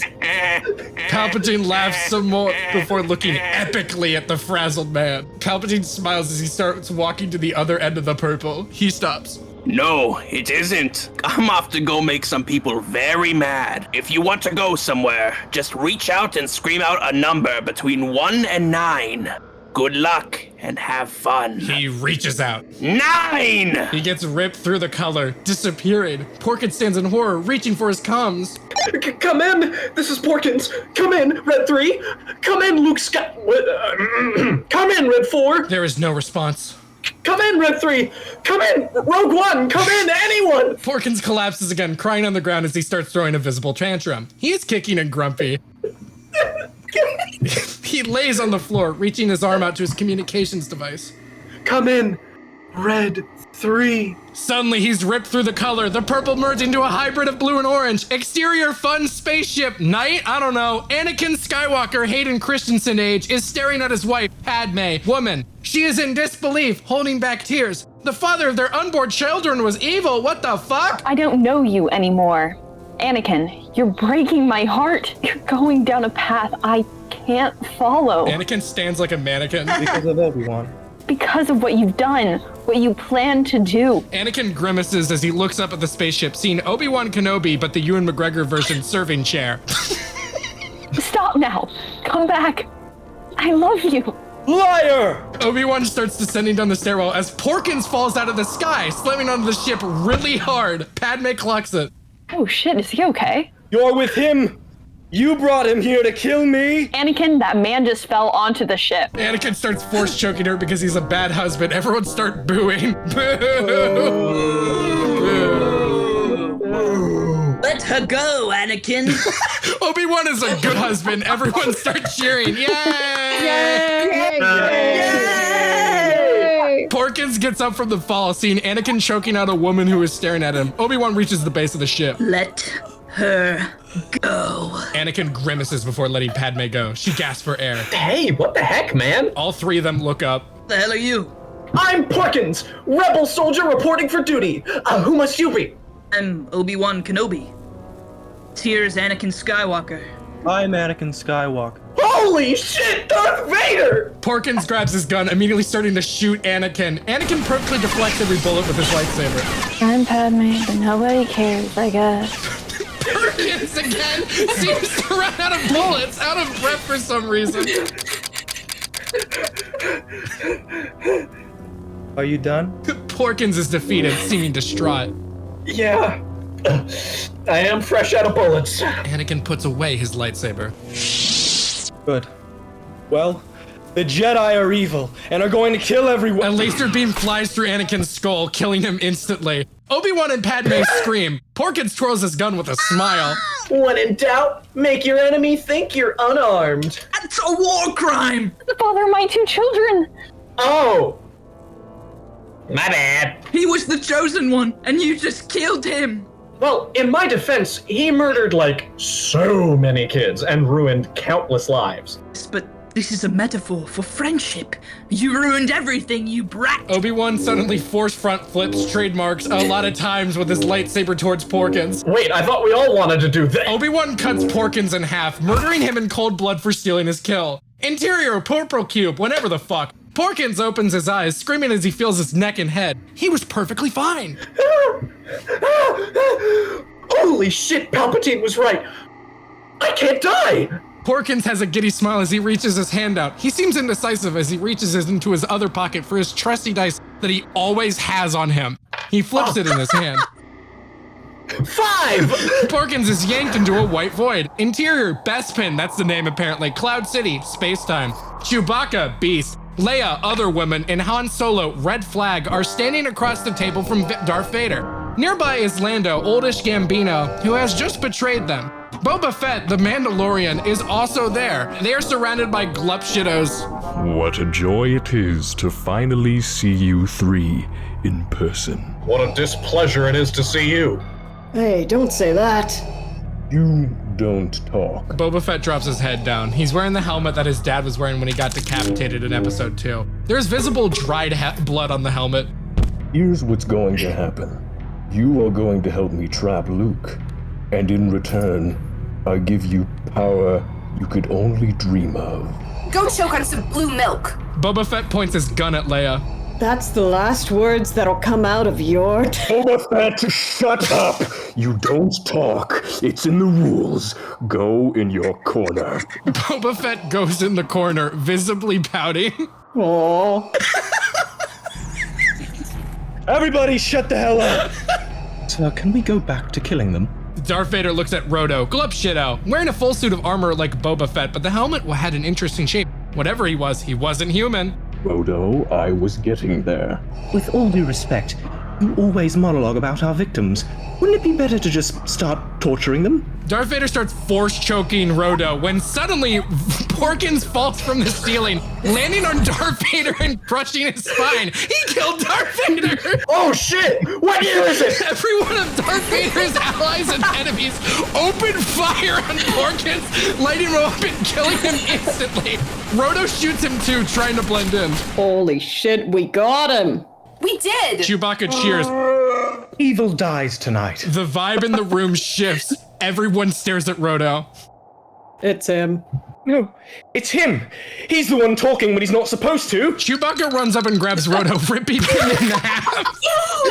Interior purple cube. Yay! Porkins wakes up, feeling a phantom pain all over. The discomfort is short-lived. Wow! I keep killing Darth Vader! Holy shit, I'm gonna get promoted!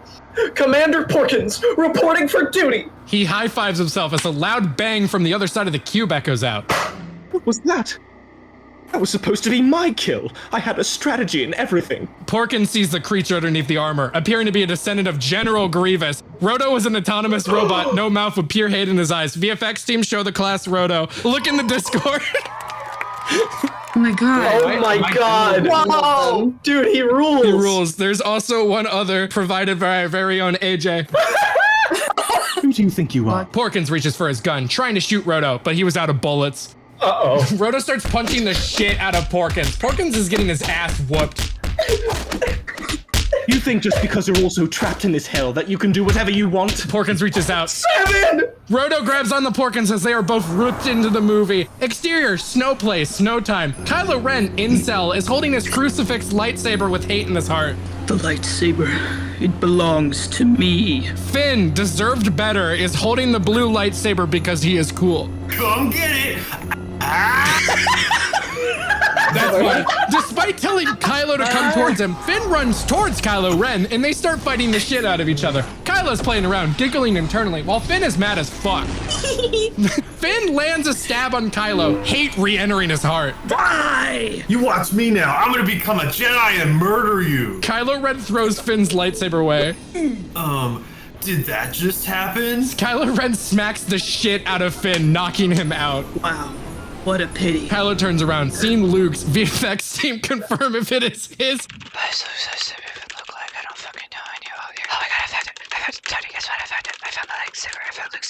Lightsaber in the snow now. Kylo starts reaching for it like you would a remote that fell on the couch. The lightsaber twitches as it leaves the snow. It flies past Kylo Ren and is about to enter Rey, daughter teen's hand. As it's about to fly in, Roto intercepts it. One more time, it's not coming through. That works. I'm sorry, what? Porkins runs in behind Roto. We can kill him together! What a cute joke. Kylo Ren readies his lightsaber as he starts fighting Roto with his own lightsaber, which is why I have the Roto lightsaber image. Yep, I guess this might as well happen. She crosses her arms because comedy. Roto seems weirdly good with a lightsaber. Who the hell taught a droid how to use a lightsaber? You taught me in another time. Roto keeps fighting as hard as he can. Cool lightsabers noises flying off. Ren blocks the attack, forcing the lightsaber in the ground. Porkins readies his gun. What do you think you're gonna do with the gun? Save the day! Porkins smirks at Rey before he blasts off a bullet, killing Roto instantly. Fuck, wrong guy! Kylo Ren looks at Porkins with an intrigue. I sense the dark side in you. Porkins fires another bullet, killing Kylo Ren instantly. Rey's fun demeanor evaporates, a primal rage going off. Holy shit, you could have saved him! Not again! Rage charges at Porkins, the rebel soldier firing multiple shots at it as she keeps charging like a zombie. He finally kills her, panicking as he notices the carnage around him. Thank God. That was the last of them. Well, I guess I'm gonna go report that the Galactic Empire is done for. A lightsaber pierces Porkins' heart. The man staring in disbelief at the blue light poking out of him. He looks behind, seeing Finn staring with a rage. Why? Porkins falls to the ground dead. Joy re-enters Finn's heart. Wow, I can't wait to feel things and become a Jedi. The ground immediately opens up and swallows Finn. The laughter of Rian Johnson echoing out. Fuck you, Rian Johnson, you ruined Finn. Interior purple cube suggest Porkins and Roto stand in the cube. Nice going, jackass. Oh, I'm the bad guy. Yeah? You were helping Darth Vader and whoever that incel was. Because I was a double agent, pork boy. I was trying to kill him discreetly by climbing the ranks, and I was there for what was the equivalent of a year. But because I was labeled some Nepo baby, there was always some goddamn guard with him. Porkins makes the Adam Sandler Pixels face. Hold on. Okay, let me Google something. I need to see this shit. Hold on. Look at the shit. Pac-Man's a bad guy? Pac-Man's a bad guy? You're a Nepo baby? And a good guy? You want my backstory? Oh, no, that's not really necessary. I never knew my father. Soundtrack, Roto's theme by John Williams, Hans Zimmer, and Pablo from the Air Bud video. Interior, the family spaceship day. A kid version of Roto is playing with a toy spaceship, giggling. I only know the skills. Roto looks up seeing General Grievous, coolest villain ever, hauling ass to get away from someone. They called him a coward, a man who only looked after himself. I can't verify that just off the fact that he wasn't a good dad. Roto stares through the glass, wanting to be seen. Nearby his toy ship was a gift tag that says, "Happy birthday, Roto," from Roto, smiley face. Wait, you have a dad? Interior purple cube, dramatic. Roto is staring at Porkins in disbelief. Yes. Robots fuck? Everything fucks. Getting crazy top, R2. R2's gay? This universe is like 93% male. Also, I gotta say, C-3PO is such a British twink. No, this read-through will not continue until Roto's actor gives a thumbs up to camera to show that he agrees with this statement. Higher. We gotta higher. This. Yeah! I think we got off topic for a bit. Roto looks back out at the nothing. If we can split the timeline, I can finally die. And then we can only do that by killing Vader, Kylo Ren, or Palpatine before they all canonically die. We have to prove Death's a liar. Holy shit. It's the plot of Countdown from 2019. In no timeline have I been able to kill Vader permanently. I can always get him taken care of, but then I'm killed instantly after. Well, aren't these branching timelines? These things don't just stick, you know? It's your first day here, isn't it? Roto stares out at the abyss, but it's all purple, so it doesn't matter visually. VFX team, suck my balls. If it doesn't matter, why do you keep putting it and making me animated, you mother- Long before I died, I had heard all this talk about Force ghosts and how to escape death. The only thing I can remember is that to make something stick in that timeline, you have to stay alive for an hour. Only an hour? That's like nothing. What the fuck? Roto jolts at the disrespect. An hour's nothing to you? Try thinking that after everyone beelines you for when you kill Vader. The longest I've ever gone was 28 minutes. What do you mean, everyone? It's like something awakes in everyone around you when he dies before he's scripted to. So that has to be the way to stop this loop and be free. So how do we do it then? Well, my long con strategy didn't work, but I have one more idea. Interior portal time. Wormhole. Roto and Porkins fly through a desert-colored wormhole. Exterior Tatooine. Day. Porkins and Roto awaken. Episode 1. They get up, playing it cool. Trust no one. They walk around before they hear an awful noise.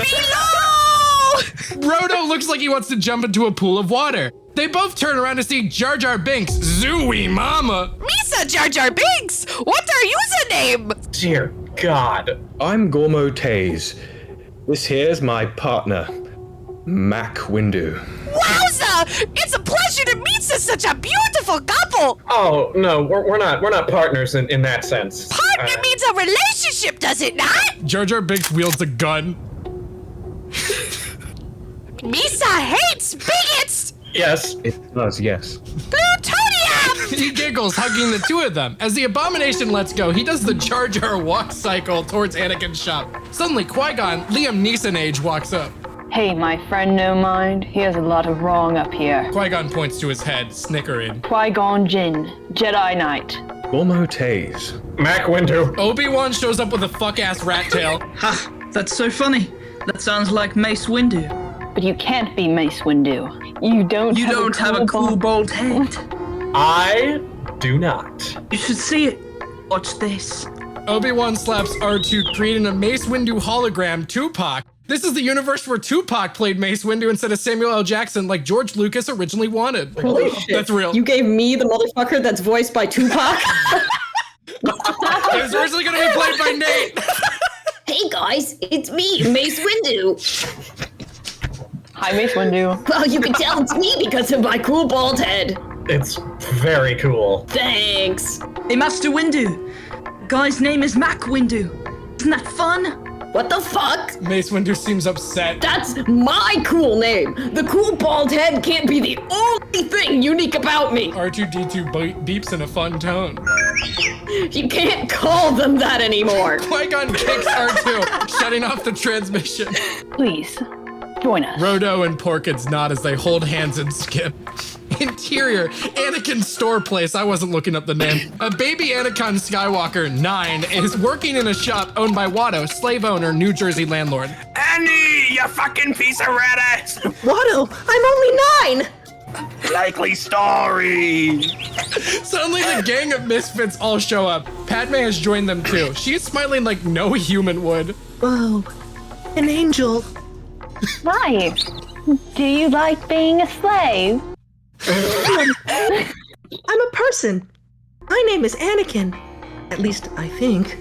My mom and I were sold to Gardola the Hutt, and she gambled us on a pod race and lost. And now we're slaves. It sucks. At least I think. Oh, Anakin, 99% of gamblers quit right before they win big. Anakin nods with a big smile. She's correct. Qui-Gon smirks as he leans over the counter. How much for the little boy? He's not up for sale. Like, come on, forget about it. What if we adopted him? Everyone turns to Roto and Porkins. As we told Jar Jar, we are a couple. But we cannot have kids. Yes, we cannot. I'm a droid. They both nod. Never met my dad. At least I think. Are you saying I could have 2? That's too many. Alex, you play this role. Alex, you play this role. Suddenly, Anakin's mom, not dead yet, sprints out looking dirty. Double or nothing! She's dragged out back by 2 droids. See, I'm not selling one of my slaves to a boy dude. Shame on you, not seeing progress. Misa love progress, and Misa hate bigots. Jar Jar pulls out his gun, pointing it at Watto. Wait. Jar Jar shoots Watto dead. Oh, shit. He's swearing in front of the kid. Sorry? Jar Jar gives a sloppy kiss to both Porkins and Roto. Misa saved the day! Misa finally free, Annie! And as a token of Misa gratitude, I want to see the stars! Jar Jar shoots himself in the head like that one banker in Faithful Findings. Oh my Everyone God. claps. They hate Jar Jar. So, is the kid ours now? Obi-Wan and Qui-Gon go into a huddle, whispering for a bit before smacking R2. Mace Windu hologram reappears. My bald head is actually very cool, by the way! No, now, we're deciding if these two men should adopt this child. Maid Windu hologram immediately nods, joining in on the deliberation. The three of them reach a conclusion after 8 in-game seconds. No. Aw, why not? This kid has great things in his future. We'll take good care of him. But this kid is gonna grow up to become Space Hitler! Sorry, Mac here is just a little frazzled over what just happened. What he means is, would you really want to betray a dead man's final wish to end bigotry? They all look at Jar Jar's headless corpse next to Watto's exploded corpse. Beautiful John Williams strings fade in as Qui-Gon looks back at our protagonist. I would. He was annoying as shit. Oh my god, he wouldn't shut the fuck up. Am I a free child now? No! Not Yippee! Suddenly, a bullet flies through Anakin's skull, killing him. Everyone, including Roto, looks at Porkins. Porkins hides his gun behind his back, shrugging like he had no clue who just did that. Every Jedi, including R2 and Padme for somehow, pull their lightsabers out in unison. Mace Windu hologram also stands there with his cool purple lightsaber. Roto and Porkins immediately start sprinting out of the store. Exterior, Tatooine, day. Roto and Porkins sprint as they try to duck through shops. Orbeck Yuha, Glup Shido with a long neck is bumped into. What about Boo Boo? What did they say? Can't say it without getting cancelled. Qui-Gon and Obi-Wan both appear with a determination. Everybody, we found the Phantoms. Get them! Everyone on Tatooine starts chasing after Roto and Porkins. Chud, big Glup Shido, climbs toward the duo with hate in his heart. You killed child. You set back progress 1,200 parsecs! But that kid will go on to kill so many children. You can't just reason with them. Just shut up and keep running. Suddenly, a laser beam flies through Roto's chest cavity, knocking the droid down. Roto! Run! Run out the clock without me! Roto starts running in the opposite direction. Everyone at the campground chasing after Roto, who could not run as fast anymore. Porkins runs away from the carnage as everyone starts mercilessly killing Roto. Pudd, Glup Shido that's bred, eats Roto's wires as the robot screams out, growing louder and louder as they stone him. Exterior, Tatooine, the desert. 15 minutes later. Roto's screams echo out as Porkins dive bombs into a ravine. He narrowly avoids falling what seems like 400 feet to his death, hiding out of sight as he catches his breath. He catches one last glimpse at the sun that's starting to set, hiding in the deep. He rubs his hands to try and deal with the trauma of dying and watching his only ally die in front of him. He was alone again. The only thing accompanying him was the wind. Until... Monster you are! He looks around in horror, grabbing his pistol, staying armed. His eyes dart forward. He can't see who's scaring him. You cannot. Yoda, episode 8 puppet version, emerges out of the darkness. He looks horrified. Porkins screams, emptying his clip on Yoda, who keeps walking towards him. Well, it's hurt me not. Porkins hyperventilates, backing up. Order any and get away with it, think you could? I just wanna die. Wish to die we all. But after a while, aim it becomes. Yoda unleashes his lightsaber, holy shit. Suffer you will. Yoda swiftly cuts off Porkins' legs, leaving him to suffer.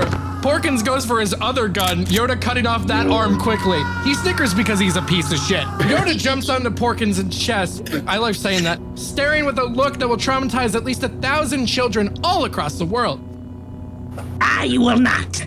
Wait out the clock, we will. Yoda laughs it up as a terrified Porkins settles his gaze on the endless ravine. He grabs Yoda's big dumb ears with his teeth. Ow, stop Porkins throws himself down the ravine, Yoda yelling and kicking with his stubby little legs. They fall for 10 endless seconds before both landing on the ground, instantly becoming mincemeat. Match cut 2, interior purple cube. It's still purple, what the hell? Porkins lands as Roto joins the lake. Damn it! How long did you make it? Long enough to know that won't work. There has to be some way to die. So it's just Vader that causes everyone to lose their minds? The way they have been? Yes. What if the reason we cannot survive is that we're the ones dealing the final blow? That's ridiculous. Roto thinks about it. He hadn't tried that. Porkins reaches into his pocket, pulling out his cool dice from earlier. I have one more idea. Porkins reaches his hand out to Roto. Roto looks up, sighing as he grabs onto Porkins' hand. Porkins reaches forward. 10! Wait, no! Suddenly, the purple shakes vividly around them before wrapping around them. Interior wormhole. Uh-oh. Stars violently decay around the two. Flames starting to engulf them. Cassian, Andor, and Jin are burning alive around them. That's the tie-in from Rogue One. Interior space, but awesome. A commander ship flies overhead. It's Porkins, who somehow survived the explosion in episode 4. Woo! Misa love being alive! R2 robot bleeps and bloops with whimsy. Oh, R2, Misa can't thank you enough for having Misa back out there. Plutonium! Porkins and Roto float in space as they watch this iconic ship fly by. We're with the real Porkins and Roto. Where are we? Why did you say a number higher than 9? Do you have any idea what danger you've put us in? Honestly, it can't be worse than some scary puppet chopping off my piggies one by one. You have no idea. A giant spotlight beams on Roto and Porkins. They look up at Obi-Jar. Obi-Wan but Jar Jar. If it is your name, you are playing that character. Oh no. Okay. Looking for Misa? Porkins immediately takes his helmet off, turning blue almost instantly. But he doesn't die. He's just floating. No, why am I not dying? You silly Billy! There's a wholesome world of infinite possibilities when you leave the confines of modernism! Someone else has to kill him when you branch out of the set numbers. Roto helps Porkins put back on his helmet. The man going back to normal almost immediately. Obi-Jar is thrilled. You survived! Oh! Plutonium! Yeah, I did. Obi-Jar extends a hand out with a smile. Obi-Jar Simpson! And I knight at use of service. Porkins reaches out. No. Porkins! What is this place? Interior, the awesome cool ship Jar Jar. Roto and Porkins are stuck amongst the sea of rebel Jar Jars. We saw here together. Wait, we all are? We saw all are. He's been a terrorism for so too long. I just so want to put a bullet in between his eyes to tell Yeeza the honest truth. And this isn't a trick. What trick? I almost died one time, and everyone turned out to be Vader sympathizers. I just don't want to put myself in danger again. Everyone nods as the group of Jar Jar splits down the middle as Jar Jar Skywalker, Luke but awesome, walks out. Misa went looking for power converters, but then Misa found family. Yusa will now be known as Jar Jar Porkins. Everyone claps, including Oliver Twist, the stupid fucking child from the end of episode 8. He is not a Jar Jar. You're the next Jedi, Jar Jar Porkins. So we're all going to blow up the Death Star and hopefully Vader while we're at it. That would be the plan, sir. All right. They all put their hands in. Plutonium. Plutonium. Soundtrack, Cool Bald Head featuring The Girls by Tupac. Interior, suit up area montage later. Porkins puts on his iconic rebel suit again, but it's cleaner this time. Roto also puts on the rebel suit and his helmet. You're the bestest friend I've ever had. I hate to admit it, but I agree. They fist bump, determined to make the shot count. Interior, docking bay later. Porkins gets in his iconic ship. Hey, kid! Porkins looks with a nervous smile at Force Ghost Yoda from episode 6. Gross, but cute. Fuck them up! Porkins nods as Force Ghost Yoda is brutally cut in half by Puppet Yoda, sickly episode 8 version, which abruptly cuts off the Tupac song. You are trying to do I know what? Porkins immediately flips every button on as Puppet Yoda starts rapidly approaching. Exterior space, go time. Porkins and Roto ships shoot out at light speed into the stars. We got Yoda hot on our tail. He's gonna try to prevent the explosion, I can feel it. Not if we have anything to say about it. They follow the Rebel Jar Jar Alliance as they make it to the Death Star. The Jar Jars all fly down the path that the movie takes. Roto and Porkins follow in. I know that a planet nearby is pretty cool. Oh yeah? Yeah, there's something cool there I'll show you if we make it. You have a deal. Interior Death Star, who cares? Despite a universe of Jar Jars, Darth Vader is the exact same, talking to a giggly Palpatine. Those rebel scum should be arriving any minute now. Oh boy, I sure hope they don't kill you. I would hope not. I like being alive, which means I get to kill more people. Yes, remember, true villains always say their intentions out loud, like how I brag about how I had sex. I was going to talk to you. That's, who and When? KasuSei Ubu, glup but evil, burst through the door. We are under attack. Okay. The odds show that they have 1 in a 10 million chance of landing this specific spot. Okay. Do you wish to board your fighter jet to kill them yourself? Yes, there are such low odds, but you should still do it. Yes, do it. Okay. I'll get ready the ship. Troko leaves the room. Darth Vader turns to Palpatine. I've been trying to implement more soft skills in my leadership. Very good. Happy work life leads to happy home life. Suddenly, Troku's body goes flying. Darth Vader unleashes his lightsaber. Who goes there? I command you at once to reveal yourself. A tiny little green lightsaber appears. It's Yoda! Trying to kill you, two phantoms are. Okay. Oh shit, is it that weird little rebel guy? Yes. Oh, he dies so hard in this battle, Vader will be fine. Okay.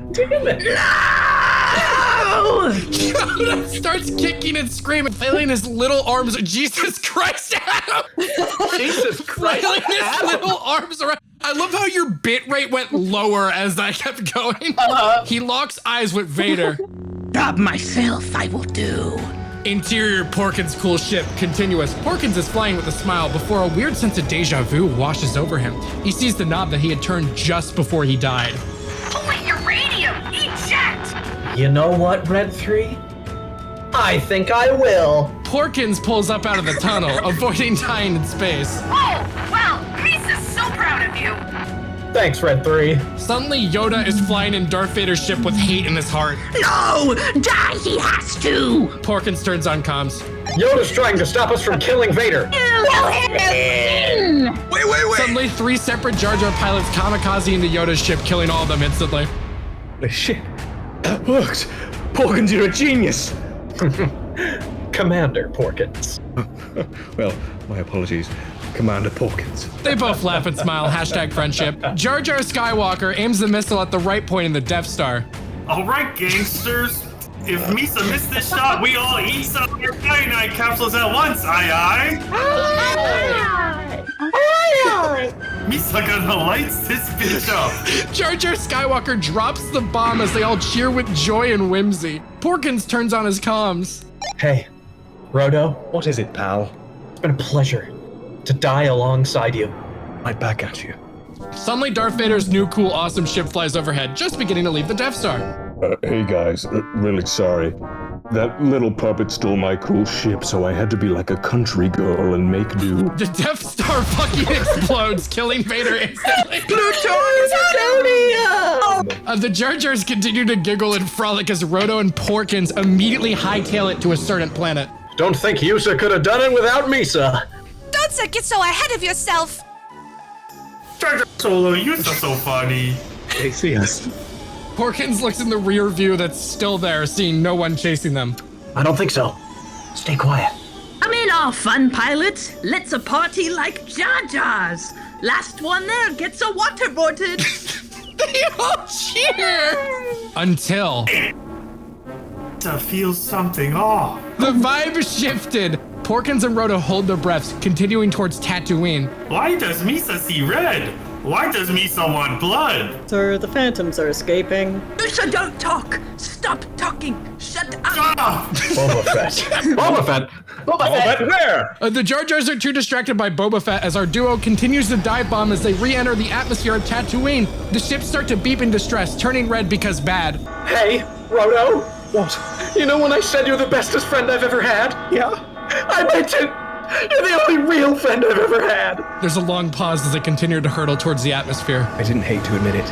You're the only friend I've ever had. A genuine smile appears on Porkins' face as the atmosphere engulfs their ship, fade to white. Exterior Tatooine, nearby Luke's home, dusk. Rodo and Porkins have crash landed on the Tatooine, barely surviving the landing. Rodo gets out, coughing and laughing that they succeeded in killing Vader. Porkins, we did it. We just gotta make it in half an hour, and then we're good to die. Porkins, let's celebrate. Rodo dances a bit, so excited as he hustles over to Porkins' ship, finding him unresponsive. Roto pops open the ship, seeing a passed out Porkins. Roto grabs Porkins, quickly putting him on the ground and performing CPR. Just half an hour, that's all we need. Please, come on. We died together. I'm not dying without you. Roto had no real mouth, so he couldn't do much, doing chest compressions. The robot starts to break down to tears as years of self-doubt cloud his judgment, echoing out. Worthless Roto. Roto's a traitor.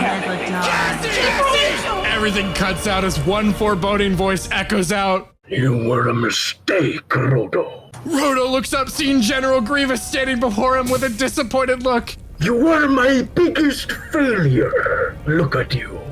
Saving a human when you could have fled and saved your own ass. You were always such a shit son. No, I'm not a failure. I never was. You were the failure. You abandoned me. You always fled, you coward. I was fleeing because I didn't want you to get the idea that I might have loved you for even a second. Roto stares with a pleading, a need to be wanted, a need to be appreciated. Why are you telling me this now? Because I hate you. That stings like a glass shard to the heart. Roto looks down at his dying friend, not wanting to experience the same endless nothing without the confirmation that he could experience it too. Roto stares at the sand. I appreciate you. General Grievous freezes. What? You taught me something invaluable. Something that no one else could have taught me. He looks up at his dad. You taught me what not to be. Roto continues to give Porkins CPR a big orchestral swell. No! Not my baby son experiencing character growth! Roto continues to press into the rebel soldier's chest. Suddenly, Roto sees two older-looking human hands cross over his robotic hands. He looks back, seeing GL, George Lucas, Stan Lee, but Disney, with a big smile. You did it, Roto. You beat your generational trauma. Roto nods, having the support of his god, George Lucas, to revive his bestest friend, Porkins. He continues to compress until Porkins gasps for air! What year is it? Porkins! Roto hugs Porkins tightly. Everyone in the audience cheers because he survived, and we like that. Hooray! Yay! Same year. We just got to make it 20 more minutes, and then you and I don't have to suffer anymore. Porkins looking at Roto with a smile that will spawn at least 7 fan fictions, only one of them being weirdly good. You saved my life. You're a hero. Please. I prefer Roto. Porkins laughs. Roto joining in as they hug again. They both finally had a friend. It's not just me, though. I had some help. Thanks to... He turns around to see George Lucas wasn't there. Neither was Grievous. They were all in his head, using the Force? He turns back to see Porkins sitting up. Are they after us? I threw our tracking devices into the stars before we crash landed. They can't find us. You thought of everything! Roto chuckles. Exterior, Tatooine, nearby Luke's home. 18 minutes later, the sun is setting. Audience politely claps because it's the sun from the other movies. Porkins and Roto have made themselves comfortable. They are somehow both wearing Hawaiian shirts now, drinking blue milk out of coconuts. And then George Lucas himself helped me save you. Wow! That's so... Wow! Hey, before the sun sets and we can go our separate ways, what was that thing you wanted to show me? Them. Porkins motions over to the igloo-looking thing. Roto seems intrigued as his eyes fixate on the beautiful sight. It was the charred skeletal remains of Luke Skywalker's family who were still on fire somehow. It was beautiful. Star wipe to purple. Interior, purple cube, and ending. The ominous drone of the purple cube rang out. Nothing added to the sound until the sound of Darth Vader breathing echoes out. His arm reaches into view! The end! Cinema. Peak cinema. Peak. Star Wars Episode X, The Phantom Pain, went on to gross $1 billion and was widely regarded as a movie. It had 32% of Rotten Tomatoes. But we can see that this audience loved it, right, guys? Any glowing reviews? As someone who has never experienced Star Wars, this is a great intro into Star Wars. As someone who has seen all of Star Wars, it was one of them. It's like a 10 out of 10 if we're like using golf rules.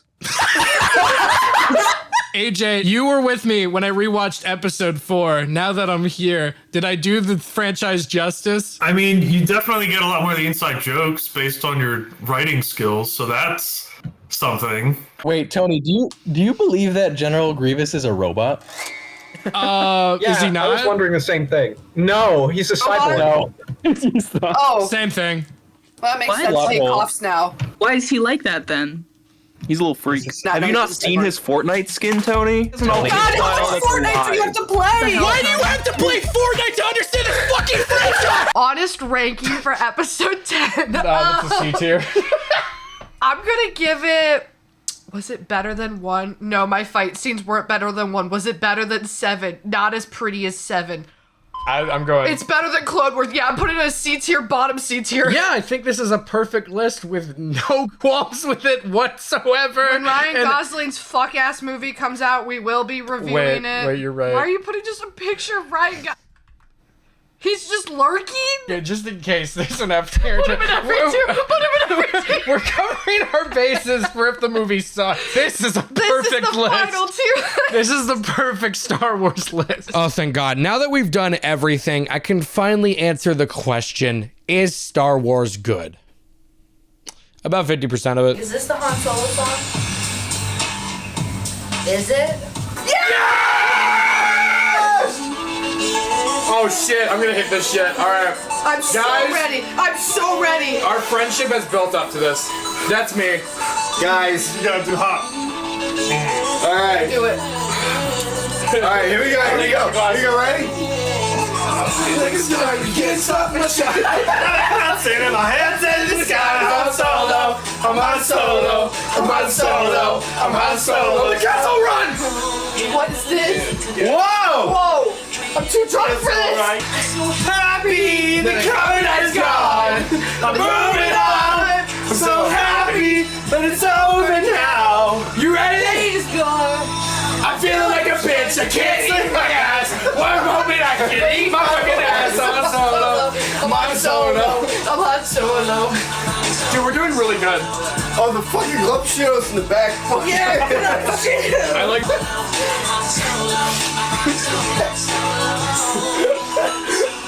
Yeah! We did it! You sucked the wrong ass! Yeah, everybody hit that shit! Thanks for watching. Don't forget to subscribe to help me in my quest to go from underrated to just rated. And don't forget to politely press that like button, as it's been cut in half too many times. If you watched all of this, go watch my other stuff. You will like it, even if you're not sure at first, I promise you. Sorry for being gone so long. It is November, and I haven't uploaded since December of last year. Oopsie. But I have a legitimate reason. I created a fucking short film. It's done and playing in film festivals. It's called Max Needs to Pay Rent. It's about a robot working 3 jobs to help pay rent. It is so stupid, and it's so awesome, and I appreciate all your support and all your patience. Be on the lookout for Max Needs to Pay Rent. It will not be on YouTube anytime soon because film festival law. Okay, bye now. See you next month. Kevin's in charge. No, Tony, don't leave your subscribers again. No.